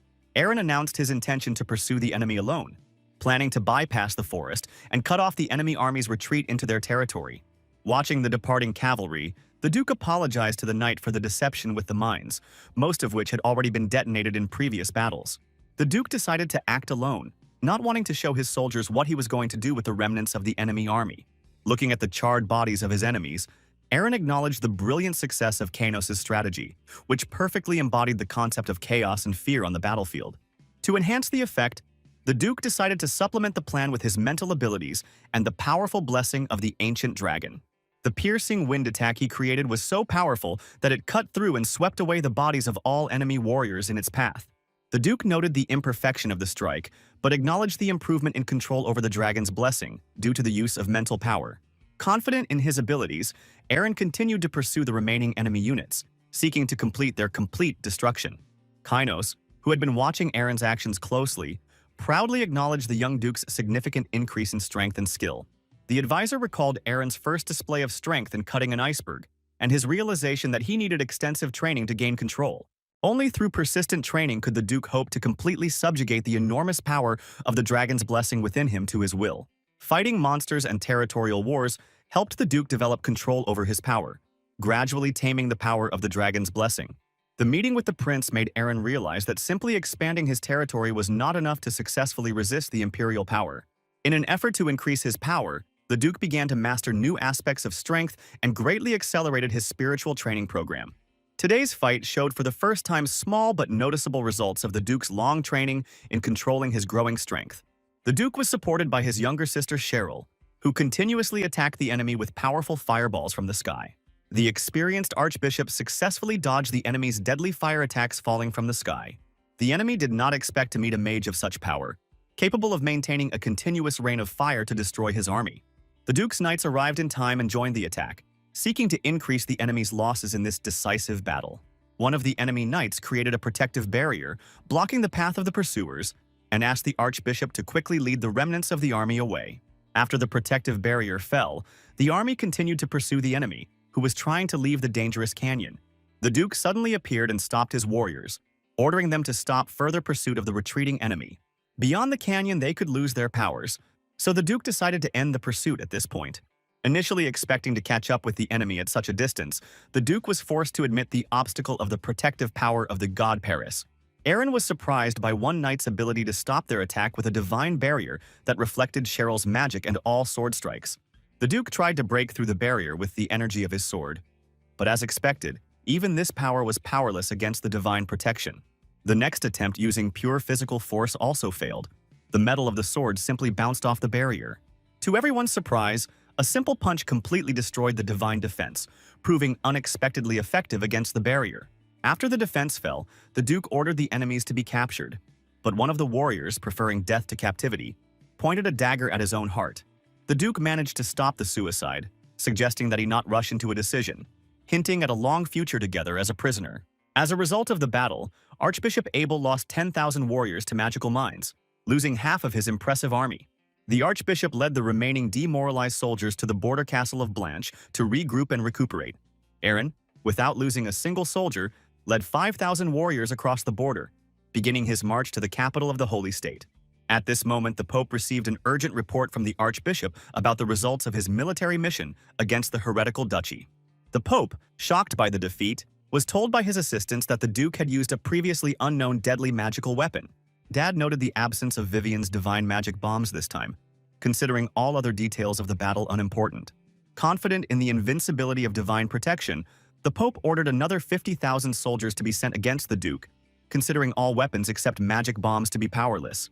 Fort Blanche, one of the two border castles of the Holy State on the border with the Empire, was in direct contact with the territory of the Duchy of Bran.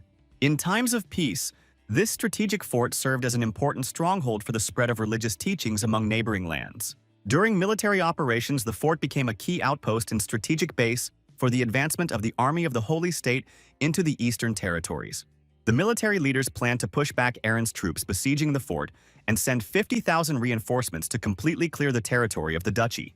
The battle claimed the life of the commander of the Holy Knights, Lucas, while the cowardly archbishop thought only of his own salvation within the walls of Fort Blanche.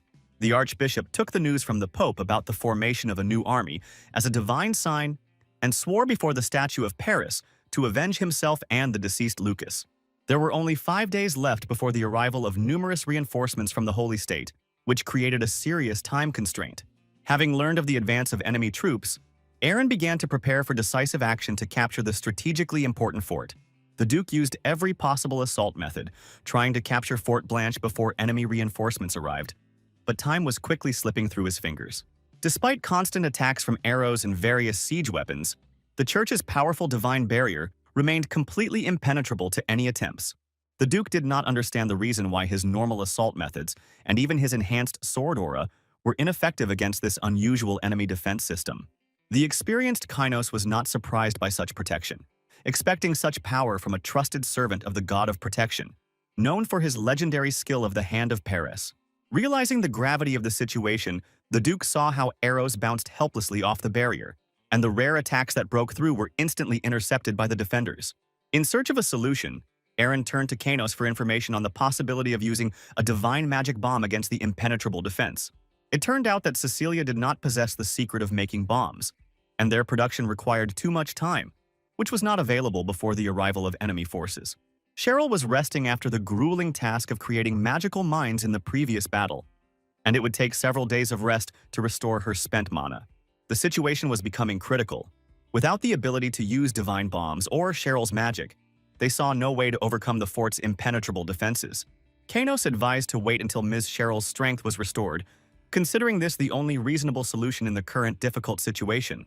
The advisor expressed hope that Cheryl's magical power, once restored, would be able to overcome even the legendary protection of the hands of the god Paris himself. 4 days before the arrival of enemy reinforcements, the Duke was forced to rely on his sister's help and continue the grueling wait. Unwilling to remain inactive, the Duke continued his futile attacks on the impregnable fort, realizing the futility of these actions against the divine barrier. At the next war council, Kainos admitted that the strength of Paris's arms had proven much greater than their initial calculations had suggested. The strategist understood that it was impossible to simply wait for Cheryl to recover, since time was becoming critically short for the successful completion of the mission. Even with Cheryl's miraculous restoration of strength, there was no guarantee that her magic would be powerful enough against such a perfect defense. The prudent advisor devised a backup plan, marking on the map two key points critical to the implementation of the new military strategy. While the siege of the fort continued, the enemy army could either attack directly with all its forces or bypass Fort Blanche to strike at Brand territory. The huge number of enemy troops created serious problems with the distribution of supplies, eliminating the possibility of retreat due to the threat to the rear. The enemy probably expected to defeat the Duke's army by using its numerical superiority and the full power of its combined forces. The Duke understood the need for a quick retreat into the forest to prepare for the defense of Bran Castle if the capture of Fort Blanche proved impossible. The idea of turning the castle into the main objective of the war horrified the Duke, as it devalued all his previous military achievements. The serious damage from such a development could have been irreparable, depriving the duchy of the opportunity to recover from the devastating war. The Duke was tormented by doubts about his ambitions to overthrow the Emperor when even protecting his own subjects proved an impossible task. The sudden realization of his similarities to the former helpless Duke, unable to protect his people, made Aaron reconsider his actions. In his anger at himself, the Duke reproached himself for his arrogance after several victories, remembering his true position as a simple butler, not ready for such a rush. Seeing the Duke's despair, Kainos tried to calm him down, explaining that a temporary retreat and siege did not mean final defeat in the war. The advisor assured Aaron and Cheryl of their ability to stop the enemy, acknowledging the inevitability of some land losses and casualties among the population. The words about sacrifices among the subjects enraged the Duke, and he grabbed the strategist and demanded that he repeat what had been said about the necessity of sacrifices. After the frightened advisor's silence, Aaron explained that the loss of their subjects would devalue all their previous efforts and achievements in this war. Kainos wondered how the Duke could hope to avoid casualties in the war, attributing such unrealistic expectations to intense emotional stress. Rommel tried to calm his angry friend, urging him to conserve his strength and direct his righteous anger against the true enemy, the sacred state. With a smile, the military leader reminded him of the 3 days to make a decision, asking the Duke not to give in to unnecessary anxiety in a difficult situation. Realizing his outburst of anger, Aaron released the strategist and sincerely apologized for his misbehavior, acknowledging the excess of his excitement. The Duke promised not to repeat such failures, and Kainos accepted the apology, admitting his own fault for failing to devise a more effective plan.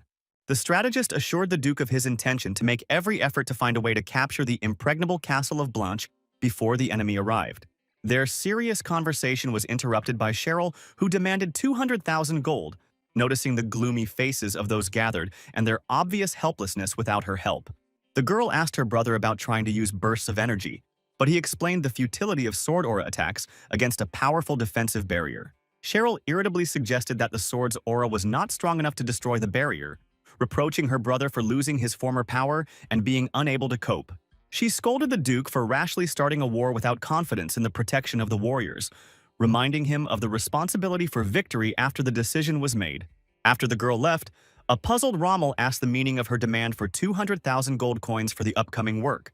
With a mysterious smile, Cheryl explained that the amount named was her price for destroying all the magical barriers protecting the enemy fort. The Duke acknowledged his sister's rightness, realizing the need to achieve victory by any available means in the current critical situation. As Cheryl approached the barrier, she realized that she needed to use a rare attribute of magic to destroy such a powerful defense system. Using unusual magic required significantly more mana, and the girl doubted her current capabilities after her recent exhaustion. Deciding that only the complete destruction of the castle would solve the problem, Cheryl began to accumulate mana, creating a small water spirit on the end of a glowing staff.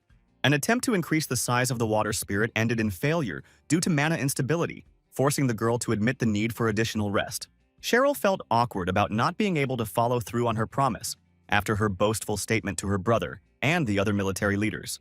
The girl sharply ordered the approaching Duke to start training the soldiers while she was busy destroying the enemy fortifications to the ground. Accustomed to his sister's fiery nature, Aaron agreed to her demands and sent Rommel to prepare the troops for the upcoming battle. The attentive guards of the fort noticed the lonely figure of a man who was slowly approaching the field of the recent battle, and immediately went to report this to the Archbishop. The Archbishop, immersed in prayer, asked the guard to calm down and tell him in more detail what was happening near the walls of the fort without interrupting his important occupation. The agitated guard tried to describe the stranger, who was about 30 steps from the fort and wore clothes that did not resemble the attire of the people of the sacred state. The Archbishop quickly rose from his seat and gave the order to the holy warriors to begin prayers for protection, realizing the seriousness of the situation. The young sorceress, still unsure of her abilities, decided to use magic and created a powerful wave reminiscent of a sea tide. Despite the exhaustion of the young sorceress, her magic was powerful enough, but could not break through the protective barrier, which made the archbishop breathe a sigh of relief. The archbishop watched calmly as it happened, believing in the invincibility of his barrier and thinking that no force in the world could destroy it. The young sorceress understood that her attack was not yet over, so she gave the order to her special creatures, mudworms, to begin the next offensive. The mudworms began to destroy the protective barriers one after another, causing growing concern among the holy knights and the archbishop himself. Confident in his powers, the archbishop raised the sacred scepter high above his head and called upon a mighty weapon, the iron hammer of Paris. The iron hammer did not appear immediately, but when it finally materialized, it completely destroyed all of the girl's magic, leaving no trace of her spells. The girl froze in horror, realizing the defeat of her most powerful spell, and did not know how to tell her brother about her failure in completing an important mission. Eren saw his sister's defeat and immediately rushed into battle, activating his special skill, Piercing Wind, directing it straight at the enemy's protective barrier. Eren's first attack missed the target, and the archbishop knew his luck, because such powerful sword energy could destroy everyone behind the barrier. The brave hero continued his attacks, sometimes successfully cutting through the barrier, which immediately restored itself, and sometimes completely missing his intended target. After many continuous attacks, the hero's strength was completely exhausted, and he fell to his knees in despair, feeling completely powerless before the enemy's impregnable defense. The archbishop was triumphant, not understanding how a simple man could think that he was able to overcome divine magic created by higher powers. The wise dragon watched the battle from afar and realized that his blessing was not strong enough to overcome the enemy's divine protection. The ancient dragon realized the need to break ancient taboos and enter the forbidden field in order to help his master in this difficult battle. History remembers times when people and dragons lived in close friendship, which attracted the special attention of the gods, who closely monitored the actions of their creations. The gods came to the conclusion that dragons had too much influence on the lives of people, so they decided to introduce strict restrictions on their interaction. The gods established a system of punishments. First, a warning was given, and then came the divine punishment for dragons, and all these rules were called the Forbidden Field. Waiting until nightfall, the dragon retired to his room and began to send the most terrible nightmare possible to his enemy. A nightmarish vision showed Abel his friend Lucas, who was brutally beaten, covered in blood, and desperately begging for help and salvation. Awakening brought the archbishop terrible memories of a dream in which his dead friend asked for salvation, and this greatly puzzled him. The archbishop began to pray fervently, asking God to either rest Lucas's soul in peace or to give him the strength to save him if his friend was still alive. The observant dragon decided to change tactics. Since it was impossible to defeat the holy warriors with external force, he would begin to destroy them from within through fears and doubts. A sudden weakness overcame the dragon. This was the beginning of divine punishment for violating ancient prohibitions on interference in human affairs. The archbishop spent the evening watching the duke's army and pondering Lucas's fate, noticing how the siege tower with knights moved towards Bran's lands. The duke separated from the main force and went to the walls of the fort to convey a message to the archbishop via carrier pigeon, after which he returned to his army. The letter contained the duke's promise to retreat now, but to return later with new forces to completely destroy the enemy. The duke added a threat to punish the captured occultist in their hands to prove the seriousness of his intentions. The duke's words aroused great anger in the archbishop, although he did not fully understand the meaning of the threat about the captured occultist. Horror gripped the archbishop when he saw his friend Lucas tied to a huge boulder in a catapult ready to fire. The knights raised their axes to cut the ropes of the catapult, and despite all the entreaties of the archbishop, they carried out the terrible threat of their commander. The dragon felt extraordinary pleasure watching the flight of the human body and was ready to relive this moment again and again. The dragon's special nature allowed him to experience such feelings only in human form, and no divine punishment could force him to give it up. The dragon decided to help people, but in return he wanted to get real pleasure from their actions, which could bring him into complete delight. The events moved back a few hours, when the strategist gathered everyone in the morning to announce his carefully thought-out plan of action. The strategist explained the importance of precisely following each point of the plan and stressed that due to the lack of time, no objections would be accepted. A huge rock with a man tied to it flew towards the target, signaling the start of the next phase of a carefully thought-out plan. According to the plan discussed, Cheryl was to quietly summon the fire spirits at the moment of using the catapult, hiding them from the enemy's sight. Cheryl waited for the right moment and hid the little fire spirit so that the enemy would not notice it, after which they flew together to the wall of the fort. The archbishop watched his friend approach with horror, realizing that a direct hit from the stone would inevitably lead to Lucas's death, as in his nightmare. The archbishop ordered his warriors to immediately cease their prayers and lower the divine barrier, hoping to save Lucas once he was outside their walls. After the barrier fell, Cheryl's flames and spirit increased in size many times over, becoming much more dangerous and destructive to the enemy. The fire attack dealt massive damage to the archbishop's army, continuing to mercilessly destroy everything in its path with multiple successive strikes. It was Aaron's turn to carry out his part of the plan, to break into enemy territory without hesitation after the first successful attack. Aaron shed his heavy armor to gain speed and maneuverability, then rode his horse straight toward the enemy castle walls. The archbishop finally realized that he had become the victim of a cunning plan and ordered the soldiers to pray for the hands of Paris to protect the walls from attack. Thanks to Kanos' perfect plan, Cheryl's magic proved unstoppable and continued to attack until it finally destroyed the fortress wall. The archbishop tried to calm his warriors, convincing them that even a destroyed wall was not scary as long as they were protected by the mighty hands of Paris. The duke entered unnoticed through the ruined gates and loudly announced his intention to take the archbishop's head, taking everyone by surprise. The archbishop reacted mockingly to the threat from the unarmed man and immediately gave the order to call in additional forces for protection. Following the archbishop's orders, the warriors divided into groups to strengthen the castle wall and drive out the impudent heretic who dared to use the name of God. The duke, without wasting time to think, quickly attacked the nearest enemy warrior, showing his determination and fighting skill. Standing in defense of the breach, the duke declared that he would not allow anyone to approach the wall, the destruction of which required considerable effort. Armed troops and commanders, dressed in light armor for the upcoming battle, managed to join their leader at the critical moment. The battle began with the duke's order to do everything possible to capture the castle and drive the enemy out of the occupied territory. Rommel, realizing the lack of weapons, ordered his soldiers to engage in battle and capture the enemy's weapons to successfully defend the castle. Rommel had an unexpected idea. He handed Arthur 2 shields and threw his comrade high into the air, directing him straight at the enemy knights. Arthur successfully knocked down several knights who were knocked unconscious by the blow, and when the remaining opponents went on the offensive, he took a defensive position in time. Seeing his broken shields, Arthur thought that Commander Rommel was simply mocking him, condemning him to such an unworthy death in an unequal battle.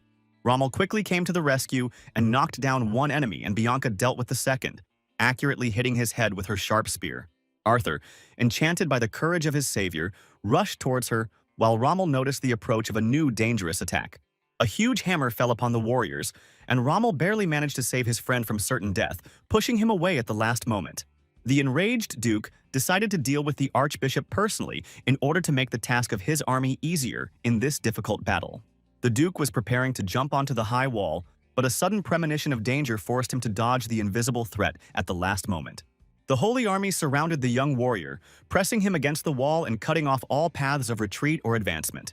Aaron attacked the opponents with the Dragon Blessing, but Abel did not stay away and began to call upon his sacred power to counterattack.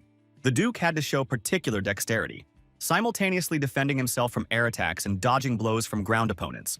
Using his skills and intelligence, the hero waited for the right moment and managed to climb the wall where his main enemy had been all this time. The Archbishop's servants created a powerful protective barrier, managing to stop the rapid attack of the approaching hero in time.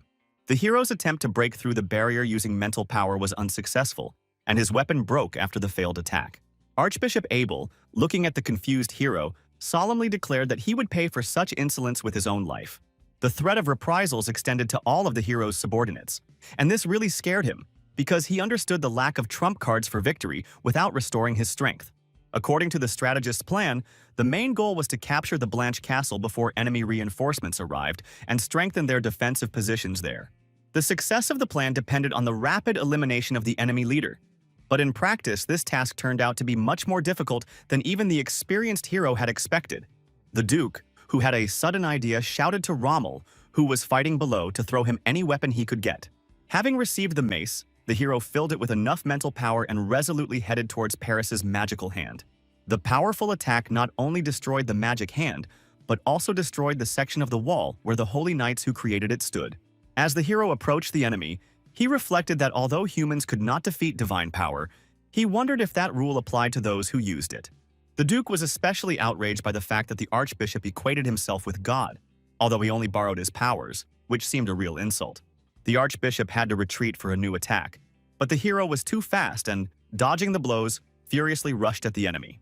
The arriving assistants joined forces to attack the hero, and some of them even managed to achieve some success.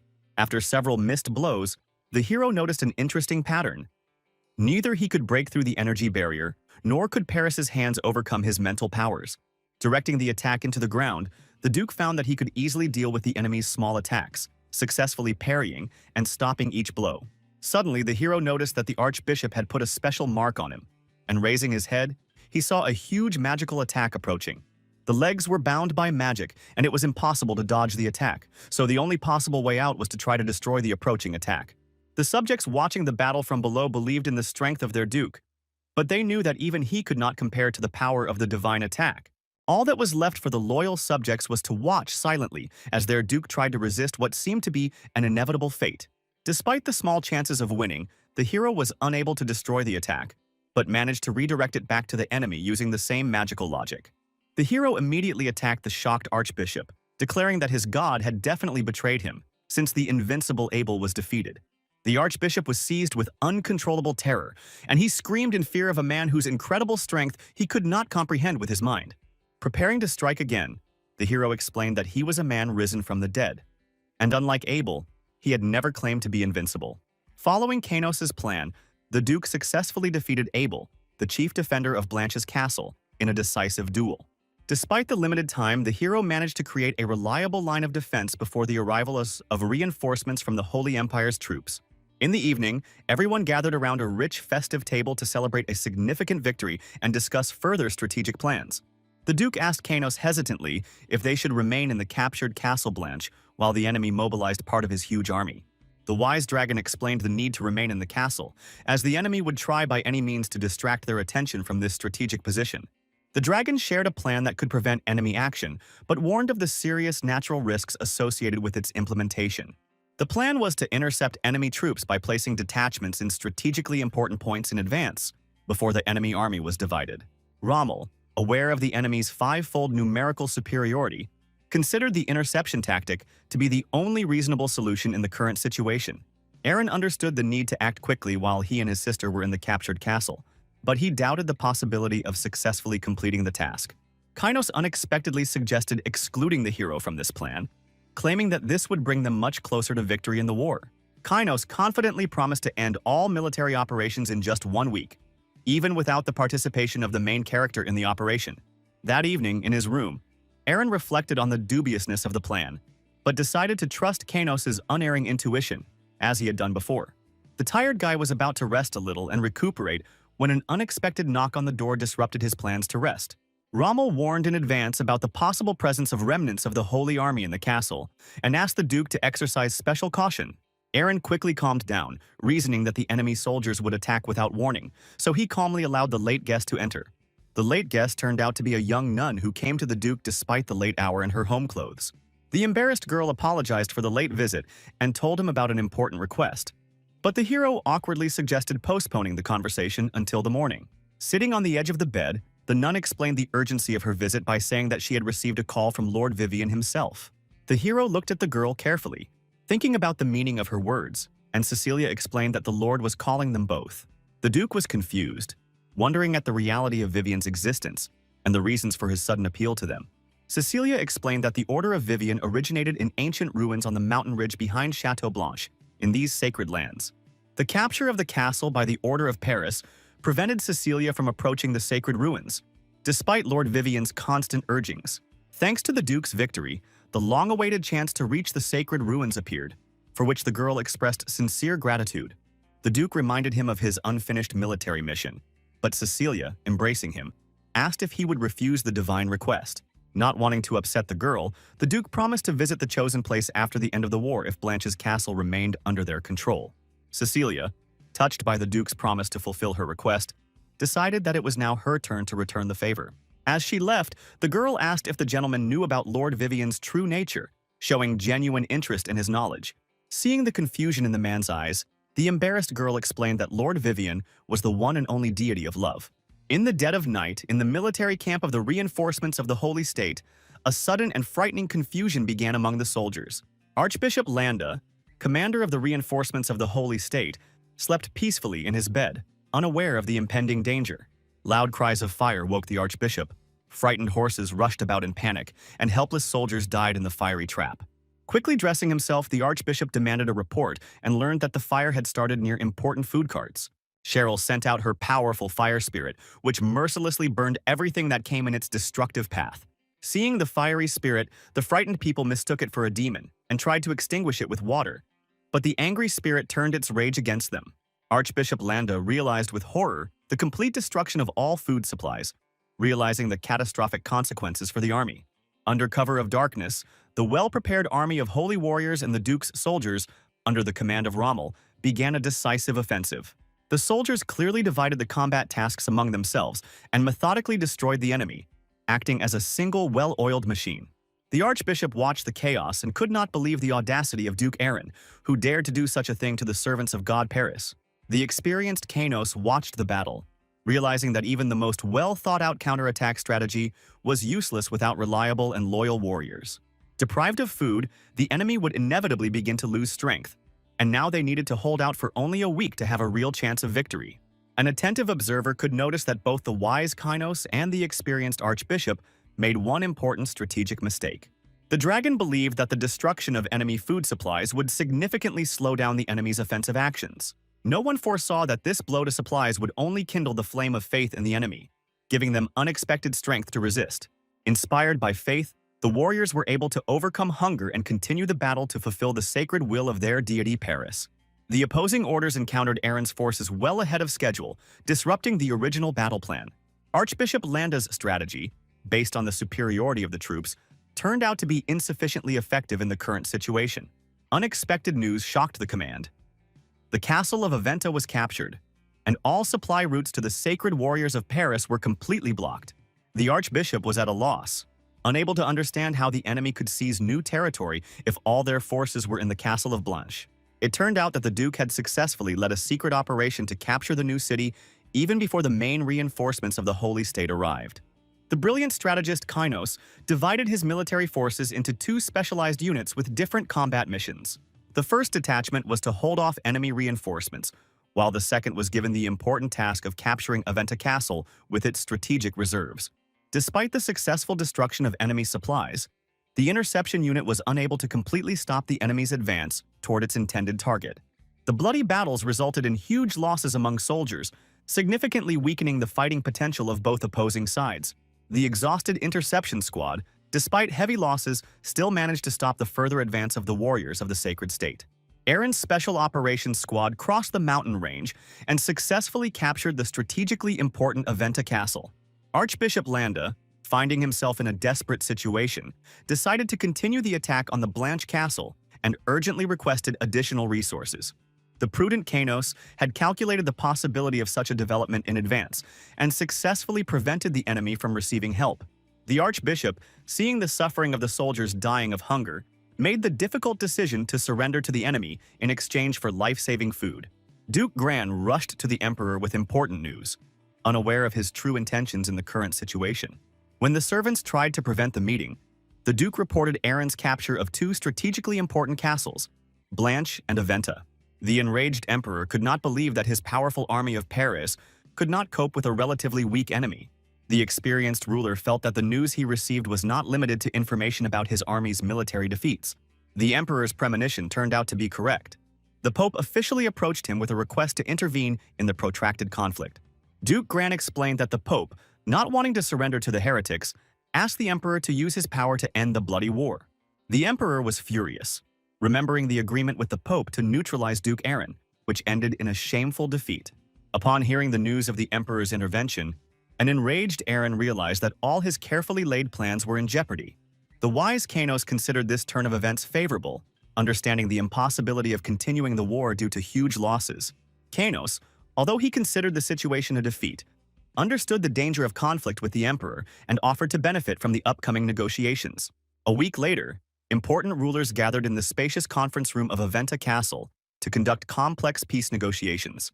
The Pope understood the Duke's anger, since the Emperor's intervention in a war that was almost won could have caused a similar reaction in any commander. The Pope considered the help of the Emperor, who had allowed the war to begin, a better solution than the loss of the order's pride through a humiliating capitulation.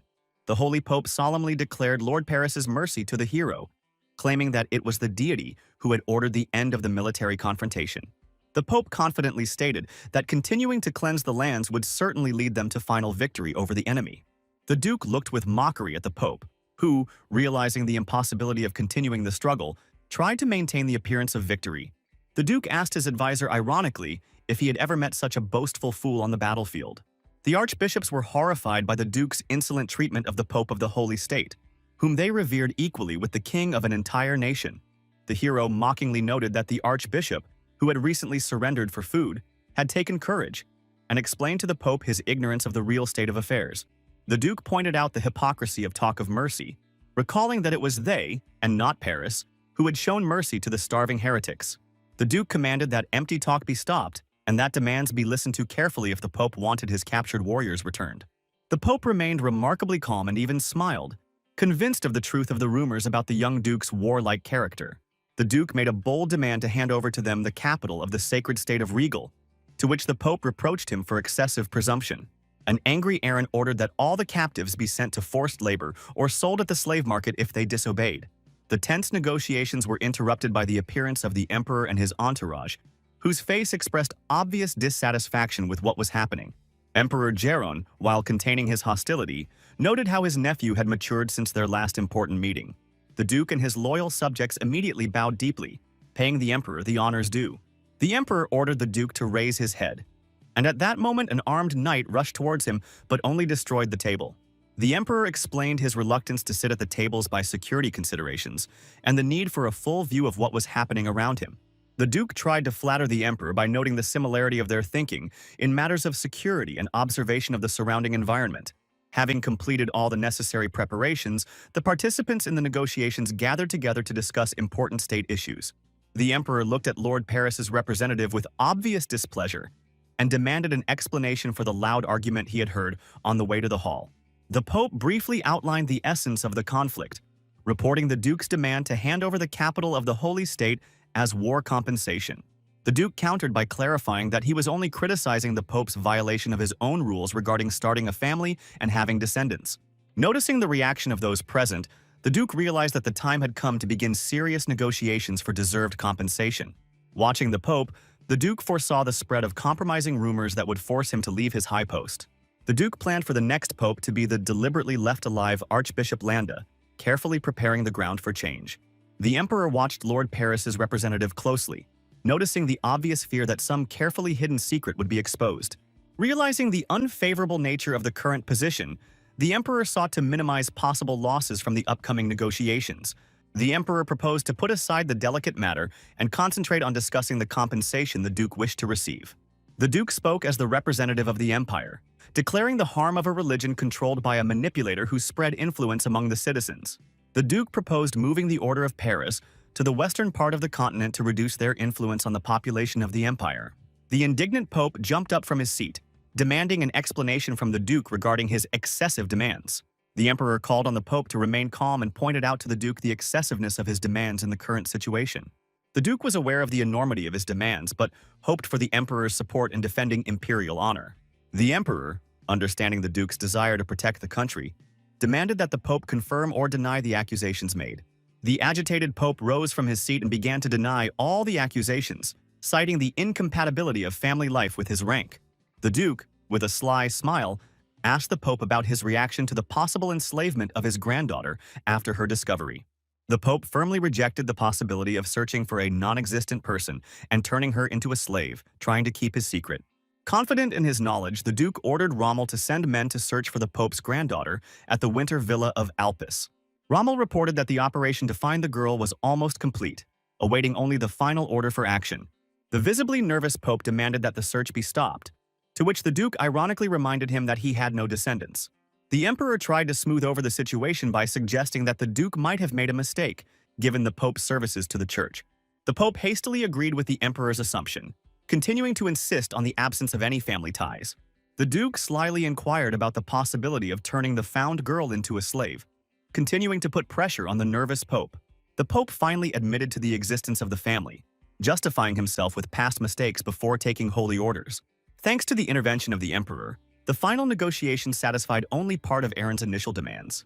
The parties signed a 2-year truce, conditioned by the release of the captives and Aaron's promise not to spread incriminating rumors.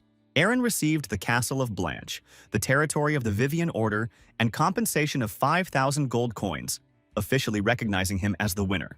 Watching the prisoners leave, Kynos was glad that the war was over, but he was tormented by an unresolved question for his master. Kynos was interested in how the Duke learned about the existence of the Pope's granddaughter, and when he managed to organize a search for her. Aaron admitted his own interest in the matter, suggesting that it could be another of Rommel's tricks. The hero asked Kynos to personally find out from the knight the details of his resourceful plan to clarify the situation.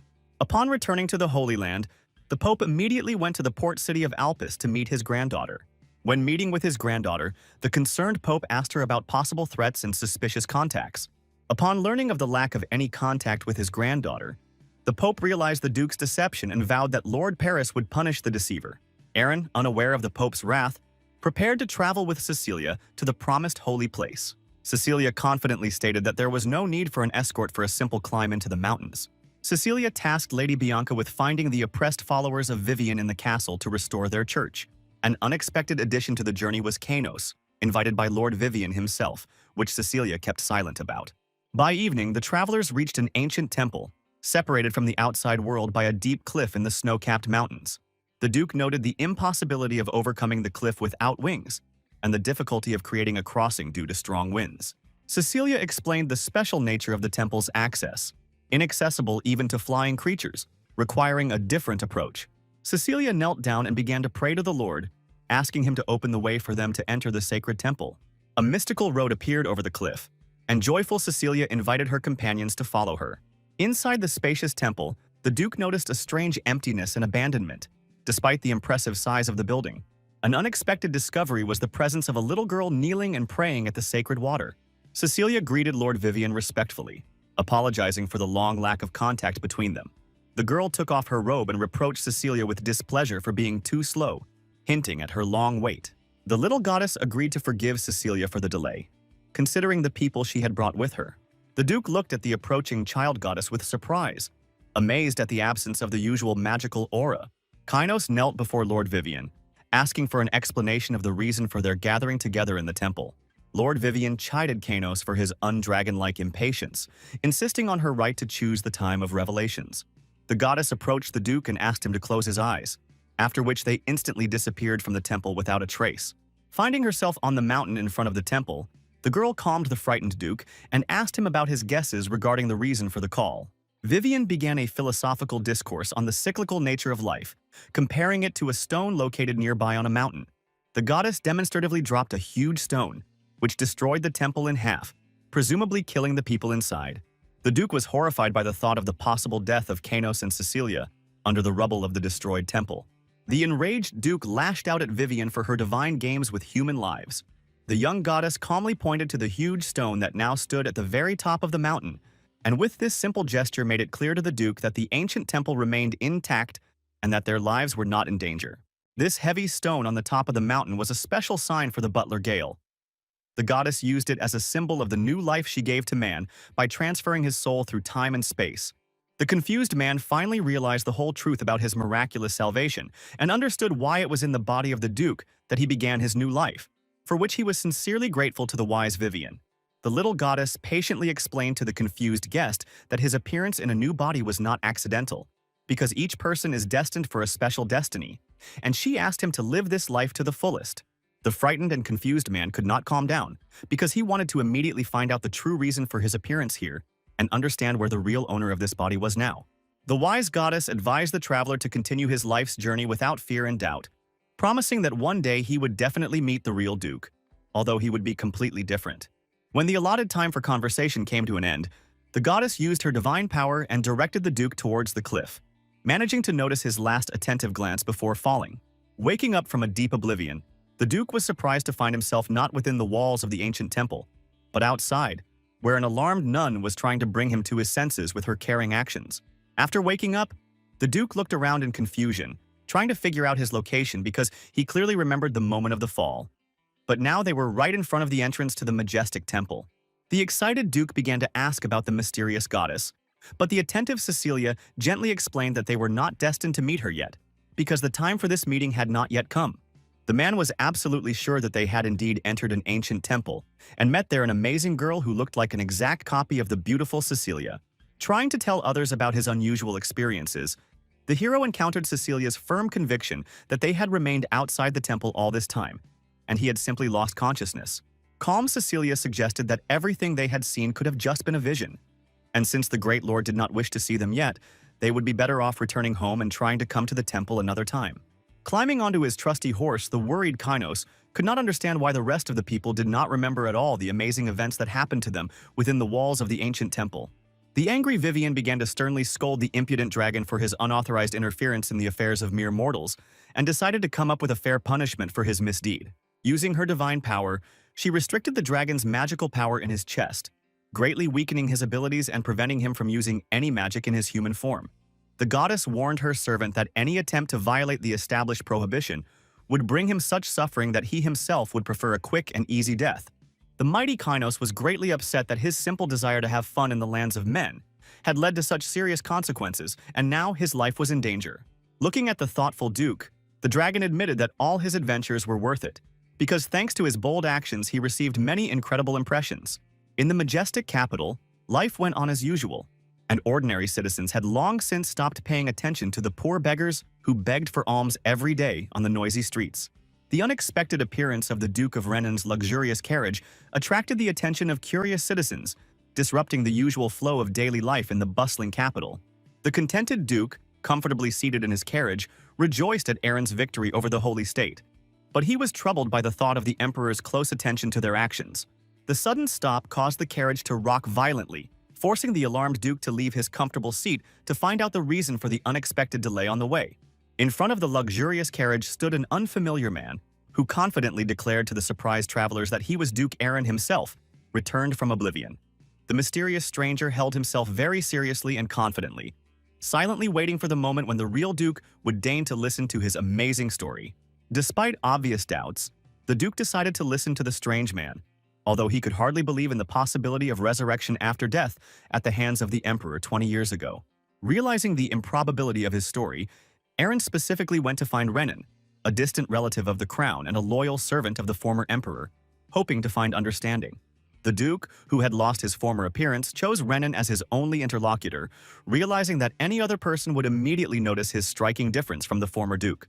The angry driver rudely pushed the impostor out of the expensive carriage, outraged that a common man dared to lie to a noble gentleman for so long. Despite the strange man's insistent assurances of the truth of his words, Renan could not believe such an incredible story, and ordered his men to continue on their way. With a heavy heart, Aaron admitted that his fears were correct, knowing that no one would believe his amazing story when he himself was having a hard time accepting the changes that had happened to him. Deep down in his soul, he was determined not to allow a repetition of the tragic events of his past life, which still weighed heavily on his conscience. Throwing aside his long-standing promise to his father, the determined hero was determined to strike first at the treacherous emperor in order to prevent future disasters. Despite lacking the dragon's blessing, powerful RCGA technology, and any material means, he was determined to find a way to regain his former strength. At this time, the energetic head of the Crusaders, Bianca, was seriously concerned with many urgent problems that required immediate solutions. In order to successfully expand the influence of the territory, Blanche urgently needed to increase the number of troops. But, to the great disappointment of the commander, there were no volunteers to join the ranks of the army. Bianca felt a special responsibility to gather the army before the Lord herself, because it was this important task that she voluntarily took upon herself, giving a solemn promise. After carefully studying the terms of service, she suddenly realized the reason for her failures. The proposed payment of 2 gold coins was simply ridiculously low for military service. Such a modest salary was barely enough to buy a simple sack of flour, let alone feed an entire family for a long month of service. In a fit of anger, the enraged Bianca smashed the shameful salary plate, which greatly embarrassed the modest Cecilia and further charmed the enamored Arthur. Observant Aaron, noticing the problems that had arisen, calmly approached the strategist to find out the reasons for the concern, since the payment was supposed to remain the same. The attentive Kainos carefully pointed out to the hero the suspicious people who were strangely stomping around in one place in a narrow, dark alley nearby. Looking carefully in the indicated direction, the hero immediately realized that these mysterious individuals really did raise serious suspicions with their unusual behavior. The experienced strategist confidently explained that these people were imperial spies, whom the ruler had sent for increased surveillance after their recent victory. The astute hero quickly realized that the reduced pay was a clever diversion designed to deceive the vigilance of enemy spies. He was worried about the possibility of recruiting an army in such difficult conditions, but Kanos explained that despite the official ban, they needed to gather 10,000 warriors. A hidden city was discovered in the newly captured territory, where Vivian's faithful followers were hiding, fleeing persecution from the Pope, and Rommel was already recruiting them for 10 gold pieces. The Duke approved of this reasonable solution for organizing the defense, but watching the worried Kanos, he clearly understood that this was far from the only problem. The wise advisor began to explain that they had already achieved significant success, capturing the important castle of Blanche and the surrounding lands to expand their influence. After carefully assessing the current situation, he came to the conclusion that despite the high costs, their main goal should be the creation of a powerful army of 50,000 warriors. The amazed Duke could hardly imagine how it was possible to assemble such a huge army, numbering as many as 50,000 well-trained soldiers. The experienced Kainos insisted on the correctness of the goal, explaining that without a strong army, their vast territories would remain defenseless and lose all influence. The advisor warned of the dangers of the holy nation's influence, reminded of the lack of economic and military power, and suggested focusing on earning money to hire soldiers. The tired hero, realizing the amount of work ahead, asked everyone to take a day's rest before returning to the castle to resolve important financial issues. At this time, Mariah was traveling through the Duke's lands with a young companion, who was carefully examining the traces of recent heavy battles in these territories. The talkative Mariah told his companion about the merciless character of the local Duke, adding that the visible destruction was only a small part of his capabilities. The inquisitive girl asked with interest about the length of the Duke's reign and the veracity of the rumors about his cruel methods of governing the captured lands. Moria was amazed that even on the distant western continent, where his companion had come from, they knew so well about Duke Bran. Soon the young traveler appeared before the powerful ruler of the north, who was clearly puzzled by such an unusual address to his person. The polite girl told about the legendary glory of the Duke, who conquered many enemies and subjugated the lands of the powerful holy nation, earning the proud title of ruler of the north. Aaron, tired of long speeches, decisively interrupted the talkative guest, insistently demanding that she move on to the main purpose of her unexpected visit. After the girl ignored his request, the irritated Duke drew his sharp sword, annoyed that people constantly needed the threat of weapons to understand simple requests. The experienced Mariah noted with satisfaction the success of his strategy, since it was he who advised the Duke to use the menacing rumors about himself to gain an advantage in negotiations. The frightened girl finally introduced herself as the princess of the distant kingdom of Samad, who had come to the powerful Duke with an important business proposal. Everyone knew about this rich island kingdom, conveniently located between the bustling central and western continents. Despite its small population, the kingdom was famous for its influential trading groups, which controlled all the important trade flows between the continents. It was no coincidence that the young princess headed the most powerful royal trading association, controlling the most important trade routes. A thoughtful Aaron realized with bitterness that the beautiful kingdom of Samad was destined to disappear within 10 years during the brutal conquest of the western continent. Having listened attentively to the excited princess, the Duke calmly invited her to continue her story about the purpose of her important visit. The determined Luvia put forth her proposal to build a large warehouse on the Duke's lands for goods coming from the western continent. The surprised Duke did not understand the need for a new warehouse, since the merchants already had enough storage facilities on the territory of the empire. The wise princess explained that the previous owners of the castle from the Holy Empire refused to let them build, considering them dangerous heretics. The insightful Aaron quickly realized the true purpose of the visit: to obtain permission to build a warehouse on the lands of the Chateau Blanche from its new rulers. The cunning Luvia emphasized the mutual benefit of such a proposal, promising the Duke a significant increase in tax revenue from trade flows through his lands. Indifferent to the proposal, the Duke rose from his seat and ordered his loyal strategist to escort the uninvited guests, to which Kanos respectfully agreed. The persistent Luvia, realizing that she was losing a valuable partner, decisively resorted to her last trump card in the difficult negotiations. She offered a lucrative 15% profit in exchange for a 20% tax on goods and complete control over the distribution of the miraculous holy water. The interested Duke listened carefully to the unusual proposal, trying to understand the true meaning of the request for control over the holy water. The cunning Luvia decided to begin the explanation from afar, asking the Duke if he remembered a brave adventurer named Gerald. The thoughtful Aaron could not remember this man until the attentive strategist reminded him of the first traveler he met in the ancient temple of Atun. An excited Luvia told how she had searched for a long time for a miracle cure for her sick father across all continents, until only holy water healed him. It turned out that the precious water was created by special order of the Vivian Order, and the princess received this secret information from the talkative Mariah. The frightened Mariah immediately realized his unforgivable mistake, meeting the Duke's stern gaze, because information about the holy water had to remain a top secret. The suspicious Duke inquired about Luvia's true intentions, assuming that she wanted to resell holy water on the rich central continent. The clever Luvia recognized the wisdom of the Duke's decision to hide the value of the holy water in order to maintain a fragile peace with the powerful emperor. She revealed her plan to control the spread of water in the western continent in order to aid the emperor's opponents and quietly weaken his power. The calculating Aaron understood the financial benefits of the proposal, but saw no reason to give up control of an important product, preferring a direct partnership. The wise Duke realized that selling the holy water to the central continent would bring more profit, but risked falling into the hands of the imperial army.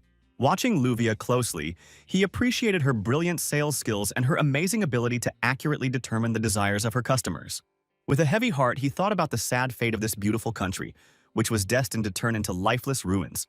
The determined Duke was determined to change the future and prevent the disappearance of an entire country, as happened in his past life. After much deliberation, he allowed the princess to dispose of the holy water, but warned her that the deal would be immediately terminated if supplies were discovered on the central continent. Surprised Kanos did not expect such a decision, but the confident Duke ordered all the necessary documents to be prepared by the end of the current day. A grateful Luvia performed her country's traditional court gesture, expressing her sincere hope for a long and fruitful cooperation. The polite Duke tried to repeat the unfamiliar gesture out of respect for tradition, although he doubted the correctness of his execution. The smiling princess explained the deep meaning of this gesture in her culture, a symbol of openness and honesty of a person's intentions. After the guest left, a worried Kanos expressed his concern about the haste of the decision to entrust the princess with control over the precious holy water. Despite the strategist's reasonable concerns, the Duke understood the need to find funds to maintain a 50,000-strong army in Bran territory. Confident in his choice, the Duke knew that Kanos would not understand his decision based on the experience of his lives. It was time to pay attention to the eternally busy guest, who had probably come a long way not only to meet the princess. The enigmatic Mariah decided to introduce the Duke to an amazing new product known as the mysterious black gold.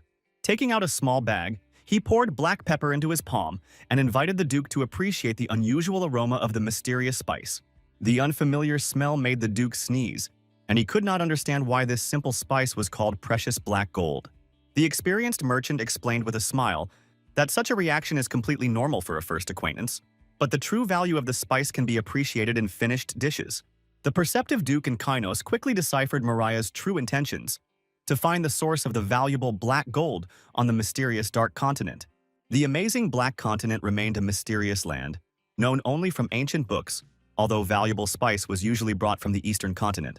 The observant Mariah noticed Kanos' awareness of the rumors of a month-long sea voyage from the central to the eastern continent. However, there was a serious obstacle: huge sea monsters that prevented ships from reaching the shores of the distant eastern continent.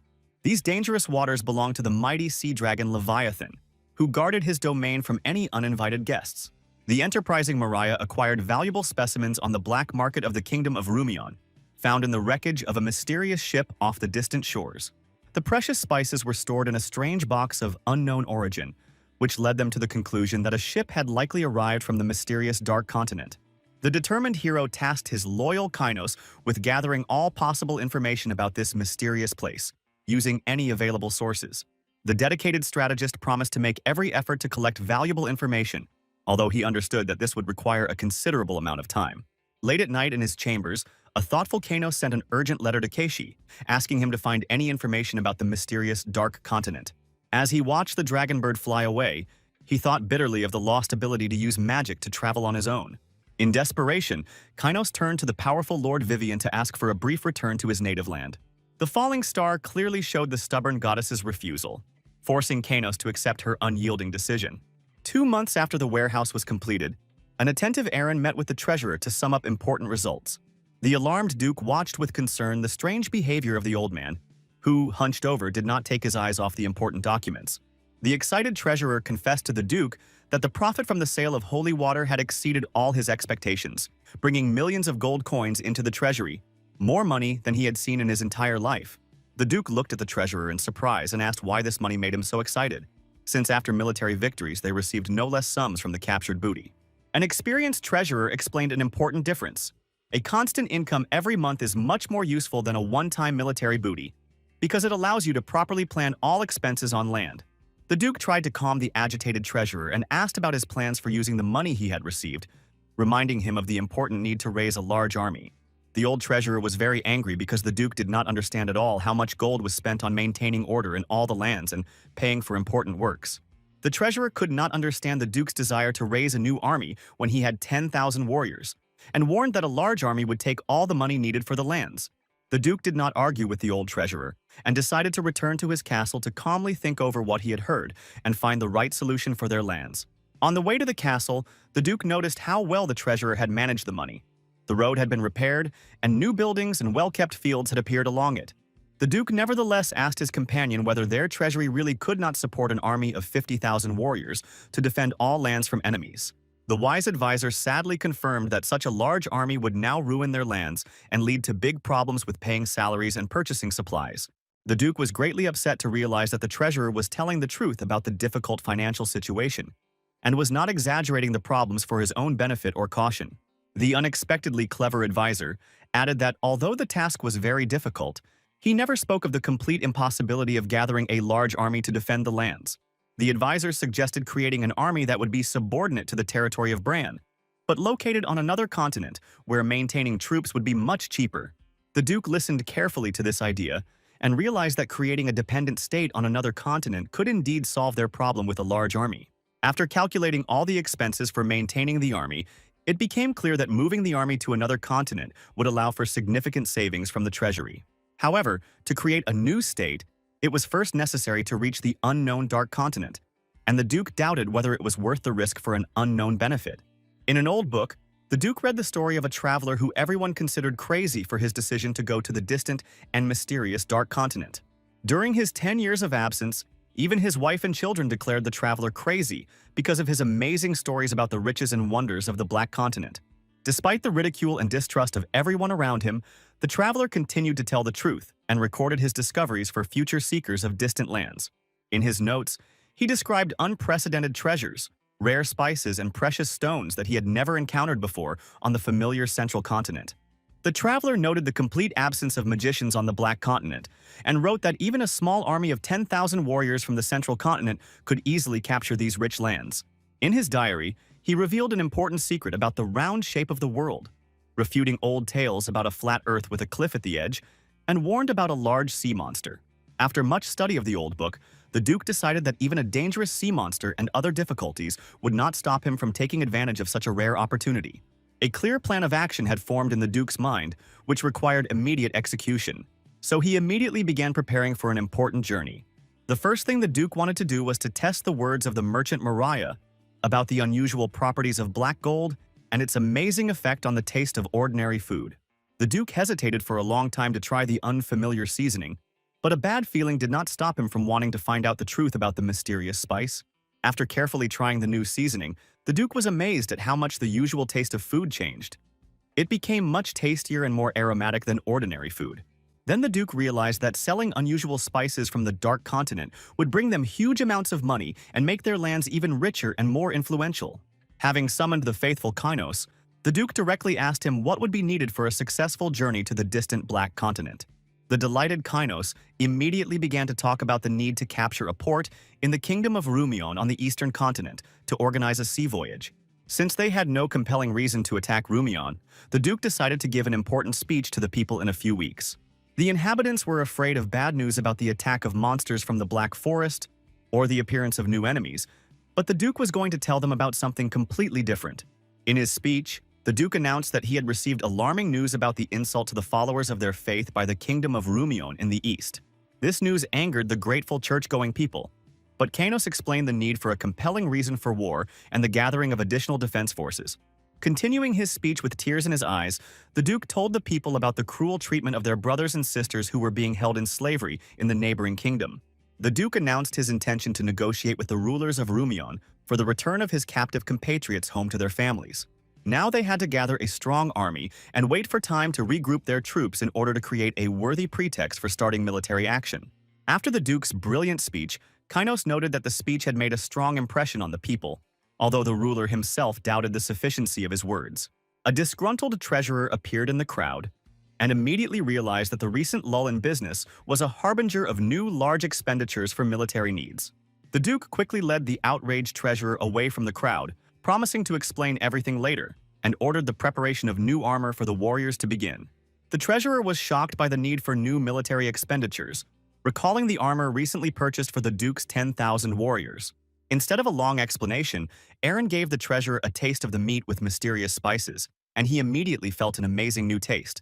The Duke realized from the treasurer's reaction that he had never tasted such spices, and explained that it was for their sake that they must capture Rumion. The old treasurer immediately changed his mind, imagining the huge profits from the sale of unusual spices, and agreed to support his master's plan. Before leaving, the treasurer asked the Duke and Kainos for the exact amount of armor that needed to be ordered for the new military campaign. The Duke's next target was the small kingdom of Rumion, located on the eastern edge of the central continent under the rule of the empire. The Duke noted that the lands of the Kingdom of Rumion were significantly smaller than their territory of Bran in size and population. Rumors of the incredible wealth of Rumion circulated throughout the continent, with even dogs wearing gold collars thanks to the extensive trade. An important message arrived in the rich and peaceful kingdom, which greatly surprised the king with an unexpected visit from representatives of the empire. The king was informed of the arrival of Duke Aaron, who, although a vassal of the empire, had no direct connection with the royal court. The king knew of the Duke's glory in defeating the Holy Nation's troops, and did not understand the reason for his personal visit to their peaceful kingdom. The advisors told of the Duke's demand for the return of his subjects, which greatly alarmed the king with the question of possible prisoners from the empire. It became known that the Duke was interested in the fate of the followers of their faith, who were listed in the kingdom as criminals. The king became frightened when he realized that the Duke was talking about the followers they had sent into slavery for breaking the laws of the kingdom. The Duke's demand was simple: to return to their homeland all captive followers of their faith without any conditions or delay. The king urgently called a council in the main hall, where the advisors were already heatedly arguing about the unexpected demand of the powerful Duke. Some advisors wanted to keep the slaves and obtain new ones during the war, but most understood that any refusal would lead to conflict with the empire. Arriving Duke Aaron immediately noticed the wealth of the kingdom from the luxuriously decorated gates and walls of the royal palace. The observant Kainos noted that the beautiful walls of the palace served more for decoration than for protection, since there were no protective spells on them. The Duke was irritated by the king's slowness in receiving him, because as a representative of the empire, he expected a more respectful and prompt attitude towards himself.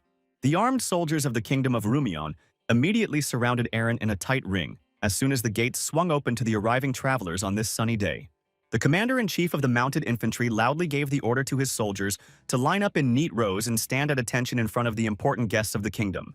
Aaron looked carefully at the soldiers gathered around and came to the conclusion that the local ruler was meeting the arriving ambassadors at the gate too cautiously. The commander rode up to the travelers on his warhorse and asked the young man to confirm whether he was the Duke of the Brian Empire named Aaron and to show the seal. Confused, Aaron had no idea what seal the commander was talking about. So the military man patiently explained that a real duke never travels without this sign.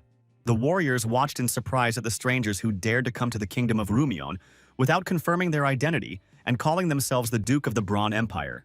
The knight loudly ordered the guards to seize the deceivers, but suddenly the duke's commanding voice made all the warriors stop and freeze in place.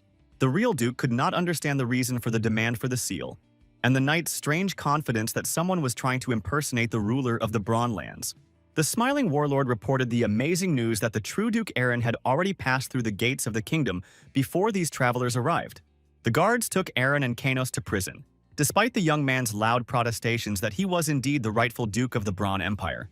The prison warden mockingly advised the prisoner to stop making noise and accept the fact that he would soon become an ordinary slave in the kingdom of Rumion. The king, at an important council, expressed gratitude to Duke Aaron for his help in capturing the impostors who dared to appropriate his glorious name and title. The distinguished guest politely thanked the ruler for his support and assured him of his devotion to the interests of the empire and his readiness to serve it. A man named Rex told the king about the important role of his clever strategist, who had done serious work to identify and catch the treacherous deceivers. The modest false Kanos explained to those gathered that the arrest of the impostors was not difficult, since they did not even have the ducal seal with them. The pleased king noted the extraordinary intelligence and modesty of his guests, admitting that he immediately felt a special atmosphere when communicating with such important people. Rex showed interest in the future fate of the captured impostors and asked the king what punishment awaited these impudent lawbreakers. The ruler explained that due to a shortage of labor in the kingdom, all criminals were sent to hard labor, and this fate awaited the caught swindlers. Rex disagreed with such a lenient punishment for such a serious crime and suggested considering a more severe method of punishing impostors. The Duke explained to the king his position that people who had threatened the safety of an entire kingdom deserved only the death penalty. Having carefully calculated the remaining days of his stay in the kingdom, the Duke determined that he would spend approximately 1 week on this land. The guest of honor asked the king to carry out the execution before his departure, as he wanted to be personally present at the execution of the sentence against the impostors. The concerned ruler spoke of the rare use of the death penalty in his kingdom due to frequent unrest among the population following such harsh punishments. The king, noticing the determined attitude of his important guest, agreed to fulfill his wish to hold a public execution for the criminals. The ruler put forward a counter-condition to cancel the request for the return of Vivian's followers, promising to immediately fulfill the Duke's request upon receiving consent. A crowd of people gathered in the kingdom's main square a few days later to witness a rare event in these lands. The famous merchant Moria appeared among the honored guests and respectfully greeted the ruler of the kingdom of Rumion with a low bow. The joyful king greeted his old friend warmly and began to ask him about current trade affairs and successes in business development. Moria spoke about his new currency exchange office in the kingdom and expressed his sincere gratitude to the ruler for his support in this endeavor. The king smiled and asked the merchant to raise his head and noted his indispensability in the matter of currency exchange for all the inhabitants of the kingdom. The ruler praised Mariah's management skills and invited him to continue the conversation later, after which the merchant headed to his place. The experienced merchant's attention was drawn to a stranger in the clothes of Duke Aaron, whose face seemed completely unrecognizable to Mariah. The herald loudly announced the beginning of the execution, and the guards led the convicted criminals accused of treason out onto the square. The official read out a list of crimes, including attempting to deceive the government and intending to destroy good relations between the kingdom and the empire. King Nicholas II, the supreme ruler of the kingdom of Rumion, issued the final sentence of death for the captured criminals. The guards removed the masks from the faces of the condemned and allowed them to speak their last words to the assembled spectators. Aaron loudly announced to everyone present his true status as a titled noble of the empire and the rightful owner of the Braun territory. The merchant Mariah, having carefully examined the face of the condemned man, became very excited, instantly recognizing in him the real Duke Aaron. The alarmed king, noticing Mariah's reaction, began to question the merchant about the reasons for his agitation and the truthfulness of the condemned man's words.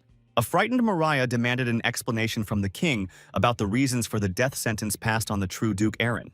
The ruler realized his mistake and began to doubt the identity of the man who had been with him all this time as an honored guest. Turning to Duke Aaron's place, the king discovered with horror that the impostor had already managed to leave the square unnoticed during the commotion. The false duke calmly walked away from the walls of the kingdom of Rumion, removing the false seal and leaving behind a commotion among the confused courtiers. The advisors were divided into 2 groups during the discussion of what had happened. Some justified the king, others accused him of being overly trusting of the impostor. Some of the advisors insisted that a thorough investigation could have prevented this unpleasant incident with the false duke. The frightened king trembled with fear, realizing the full horror of his act, imprisoning the true Duke Aaron. The ruler understood that the matter would not end with a simple release of the captives, and this mistake could lead to a war between the kingdom and the empire. A knock at the door interrupted the king's anxious thoughts, and a herald announced the arrival of the real Duke Aaron, causing everyone present to freeze. The ruler realized the need to protect the royal line from interruption and preserve the throne for future generations. The old king decided to use the only way to protect his kingdom from a possible war due to the misunderstanding that had occurred. The king prepared to beg forgiveness on his knees, but the duke forestalled him, kneeling first and respectfully asking for an audience. The bewildered ruler tried to raise the duke from his knees, arguing that he alone should ask forgiveness for his unforgivable mistake. The duke remained kneeling and with a warm smile thanked the king for his kind treatment of him, despite the misunderstanding that had occurred. The touched king confessed his readiness to accept any anger of the duke and expressed admiration for his kindness, which confirmed all the known legends. The calm duke explained that there was no reason for anger, emphasizing the importance of fulfilling his mission while maintaining peace. The guest reminded of his intention to bring back Vivian's followers and other inhabitants of Bran, mentioning the message he had sent earlier about this. The outraged counselors expressed their disagreement with the Duke's demand to take away the followers of the Order of Vivian and other subjects of the kingdom. Aaron reminded those present of the long-standing religious war between the Vivian and Perrin orders that had occurred several decades ago.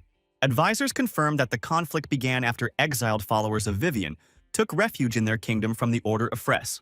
The Duke pointed out the injustice of turning refugees into slaves instead of granting them the status of full citizens of the kingdom. The Duke decided to get straight to the point, since everyone present remembered the events of past years well and did not need additional explanations. The confident Duke reminded those gathered of an important document found in the vault among the Order's papers, which everyone present, including the king, knew about. The ancient document guaranteed all exiled followers of the Vivian Order the status of full citizens of the Kingdom of Rumion without any restrictions.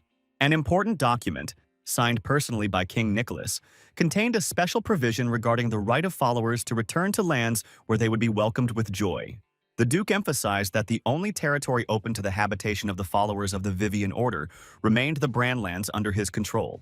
Outraged counselors rejected the old document as a basis, pointing to the families of Vivian's followers who had received civil rights in the kingdom. Tired of the useless arguments, Duke Aaron interrupted the counselors and addressed the king directly, asking about his final decision. The confused ruler asked the Duke to restate all the circumstances of the case in order to better understand the situation. The Duke looked at the king carefully, expecting an offer of monetary compensation, although he was interested in a completely different solution to the problem. Aaron was firm in his decision, and his unwillingness to waste time while his people were in slavery in a foreign land. The frightened king asked to give him a week to think about it, explaining the complexity of the situation for all the inhabitants of the kingdom, including himself. Finding himself in a hopeless situation, Nicholas II sent an urgent petition to the empire asking them to stop Duke Aaron's actions. News of the Duke's intention to free 10,000 slaves quickly spread throughout the kingdom, causing great unrest among the population. Angry slave owners rebelled against the crown, refusing to acknowledge the Duke's rights over the people they considered their rightful property. The cruel owners, in a fit of uncontrollable anger, began to beat even the children of Vivian's followers, blaming them for all the unrest that was happening. The timely appearance of Duke Aaron stopped the brutal actions of the citizens of Rumion, who clearly exceeded their rights against defenseless people. Taking the dais before the crowd, the Duke addressed the people of the kingdom, giving them the opportunity to voice their grievances directly. The Duke solemnly announced to the followers of the order about the imminent liberation from slavery and the intention to remove their heavy shackles forever. The impostor Rex, who was hiding in the crowd, chose an opportune moment and unexpectedly threw a heavy stone straight at the head of the speaking Duke. Unprepared for the attack, the Duke lost consciousness, which was immediately taken advantage of by the enraged crowd, who intended to kill the helpless ruler.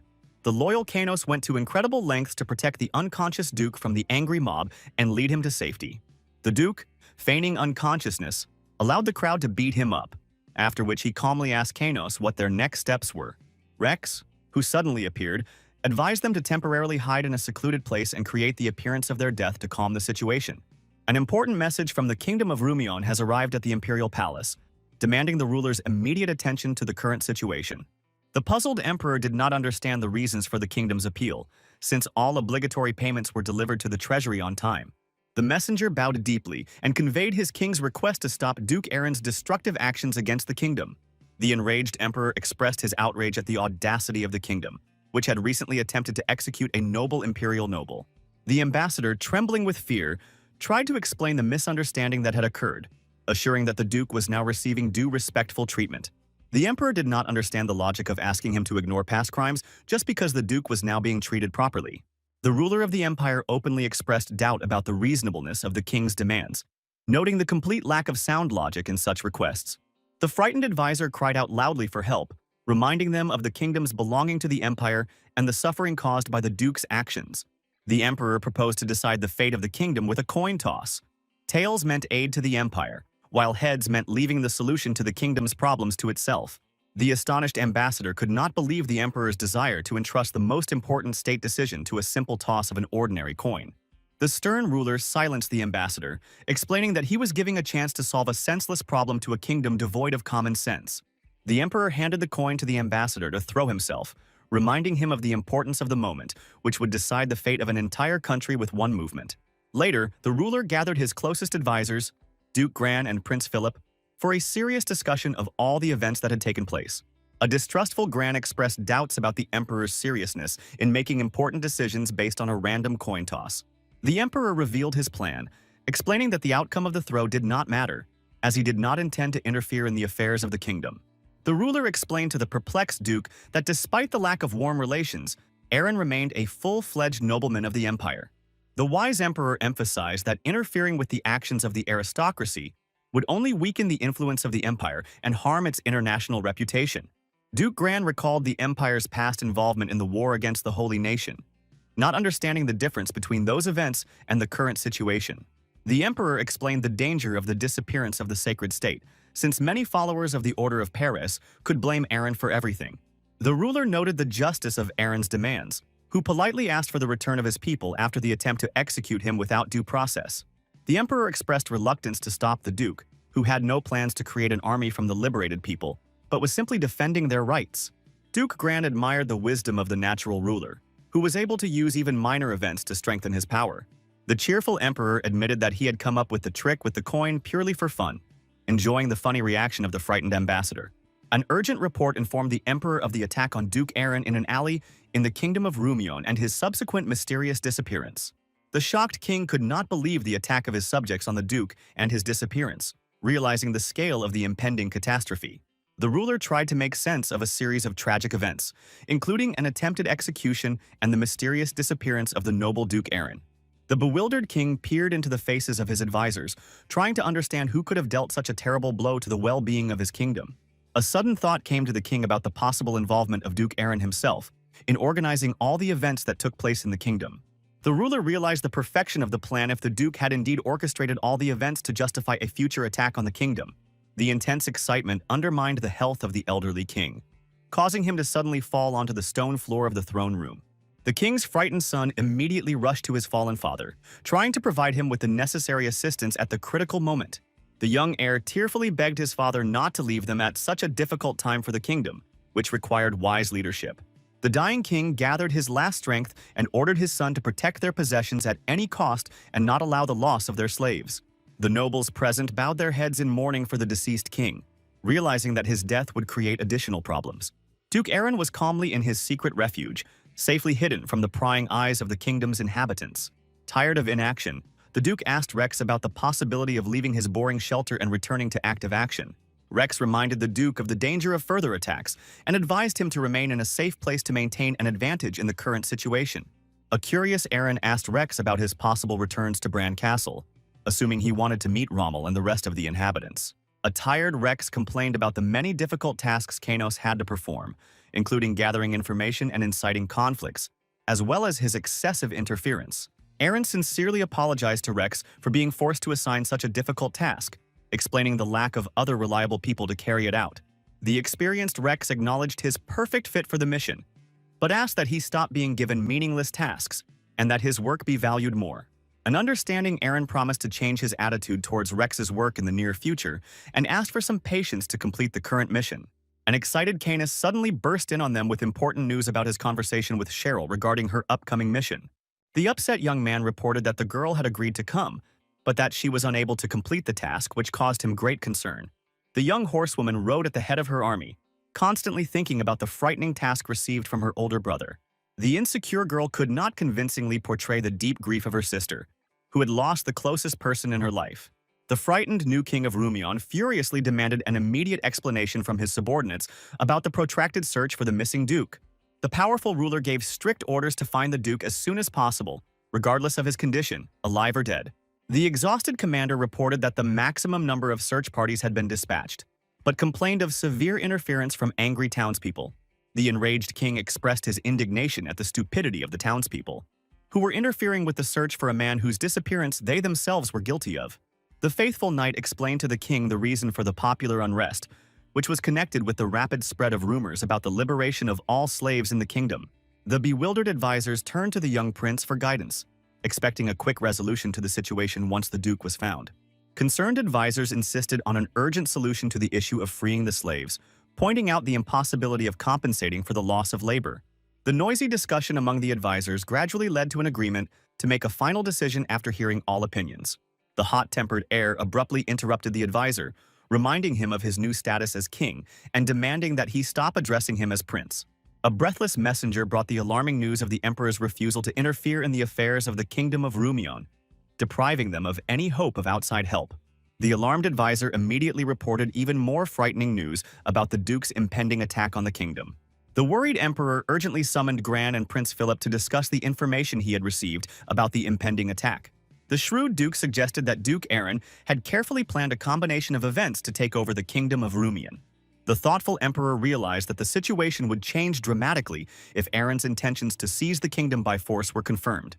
The experienced Gran suggested the empire's intervention to protect the Rumian kingdom, comparing it to a goose that lays golden eggs. The wise ruler expressed doubts about the correctness of reversing his decision, fearing to appear as a weak and insecure ruler. The far-sighted Prince Philip supported the idea of an attack, pointing out the benefits of expanding imperial lands through Duke Aaron's territories. Advisors figuratively compared increasing profits to getting more golden eggs from the imperial goose. Resourceful courtiers suggested using the situation to increase tax revenues and increase financial pressure on the duke. The determined emperor approved the proposal and ordered the prince to prepare a central army to patrol the borders of the kingdom. The puzzled ruler wondered about Duke Aaron's next steps and the possibility of him following such a plan. The weakened king was in his luxurious chambers under the care of a caring girl, awaiting his awakening. The beautiful devil Elena tenderly informed the awakened king about his loss of consciousness in the throne room. The surprised ruler listened with gratitude to the girl's offer to rest as long as it took to fully restore his strength. The confused king overcame the magical influence of the girl's words and tried to stand up, worried about the fate of the kingdom without his leadership. A responsible ruler was mindful of the many pressing matters that required his immediate attention and decision. Persistent. Elena gently stopped the king, who was about to get up, and asked him to listen to her best proposal for solving the problems. The attentive duke watched from his hiding place as the common people of the kingdom began to revolt against his plans. The angry townspeople sought to kill the duke, fearing the loss of their usual way of life after the freeing of the slaves. A disappointed Aaron realized the selfishness of the empire's inhabitants, who thought only of their own well-being even in a critical situation. The duke's hopes were pinned on Helena's ability to influence the prince, understanding the difficulty of accepting his control over the kingdom as an emperor. The sudden appearance of Rex, who threw a sack in the duke's face, interrupted his deep thoughts about the situation. An inspired Rex announced the right moment for the bored Aaron to emerge from his long hiding place. An alarmed Rommel persistently urged Cheryl, who had arrived at the palace walls, to feign sincere tears in front of the guards. Confident in her brother's strength, Cheryl could not imagine his death, knowing his incredible ability to overcome any obstacles. Rommel, in charge, took the confused Cheryl aside to prepare for an important part of their shared mission. A disgruntled Cheryl would rather practice her usual magic than the complicated pretense of unimaginable grief. The determined girl introduced herself to the guards and demanded that her brother be returned, but her performance did not make the desired impression. An angry Cheryl felt real hatred towards her brother for having to humiliate himself in front of strangers. The upset girl began to cry from resentment and misunderstanding why she was constantly forced to perform such tasks. An enraged Cheryl, through real tears, ordered the soldiers to return her brother, threatening cruel reprisals if they refused. The worried king immediately ordered the captured slaves to be brought out to meet the crying girl. Attentive Cheryl did not notice her brother among the first group of slaves led out of the opened gates. The powerful ruler announced the transfer of slaves as requested and demanded the immediate departure of the petitioners. The cruel king threatened to execute the remaining slaves if they disobeyed his order to leave the territory immediately. The cunning Elena cast a spell on the king, instilling thoughts about the duke's concern for Vivian's followers and the need to stop the executions. The hesitant prince, even under the spell, was worried about Aaron's reaction and the noble's displeasure with his decision. The persuasive Elena reminded the king of his absolute power over all the inhabitants of the kingdom, including the aristocracy and slaves. The inspired king remembered his high position and limitless possibilities, agreeing to follow Elena's advice. The affectionate girl hugged the ruler and asked him to show the firmness of character of a true master of the kingdom. The confident king publicly declared his indifference to Duke Aaron's fate and ordered Cheryl to stop crying and leave the kingdom. The young ruler carefully watched the girl's emotional reaction and was happy about the successful negotiations. But Cheryl's magical blow unexpectedly destroyed part of the gate and wounded many soldiers. The straightforward and determined girl regretted the time spent on empty talk and tears, when she could have immediately started on important work and achieved the desired result. The enraged king loudly ordered that all heretics be immediately executed according to the old law, but before his death, the first condemned man managed to loudly shout out important words to everyone gathered. The frightened man declared himself Duke Aaron and demanded that his execution be stopped immediately to avoid serious consequences for the entire kingdom. The guards quickly removed the bag from the captive's head and saw the tear-stained face of the real Duke, who angrily asked the king about the reasons for the repeated attempt to execute him. The surprised king looked at what was happening in confusion and could not understand the strange appearance of the noble Duke among simple slaves at such an inopportune moment. Experienced knights understood the seriousness of the situation perfectly well and knew that the death of the Duke would inevitably lead to a long, bloody war with all the ensuing consequences. Egulius almost gave the order to release the Duke, but suddenly remembered the important instructions of the wise Elena and decided to firmly defend his own position in front of others. The confident king considered the Duke his property without the right to dictate to the ruler and understood the inevitability of war, which threatened the death of all the inhabitants of the kingdom. The magically distorted words of his father suddenly surfaced in the king's memory, reminding him of the need to free all slaves to protect the kingdom from the impending danger. The man wanted to immediately free all the slaves and send them along with the Duke to defend their native land, but precious time was irretrievably lost. The loud clatter of hooves announced the approach of the locals, who quickly surrounded the Duke with their strong ropes and successfully brought him down to the hard ground. Cheryl and Egulius, who were watching the events closely, immediately gave the same order to all troops to immediately protect the defeated Duke from the angry crowd. Egulius quickly sent military detachments to intercept the approaching inhabitants, realizing the serious threat of revenge from the powerful empire in the event of the death of an important Duke. The observant king ordered the only bridge to be especially carefully guarded after the main gate was destroyed by Cheryl's powerful magic, leaving the castle virtually defenseless. The Duke's well-armed army moved quickly towards the ruined gates under Rommel's clear command, preparing for the all-important rescue operation of their ruler. Rommel confidently continued his advance even under a hail of burning cans of explosive mixture, simultaneously throwing his opponents into the cold river water without unnecessary hesitation. The advancing troops were forced to retreat before the unexpectedly appearing defensive barriers, which reliably blocked the path of Duke Aaron's war horses. The attentive king constantly urged the warriors to maintain the utmost vigilance in defending the castle until they found the missing Duke among the numerous captives. The mighty Cheryl wasted no time and diligently cast a new powerful spell that could make another large hole in the strong castle walls.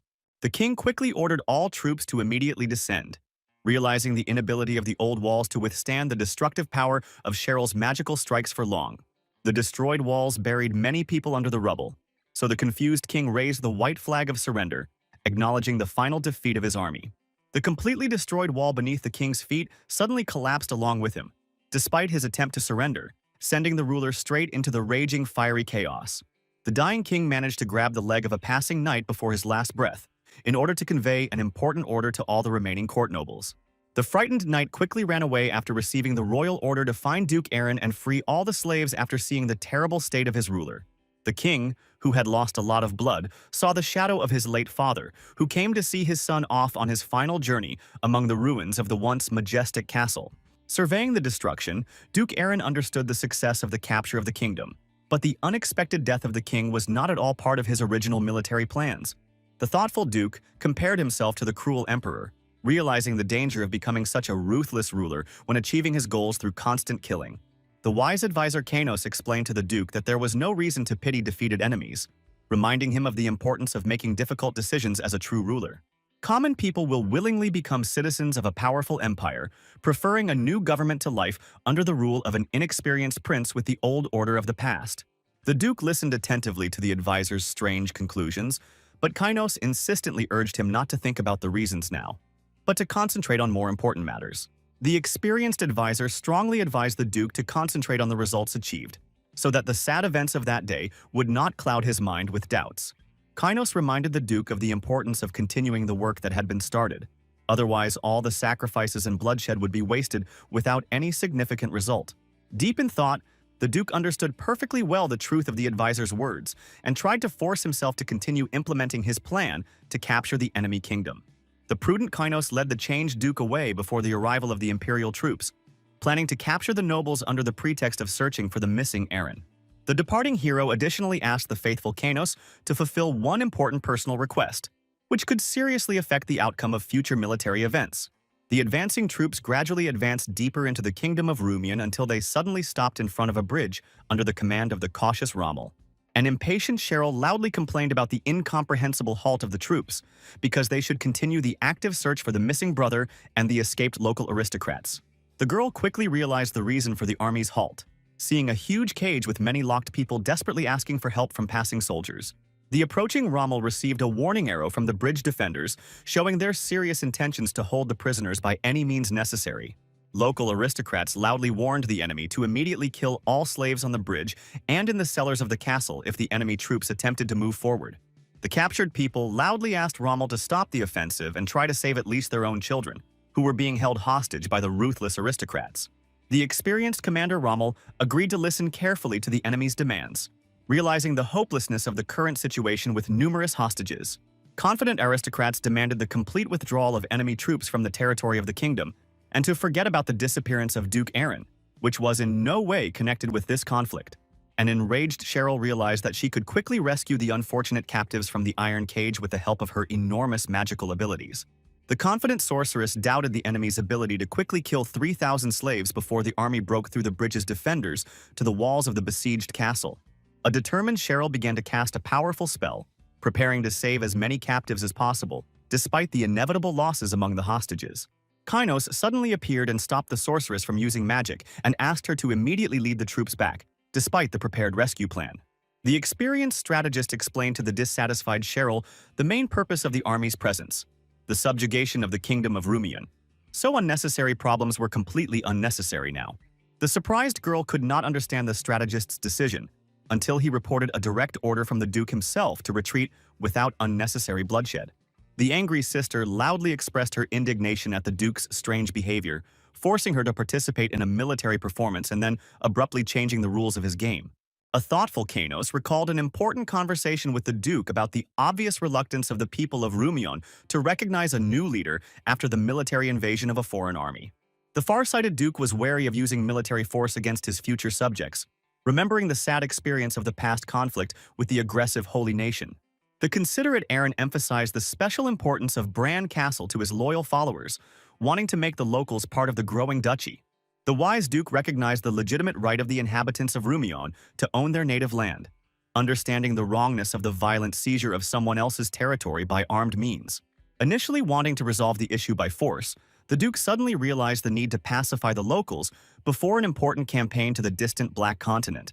Understanding Kainos promised to help the Duke and take additional care of the difficult character of his wayward sister, who was creating unnecessary problems for the army. In the evening, angry residents demanded the withdrawal of the enemy army from their native lands, wanting a peaceful former life and the preservation of their legal property. The lined-up troops of Duke Bran suddenly parted, letting the ruler himself forward, carrying a large stone for an important conversation with the people. Having placed the stone on the ground and climbed onto it, the Duke loudly declared himself the invader Aaron and expressed his readiness for a serious conversation with the inhabitants of Rumian. The confident Duke loudly declared to the people his complete control over the military forces of the Bran territory, and openly acknowledged the invasion for the sake of liberating the loyal followers of the Vivian Order. Outraged locals demanded the immediate departure of the self-proclaimed invader instead of pointless public speeches in front of the disgruntled people. The resolute Duke interrupted the discontented cries of the crowd with a loud announcement of his readiness to pay each slave owner the considerable sum of 300 gold coins. The attentive ruler clarified the terms of the generous offer to ransom Vivian's followers and asked the owners of the slaves he needed to come forward. The hesitant man slowly raised his trembling hand and carefully brought the boy forward, watching the Dukes carefully. The resolute Duke immediately threw a heavy bag with 300 gold coins to the first owner and affectionately called the frightened boy closer to him. The Duke's loud voice announced to the assembled people that the freed child belonged to the territory of Bran and offered the remaining owners a generous reward. Many greedy hands immediately reached out to the Duke in the hope of receiving the promised gold for selling their own slaves without further thought about the consequences. The attentive Duke took a particular interest in the prisoners in the large cage, whom the local aristocrats threatened to kill immediately if they attempted to free him. The cunning ruler explained to the people the impossibility of controlling someone else's property, and completely shifted the blame for what was happening onto the greedy nobles inside the palace. The clever Duke suggested that the people decide for themselves who the real invader was, the generous ruler who rewarded the people with gold for help and assistance. Outraged residents began to loudly discuss the behavior of local aristocrats who hid the stolen property of ordinary people behind the impregnable walls of the palace. The angry crowd quickly turned their anger from the foreign duke to their own rulers, who had betrayed the trust of the common people for personal gain. The duke's generous offer to ransom the slaves and the vile theft of the local nobility led to a complete change in the mood of the citizens in favor of the far-sighted invader. The outraged residents immediately headed to the palace walls with loud demands for the return of the stolen property and an explanation of the reasons for the betrayal. The frightened aristocrats watched the growing popular discontent through the high walls of the palace, not knowing the right solution to the difficult situation. The alarmed nobles discussed the alarming rumors about the duke's generous payments for each slave and understood the reason for the inhabitants going over to the side of the rich invader. The confused authorities realized the need to maintain the image of the duke as an enemy of the people in order to maintain their own influence over the ordinary inhabitants of the kingdom. Attentive advisors understood the inevitability of popular anger when slaves were held by force and the impossibility of winning the war without the support of their own population. The curious nobles asked the experienced advisor to share his thoughts after noticing his thoughtful expression during an important discussion of the situation. The confident advisor had actually developed a clever plan of action to save the current situation and was going to share his important thoughts with the others. The prudent strategist managed to send a reliable spy through a secret underground passage to the supporters of the nobility outside the besieged castle for important information. An observant scout reported the approach of powerful imperial forces, ready to unofficially support the local nobility despite their public refusal to intervene. The cunning advisor suggested preparing a lucrative offer for the empire, significantly exceeding the original conditions for receiving serious military assistance. The tired knight Arthur, who had successfully played the role of Kynos in a complex performance, slept peacefully in the comfortable bed of his spacious palace bedroom. Pleasant dreams filled the mind of the resting warrior as his body basked in the soft pillows of the luxurious bed in the beautiful room. Pensive Arthur dreamed of staying in this wonderful place with his beloved girl, but was ashamed of his own weakness in front of his strong beloved. The awakened knight looked closely at Kynos' wig and decided to develop mental abilities instead of physical strength to achieve his goals. The ambitious warrior dreamed of earning more money as a smart strategist without having to constantly risk his life in dangerous military battles. A worried Kynos called a major meeting to discuss further strategy, doubting the wisdom of spending huge sums to ransom each slave. The taciturn Aaron quickly handed over the right to explain the situation to the experienced Rex, who was able to convey important information more clearly to everyone gathered. The attentive Rex shared the results of the check of the data on the distribution of profits from the sale of slaves between residents and aristocrats, discussing the necessary amount. A worried Cheryl was more concerned about the fate of the 8,000 captive slaves inside the castle than the amount of gold coins spent on ransom. Wise Aaron explained the need to convince the locals to give up the slaves, understanding the importance of resolving the issue of the inevitability of a bloody battle. The tense military leaders realized that there was little time to negotiate with the aristocracy due to the approach of the formidable imperial army to the borders of the kingdom. An agitated Rommel informed his command that funds for the ransom of slaves were running out and asked for further instructions from his master.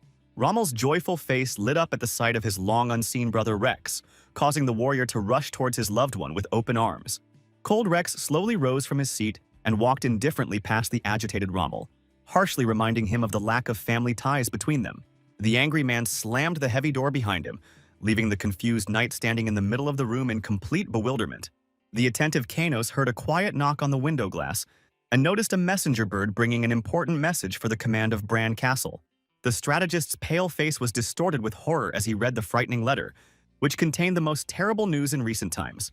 The worried Duke approached to find out the reason for the advisor's agitation, but received only a request to disappear from the sight of the others for a short time again. The satisfied knight Arthur informed the Duke of his successful tracking down of the necessary military leader, which earned him an approving glance from his master. Armed guards brought into the room a bound man, sent earlier to an important meeting with the Emperor himself for negotiations. The stubborn prisoner refused to talk until the Duke resorted to force, after which he immediately confessed all the details of the important secret mission. The frightened envoy told of a secret connection between local aristocrats and the outside world to obtain military support from the powerful emperor. The surprised prisoner did not understand the stubbornness of the nobles, who continued to resist in the extremely unfavorable conditions of a popular uprising against the local authorities. The impatient duke considered the possibility of physically eliminating the aristocrats, but realized the lack of time before the arrival of the formidable imperial troops. The decisive ruler ordered the gathering of troops for a complete blockade of the castle, preventing any attempts by the enemy to leave the besieged fortress unnoticed.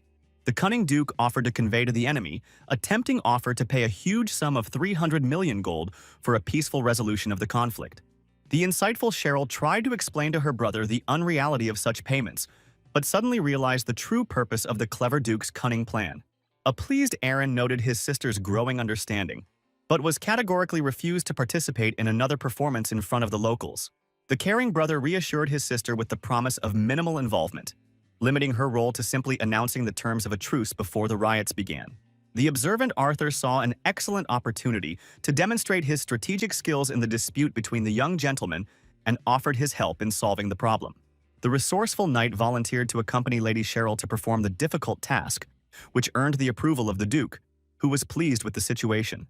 An excited Kynos rode quickly to Bran Castle after receiving alarming notification of an unexpected enemy invasion of his secret hideout. The alarmed strategist hurried to personally verify the information received from Kesha about a serious threat to the security of an important strategic point. The frightened dragon suffered from the inability to use the magical powers sealed by the powerful goddess at the most inopportune moment. Desperate, Kynos decided to test the painful consequences of using sealed magic in a critical situation to protect his shelter. The cautious dragon ran into the dark forest, planning to use a simple transformation into his true form instead of complex spells to reduce the pain. A bold attempt to use ancient magic illuminated the counselor's body with a bright golden light of dragon power. But the sealed abilities immediately responded with serious consequences. An excruciating pain, reminiscent of a powerful lightning strike, quickly spread throughout the unfortunate advisor's body, causing him to suffer from forbidden magic. Determined, Cheryl arrived in the morning for important negotiations accompanied by her loyal knight Arthur, surprised by the unexpectedly large number of guards around the ambassador. The pleased sorceress approved of the serious attitude of the enemies to the meeting, realizing the complete uselessness of any number of ordinary warriors against her powerful magic. The cunning girl quietly created two small invisible spirits that secretly followed her, remaining completely unnoticed by ordinary people. The frightened aristocrats were horrified by the conditions voiced by the girl, realizing the complete impossibility of collecting a huge sum of money before sunset. The outraged nobles called the demand for an annual budget of 300 million gold an outright threat, considering such conditions of the Duke to be complete madness.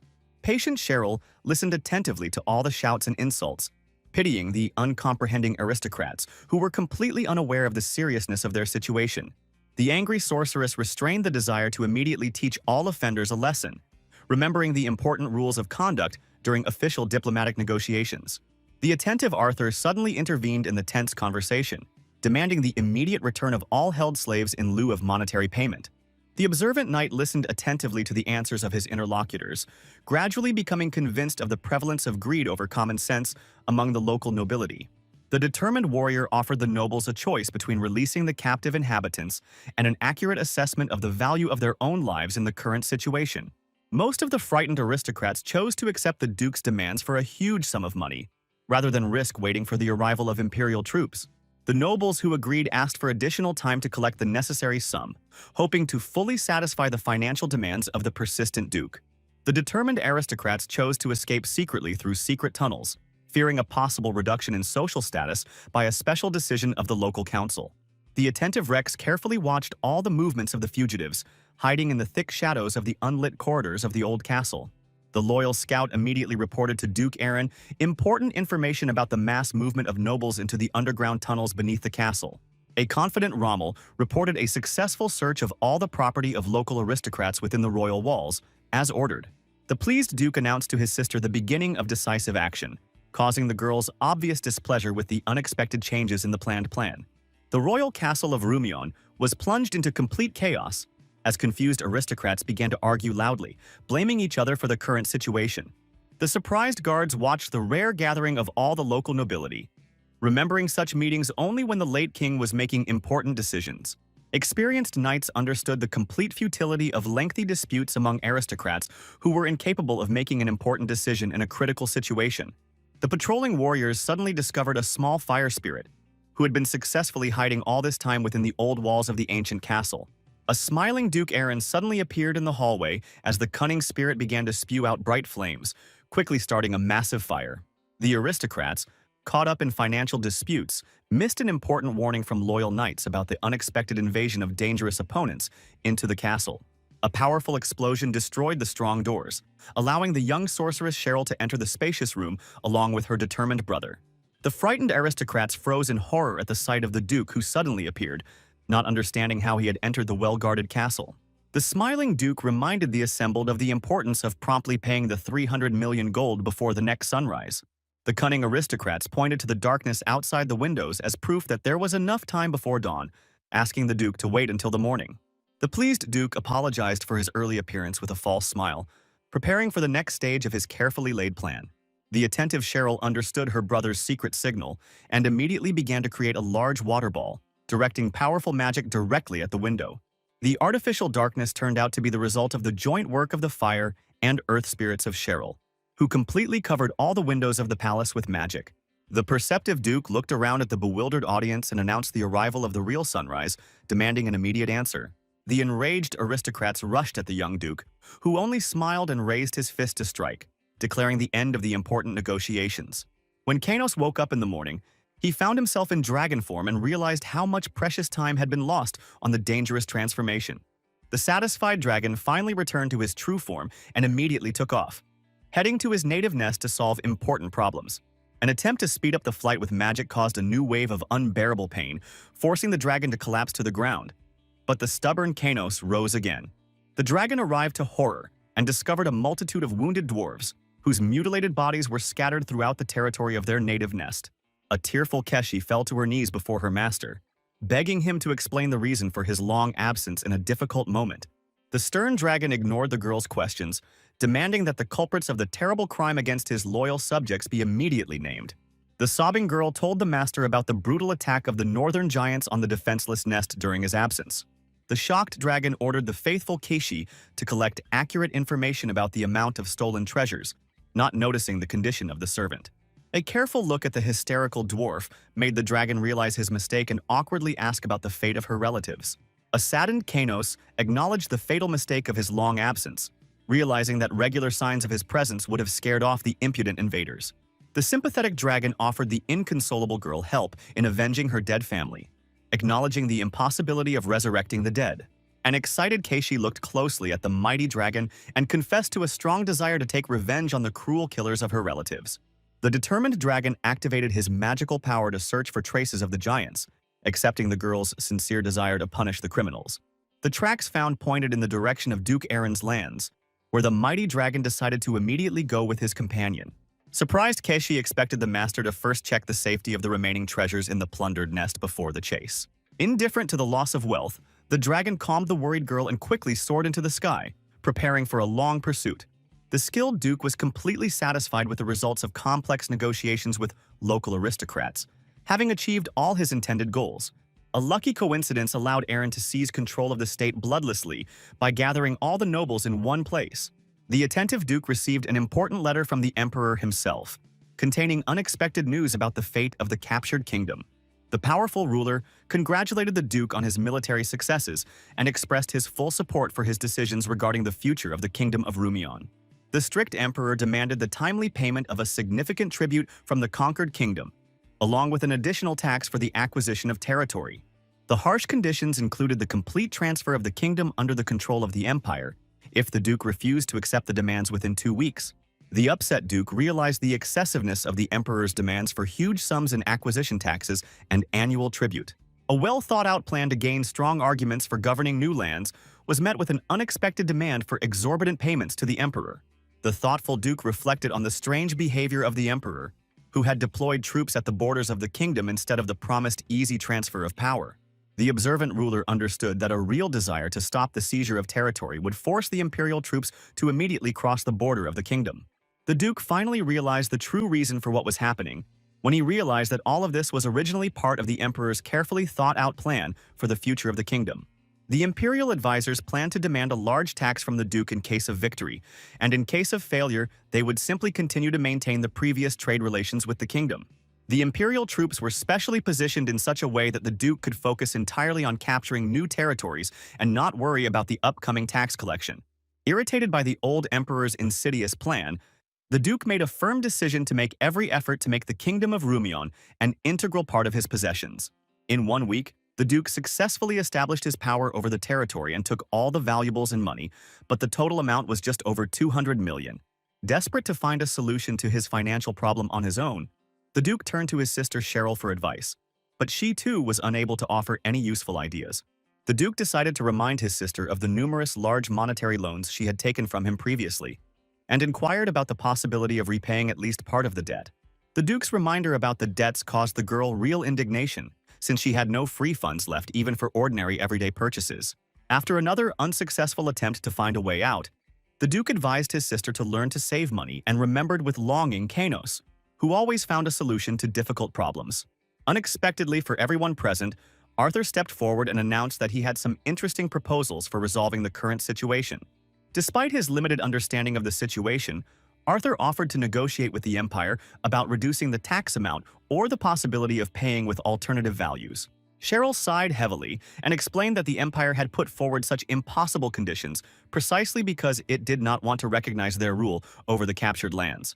The girl pointed out the lack of suitable alternatives for payment, as neither holy water nor dungeons could be a worthy replacement for the required gold.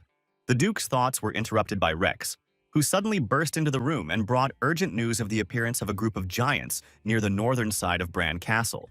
The news received about the appearance of giants near the northern part of Bran Castle took everyone present by surprise and caused serious concern. The Duke had serious doubts about the veracity of the report, since to reach the castle the giants would have to cross the impassable Black Mountains. After some thought, the Duke suggested that the giants might have found a way to pass through the Iron Barrier, which seemed a more realistic option. The strategically important Iron Barrier was located in the northeastern part of the continent and served as the main defense against the invasion of giants from the north. An ancient castle in the Icelands, built by the first emperor, it was considered an insurmountable obstacle for giants for many generations. The imperial forces kept the iron walls under constant guard, dedicating 20% of their military forces to this purpose. For 50 years after the walls were built, no giant managed to penetrate the continent, making the chances of a breakthrough extremely low. The Duke immediately gave orders to his sister and Rommel to gather troops to return to Bran Castle, warning them to exercise particular caution. Arthur was tasked with organizing patrols of the territory of the Kingdom of Rumion to prevent possible uprisings among the local population. An additional task for Arthur was to prepare alternative payment options that they could offer the Empire in lieu of the gold they were demanding. Prince Philip left the imperial castle and, looking out of the carriage window, pondered Duke Aaron's ability to raise the required 500 million in gold. The prince's companion noted the unusual calm of Philip, who was traveling without his usual security, which seemed a very strange decision. Philip confidently explained the lack of security by his status as a prince, and the fact that the trip took place through the safe territory of his own empire. Noticing the Duke of Grand's concern, Prince Philip personally promised to ensure his safety, emphasizing the importance of preserving the life of such an important person. Despite the outward calm after the prince's words, the Duke continued to experience an anxious premonition regarding the upcoming journey. The assembled courtiers animatedly discussed among themselves the possible reasons for the unexpected meeting organized by order of the Duke. Arthur was in a depressed mood, as his hopes of getting a high position were not fulfilled, and he remained a simple officer. The Duke's appearance prompted Rex to immediately order the soldiers to line up to greet the ruler of Bran territory, according to military protocol. After greeting the knights, the Duke announced the existing problem of insufficient patrolling of the kingdom's territory and the need to solve it. The Duke announced his decision to devote time to organizing an effective defense force and introducing a new patrol commander. A surprised Arthur held his breath in the hope of hearing his name called as the new captain, although he was internally preparing himself for any decision. The Duke invited Bianca in and introduced her to the soldiers as an experienced captain who had previously commanded a patrol detachment of 500 men. The new captain of the squad, Bianca, knelt before the Duke and formally asked him for the assignment of the first task. Arthur was deeply disappointed by his latest failure, while noting the goddess's growing success in military affairs. As if sensing Arthur's mood, the Duke decided to appoint an additional position of assistant captain of the patrol forces. The Duke appointed Officer Arthur as Bianca's personal assistant and asked him to show maximum diligence in carrying out his new duties. Once all assignments were completed, Rex insisted on leaving immediately for the Iron Barrier, emphasizing the importance of arriving before nightfall. The Duke's thoughts were torn between the problem of the giants' attack and the need to find the missing 300 million to pay the imperial tax. After careful analysis of the situation, The Duke decided to offer the Empire the use of his military forces as an alternative form of tax payment. The Duke's best troops were located in the northeast near the Iron Barrier and could become a valuable asset to the Imperial Army. The Duke was confident of the success of his plan to offer the Empire 2 years of land protection in exchange for writing off 200 million gold debt. Rex's sudden stop interrupted the Duke's thoughts on possible ways to solve the territory's financial problems. The Duke hurried up to Rex and inquired in a friendly manner about the reason for his sudden stop and the direction of his gaze. Following Rex's pointing hand, the Duke saw a horrific picture of the castle walls, piers, and ships completely burned. The pirate attack was led by Vice Captain Miller of the Blue Hammer Gang, known for his cruelty and ruthlessness. Miller mocked the weakness of the people of the Kingdom of Rumion and ordered his men to continue throwing flaming torches at the ships.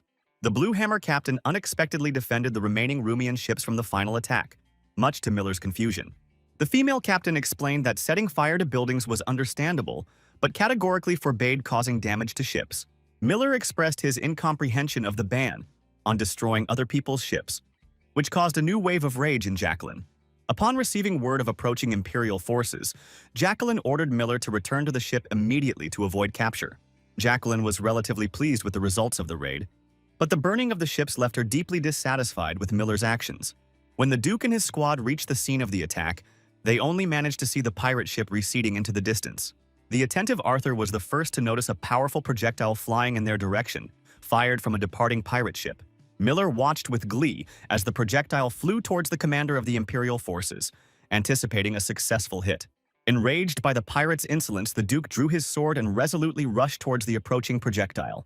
The Duke managed to cut the projectile, but the force of the impact was so powerful that it caused a strong cloud of dust and partial destruction of the bridge. Pleased with the results of the devastating raid, Miller stopped his attacks and began to retreat, while Jacqueline coldly told the Duke that luck was on his side today. Enraged by the pirate's insolent words, the Duke immediately ordered Rex to conduct a thorough investigation and find out the identities of the attacking sea robbers. Prince Philip and the Duke continued their journey in the carriage calmly until the prince's attention was drawn to an unusual and disturbing smell. Alarmed by the suspicious smell, the prince quickly jumped out of the carriage window and deftly climbed onto its roof for a better view of the surroundings. Sensing an increase in the strange smell, the prince immediately ordered the coachman to increase speed and continue driving without stopping. Recognizing the characteristic smell of blood, Philip noted with alarm the absence of an escort that should have met them much earlier. A group of giants, hiding in the nearby forest, closely watched the progress of the prince's carriage and prepared to attack. Philip showed lightning-fast reactions and managed to block the giant's battle axe that suddenly flew out of the forest thicket. Following the first axe, a whole hail of throwing weapons fell upon the carriage, which even an experienced warrior found difficult to cope with. Despite the prince's skillful defense, one of the throwing axes reached its target and mortally wounded the coachman, who instantly lost control. The frightened horses, left without control, began to rush about the road, which led to the overturning of the heavy carriage. After the carriage fell, a group of giants led by Sven began to approach the scene, intending to plunder another victim. The surviving Philip quickly identified the attackers as northern giants by their enormous height and characteristic combat equipment. The prince could not understand how the giants had penetrated the continent through the Iron Barrier, which was considered impregnable. A sudden thought occurred to Philip. Perhaps the giants' uncontrollable thirst for blood gave them enough strength to overcome the protective barrier. Lost in thought, the prince did not notice how the huge giant Sven crept up behind him and raised his deadly weapon over him. The experienced warrior Philip easily dodged the attack, which caused the giants to ridicule him, comparing the short prince to a small rat. A horrific picture opened up to Philip's gaze behind the giants, a pile of bodies of the knights accompanying him, completely destroyed by the enemy. The alarmed prince immediately examined the overturned carriage and was horrified to discover the absence of Duke Gran among the wreckage. The angry giants were outraged by Philip's calm behavior in the face of Lord Sven himself and demanded his immediate execution. The prince easily dodged the attack and mockingly remarked that he had long been waiting to meet living giants, descendants of the god of war Emunin. But their fighting skills disappointed him. The giant Sven was enraged that a common man dared to mock the legacy of Emunin and pronounce the sacred name without due respect. The prince's confident laughter came in response to the threats, as he declared himself the only being capable of teaching the presumptuous giants a lesson. Philip solemnly introduced himself as the crown prince of the empire and announced his intention to administer justice to those who violated the borders. The giant's puzzled looks turned to horror when Philip, with a lightning-fast movement of his sword, cut the mighty Sven in two, demonstrating his strength. The prince walked resolutely towards the remaining giants, reminding them of the inevitable death penalty for insulting the future emperor. After dealing with the giants, the prince's attention was drawn to an unusual bird, a black crow with characteristic white markings on its beak. The appearance of the ghostly blackbird was an unmistakable sign of the presence of giants in the area, which required immediate action. Realizing the fall of the Iron Barrier, Philip considered the need to report to the emperor and request military support to clear the area. As the sun set, the prince developed his own plan of action, deciding not to involve his father, the emperor, in the current situation. The next morning, the Duke held a meeting in Rumion territory, assigning Rex to investigate the pirate attack and Bianca to strengthen the defenses of the port facilities. Knight Arthur suddenly spoke to the assembled company with a proposal to use the current situation with the pirates in the interests of the kingdom. Arthur proposed to compensate for the lack of gold for raising troops by decisive action against the trespassers at the Iron Barrier and establishing control over the sea. Arthur's proposal was to organize a military campaign against the pirates and inform the emperor of the successes achieved in order to revise the tax demands. Noticing the Duke's concentrated gaze, Arthur doubted the wisdom of his proposal and tried to take back his words. The Duke highly appreciated the resourcefulness of the young knight and decided to put the proposed plan into practice, promising a generous reward for success. Immediately after making the decision, the Duke gave the order for the mounted infantry to advance in the direction of the Iron Barrier. Left alone with Bianca after the Duke and Rex left, Arthur was glad for the opportunity to personally communicate with the beautiful warrior. Bianca felt increasingly irritated by the constant presence of admirers trying to win her favor in various ways. The girl's thoughts were interrupted by the sound of approaching horsemen, which she initially took for the Duke's return with an important message.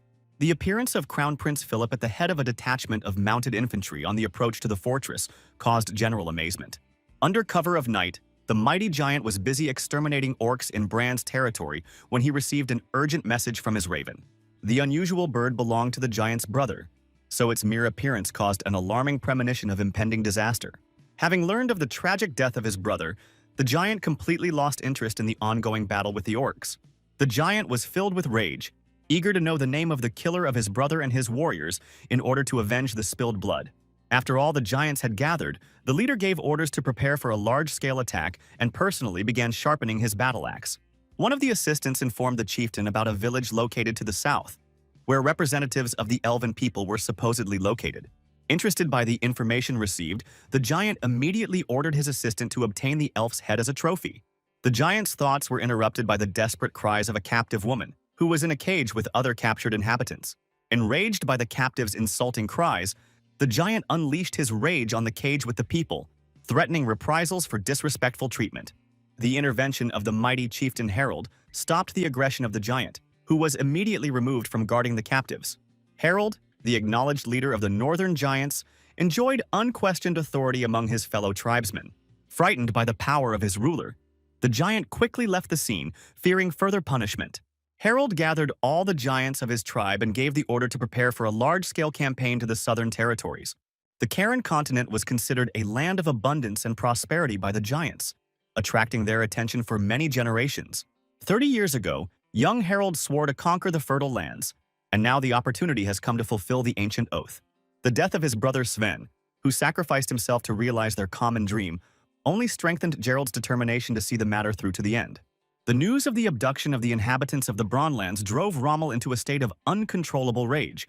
Rommel furiously interrogated Max about the identities of the kidnappers, although he seemed to already know the answer to his question. Only thanks to the Elder's wise intervention did Rommel manage to control his anger and release the frightened messenger Max. The desperate man fell to his knees after hearing the terrible news that his beloved wife and young children had been captured by giants from the north. Rommel pounded the ground with his fists in impotent rage, cursing himself for his inability to protect his family and prevent this unthinkable tragedy. A sudden concern for his daughter's fate led Rommel to question his advisor about her whereabouts, and relief came with the news of her safety. Cheryl's appearance interrupted the painful thoughts as she decisively took Max away to check on the vital intelligence data she had received. The alarming rumors about the northern giants attacking the orcs and taking the inhabitants of Bran hostage received bitter confirmation from Max. A precious 2 hours had passed since the first reports of the attack had been received, but no new reports had come in. Having learned in advance of Cheryl's arrival, the command managed to assemble a detachment of armed knights and send scouts to search for information. Of grave concern was the fate of Kurok, who immediately set out for the castle with a group of orcs after receiving news of the attack. An agitated night scout rode up to Cheryl with an urgent report, but the girl calmly asked him to pull himself together and report the situation. The knight reported a frightening silence in the night forest, suggesting that the giants had deliberately settled outside the castle for the night's rest. Of additional concern was the complete absence of traces of movement on all the paths leading to the castle, which seemed extremely suspicious. Cheryl decided to seize the opportunity and ordered half of the infantry and all of the cavalry to follow her to the orc castle. Extending her hand to the crying knight, Cheryl offered him, with sincere hope, to join the rescue mission to free Diana, who was waiting for him. As he approached the walls of Bran Castle, Kurok caught a strange and disturbing scent, completely uncharacteristic of these territories. The seasoned warrior immediately warned his orcs about suspicious activity from the elven village and urged them to advance silently. Upon reaching the gates, the party discovered a horrifying scene. The mighty herald was strangling the leader of the elven village, while the rest of the elves remained trapped. A quick assessment of the situation showed Kuroku that the enemy was clearly superior in strength, which meant the inevitable death of the entire squad in open combat. Kurok ordered his warriors to retreat to the castle immediately, deciding to personally delay the giants and buy time to save the squad. The brave orc rushed at Harold, but even the giant, busy with the massacre of the elves, easily noticed and stopped the enemy's swift attack. Cheryl and her army finally reached the orc castle and hid, listening carefully to what was happening inside the fortification. Suddenly, a deafening, beastly roar broke the silence of the night, and a huge dragon appeared in the dark sky, rapidly approaching the village. Horror froze on the knights' faces as the mighty dragon began to spew flames, completely destroying the village along with the giants who had taken refuge there. Shortly before the fire attack began, Kainos carefully studied the situation around the castle, trying to determine the location of the inhabitants. The dragon's keen vision allowed him to discern strange silhouettes of creatures that did not resemble orcs, indicating that the locals were possibly fleeing or being captured. Descending, Kainos addressed Keishi, announcing the arrival of the long-awaited moment of revenge and inviting her to witness the death of enemies. In the midst of the raging flames, the dragon suddenly stopped its attack, hearing a familiar voice among the sounds of the burning village. Peering into the darkness of the night, Kainos made out the silhouettes of Cheryl and Rommel, allowing him to leave part of the castle untouched under their protection. The dragon's only goal was the complete destruction of the northern descendants in order to take revenge for Keisha's suffering. Having completed the first part of the plan of revenge, the dragon with the crying Keishi rushed to the elven village to continue his punitive mission. Rommel could not hold back his tears as he watched the dragon fly away, realizing that his beloved Diana could hardly have survived such a powerful fire attack. The determined Cheryl did not lose hope, and immediately gave orders for the infantry to check the castle ruins and for the cavalry to pursue the dragon. Firmly believing in Diana's survival, Cheryl vowed to help Rommel exact revenge if the worst was confirmed. Summoning the power of the fiery phoenix, Cheryl soared into the night sky to pursue the dragon, silent tears streaming down her cheeks. The Duke, unaware of what was happening, was at that time holding an important meeting with Prince Philip. Philip offered the Duke the post of Commander of the Northeast in exchange for a significant tax reduction of 300 million. The Duke pondered the unexpected appointment, realizing the coincidence with his own plans to send troops to the Iron Barrier. Suspecting a hidden catch in the prince's proposal, the Duke decided to clarify the duration of his command of the northeastern lands. Prince Philip made it clear that he would remain in command until the northern threat to the empire was completely eliminated. The Duke instantly understood the true meaning of the prince's words. His service would last until the complete destruction of all giants. Realizing Philip's intention to tie him to the northeast, the Duke began to consider ways of counteracting these plans. By outwardly agreeing to the conditions for the sake of serving the empire, the Duke was preparing the ground for changing the situation in his favor. The Duke made a counter-condition for help in the fight against pirates and the creation of a naval base to protect the kingdom. Looking at the prince's thoughtful face, the Duke persistently asked him to agree to the proposed conditions and complete the negotiations. Philip postponed the decision until Duke Grand's recovery, unable to give an immediate response to the proposal. The Duke's spirits were lifted, realizing that a successful solution to the pirate problem could provide favorable terms for the deal. Philip looked at the Duke with sympathy, wondering at his hesitation in expanding his territories and doubting his ability to cope with two threats. Rex spent another unsuccessful day drinking alcohol at the local bar, trying to forget about the fruitless search. Rex's keen gaze caught a strange detail: the unusual absence of the usual criminal elements in the drinking establishment. Rex's surprise increased when he saw Queen Luvia descending from the top floor of the drinking establishment. The situation became clear when Rex noticed the pirate Miller laughing merrily in the company of the young queen as they left the bar. The unusual alliance between Queen Luvia and a famous pirate gave Rex reasonable suspicions of a secret conspiracy. Rex's assistants began to quietly follow the strange couple, but a sudden powerful explosion disrupted their plans. Rex immediately ran outside to pursue on his own and found Miller and Luvia talking near the pirate ship. Miller reacted irritably to Rex's appearance, unhappy with the constant interference from his persistent pursuers. The wily pirate used a combination of gunpowder and a torch to create a fiery trap in the path of his persistent pursuer. Despite his outstanding fighting skills, Rex was unable to escape the cunning trap, and his clothes instantly caught fire. Upon receiving news of the incident, the alarmed Duke immediately arrived at the hospital and began searching for his wounded friend. Rex reassured the agitated Duke, assuring him of the relative well-being of his condition after the unfortunate encounter. During the conversation, the Duke learned of Princess Luvia's strange accompaniment, which aroused his serious suspicions. A careful analysis of the situation convinced the Duke that this unusual couple had known each other for a long time, judging by the nature of their interaction. The Duke pondered the princess's unusual friendship with the pirates, as the calculating Luvia would never collaborate with enemies just for the sake of revenge. Rex emphasized the strangeness of the situation, noting that thanks to the princess's intervention, many wounded soldiers received proper medical care instead of execution. Leaving his thoughts about the princess, Rex handed the Duke an important letter that required immediate attention and careful study. Wanting to keep the contents of the letter secret from prying ears, Rex handed the document over to the Duke for his own inspection of the serious information. The letter contained disturbing news about the capture of the old castle by 500 northern giants, who took dozens of people hostage, including the commander's family. The Duke had mixed feelings, knowing that Cheryl and Rommel were in control of the situation. But the news of the capture of the Orc Castle by the Northern Giants seemed incredible. The new position of Commander of the Northeast required the Duke to carefully plan his actions and be immediately present in the captured region. Understanding the difficulty of the Duke's departure during the Prince's visit, Rex offered his candidacy for the mission in the Northeast.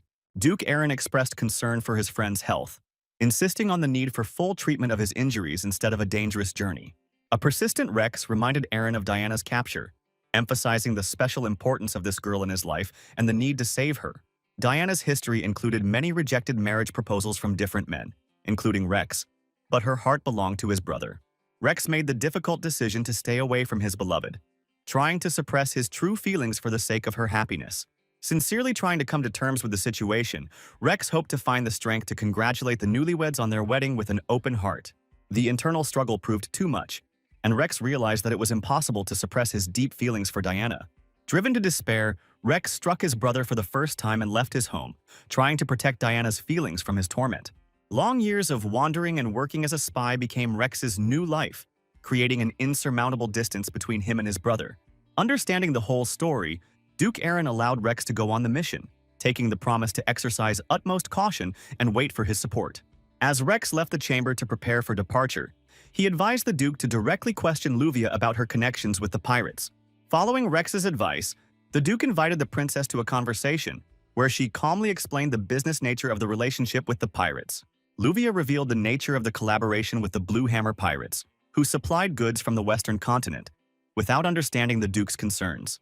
The Duke expressed genuine surprise at the princess's involvement in smuggling operations, which seemed incompatible with her position. The princess confidently explained the benefits of cooperating with pirates, emphasizing their ability to deliver rare goods to the Eastern continent. The Duke decided to take advantage of Luvia's good relationship with the pirates, planning to ask her for an important favor to solve the current problems. The Duke's request was to arrange urgent negotiations with the pirate captain to discuss important issues. The princess accepted the Duke's request, but put forward her own conditions for assistance in organizing the meeting. Luvia's main demand was that the pirate group be given free access to the port city at their discretion. Watching the calculating princess, the Duke recognized his own character traits and her desire to benefit from any situation. The need to stop the pirate raids forced the Duke to accept Luvia's terms, despite the obvious shortcomings of the agreement. The time for negotiations had come, and the Duke waited alone for the pirate ship to arrive, according to the agreed terms. Luvia conveyed the pirates' demand for a private meeting with the Duke, without the presence of his knights and guards. The Duke considered the possible reasons for such conditions, wondering whether the pirates intended to impress with their numbers or test his honesty. The ship's appearance was marked by the introduction of the female captain of the Blue Hammer, who greeted the Duke with visible interest. The captain's first question was to clarify the Duke's affiliation with the Imperial Service, which determined the further course of negotiations. The Duke's honest answer about formal submission to the Empire led to an immediate cessation of negotiations and the order to open fire. The enraged Duke drew his sword to repel the attack, vowing not to let the pirates go unpunished after such a betrayal. The pirates' unsuccessful first attack caused concern among the crew, causing them to open fire again with equally unsuccessful results. The Duke's powerful counterattack reached the pirate ship, forcing the crew to prepare for a serious battle with a skilled opponent. Prince Philip, who was watching the battle, recognized in Aaron's actions the mastery of the sword energy inherent only to the Imperial blade. Philip watched the events unfold with interest, realizing that Aaron had been deliberately hiding his true abilities all this time.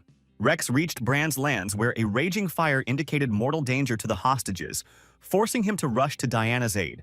Shortly before this, the giants noticed the approaching dragon and began to prepare for the inevitable clash with the mighty creature. Kainos saw the city of elves captured by the northern creatures, assessing the situation from the height of his flight. Limited forces and the risk of destroying all life did not allow the dragon to carry out a direct attack on the invaders. An additional factor that held back the attack was the need to ensure the safety of Kesha, who was nearby. Despite the limitations, the dragon was determined to fulfill his promise of revenge against the invaders. The dragon used the last of his strength to cast the Dragon Fear spell, creating a terrifying roar that paralyzed all living creatures. The spell's effect immobilized all creatures affected by it for 10 full minutes after cast.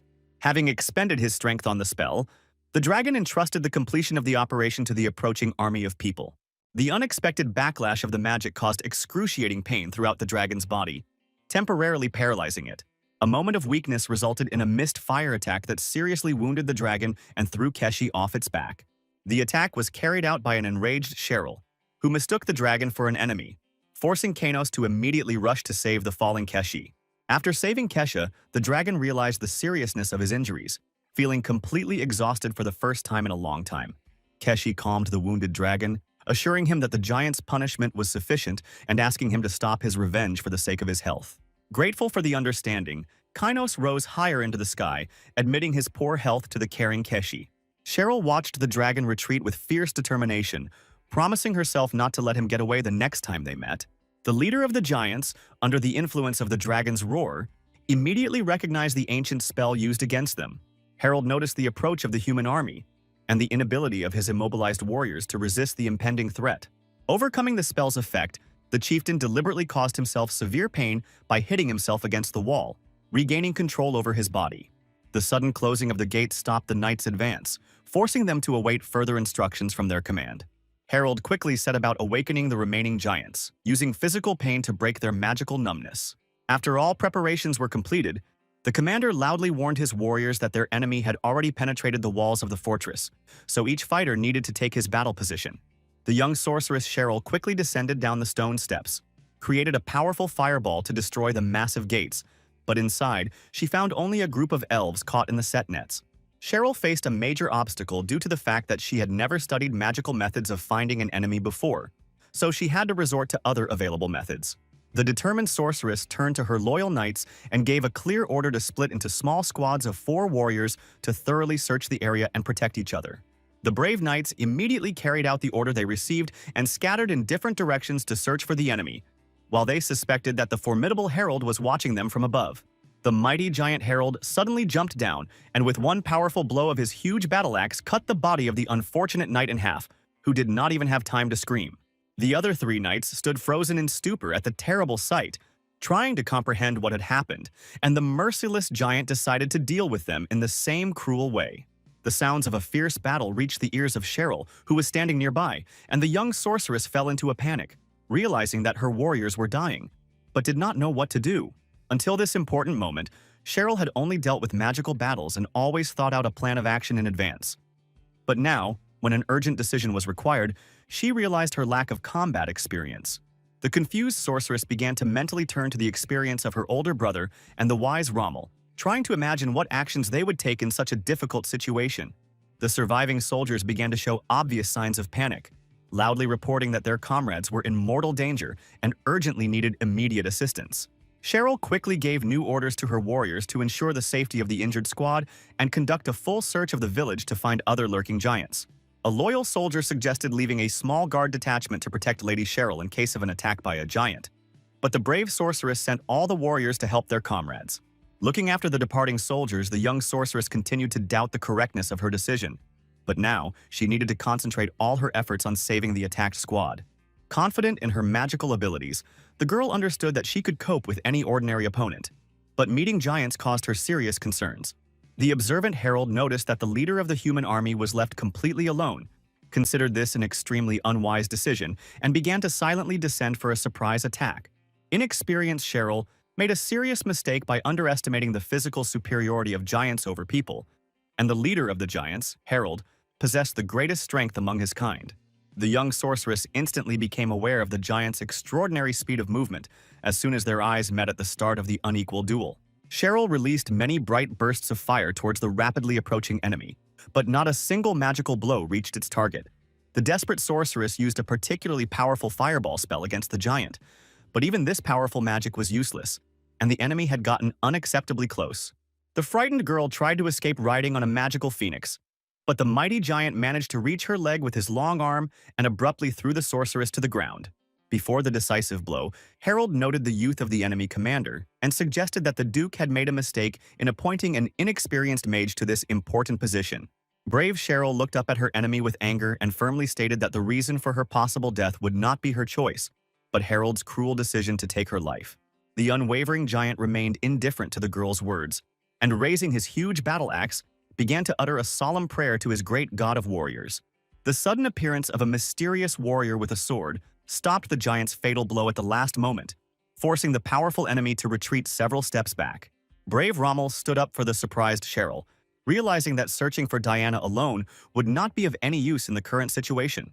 The seasoned warrior decided to trust in his hope that his beloved wife was still alive and focused all his efforts on achieving victory in this important battle.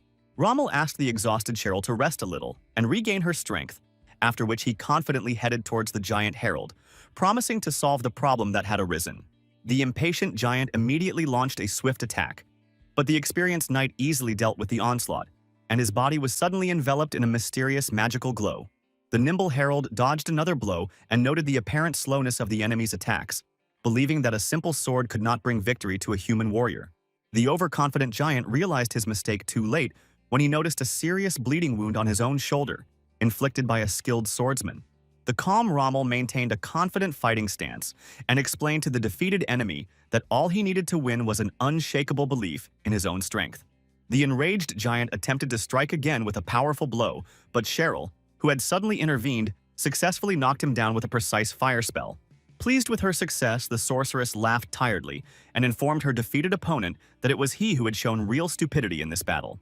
The wounded Harold quickly assessed his dire situation with a damaged shoulder and the inability to fight against two experienced opponents, so he called upon his trusty raven. The black raven soared high into the sky with an important message, after which all the remaining giants immediately began an organized retreat following their leader. The retreating giant made a menacing promise to return and present the souls of the brave Rommel and the daring sorceress as a valuable gift to his mighty god. After the end of the difficult battle, a touched Rommel met with his beloved wife and little son with tears of joy, not believing his happiness to see them alive. The worried husband carefully examined his relatives in search of possible injuries, and calm Diana assured him of complete well-being and asked about Rex's whereabouts. The worried knight told his wife that Rex should be safe in the kingdom, but she told him an amazing story that contradicted this assumption. Diana told how, at a critical moment when the giant was preparing to deliver the fatal blow, Rex suddenly appeared and saved their lives by striking the enemy with his sharp blade. The grateful woman claimed that despite the smoke hiding the face of the mysterious savior, she was absolutely sure that it was Rex who was their protector. After saving their lives, the mysterious warrior said some words and quickly left, leaving a strange feeling of something left unsaid in this amazing meeting. A thoughtful Rex stood on top of a high mountain, watching the castle almost completely destroyed by flames and remembering his important conversation with the wise Aaron. The understanding hero listened carefully to all the explanations and gave Rex the necessary permission to leave his post to carry out an important task. The far-sighted Duke stopped the departing warrior for a last friendly piece of advice, asking him not to attach too much importance to the meeting with the girl.